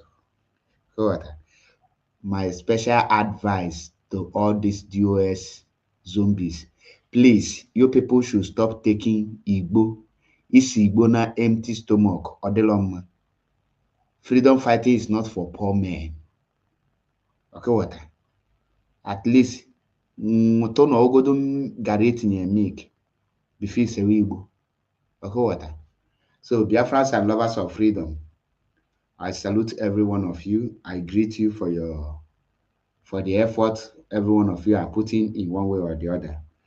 And I say, may Chukwu Kikabiama continue to strengthen every one of us who are out there making sure that Biafra will be restored and Mazi Nnamdi Kanu will be protected. I say, may Chukwu Kikabiama guide every one of you wherever you are. You will never lack. And we must achieve Biafra in our own time, no matter what it will take. I say, may Chukwu Kikabiama bless every one of us. On this note, I say, may Chukwu Kikabiama guide you from me, from here. It is good night. Catch your phone. Day one.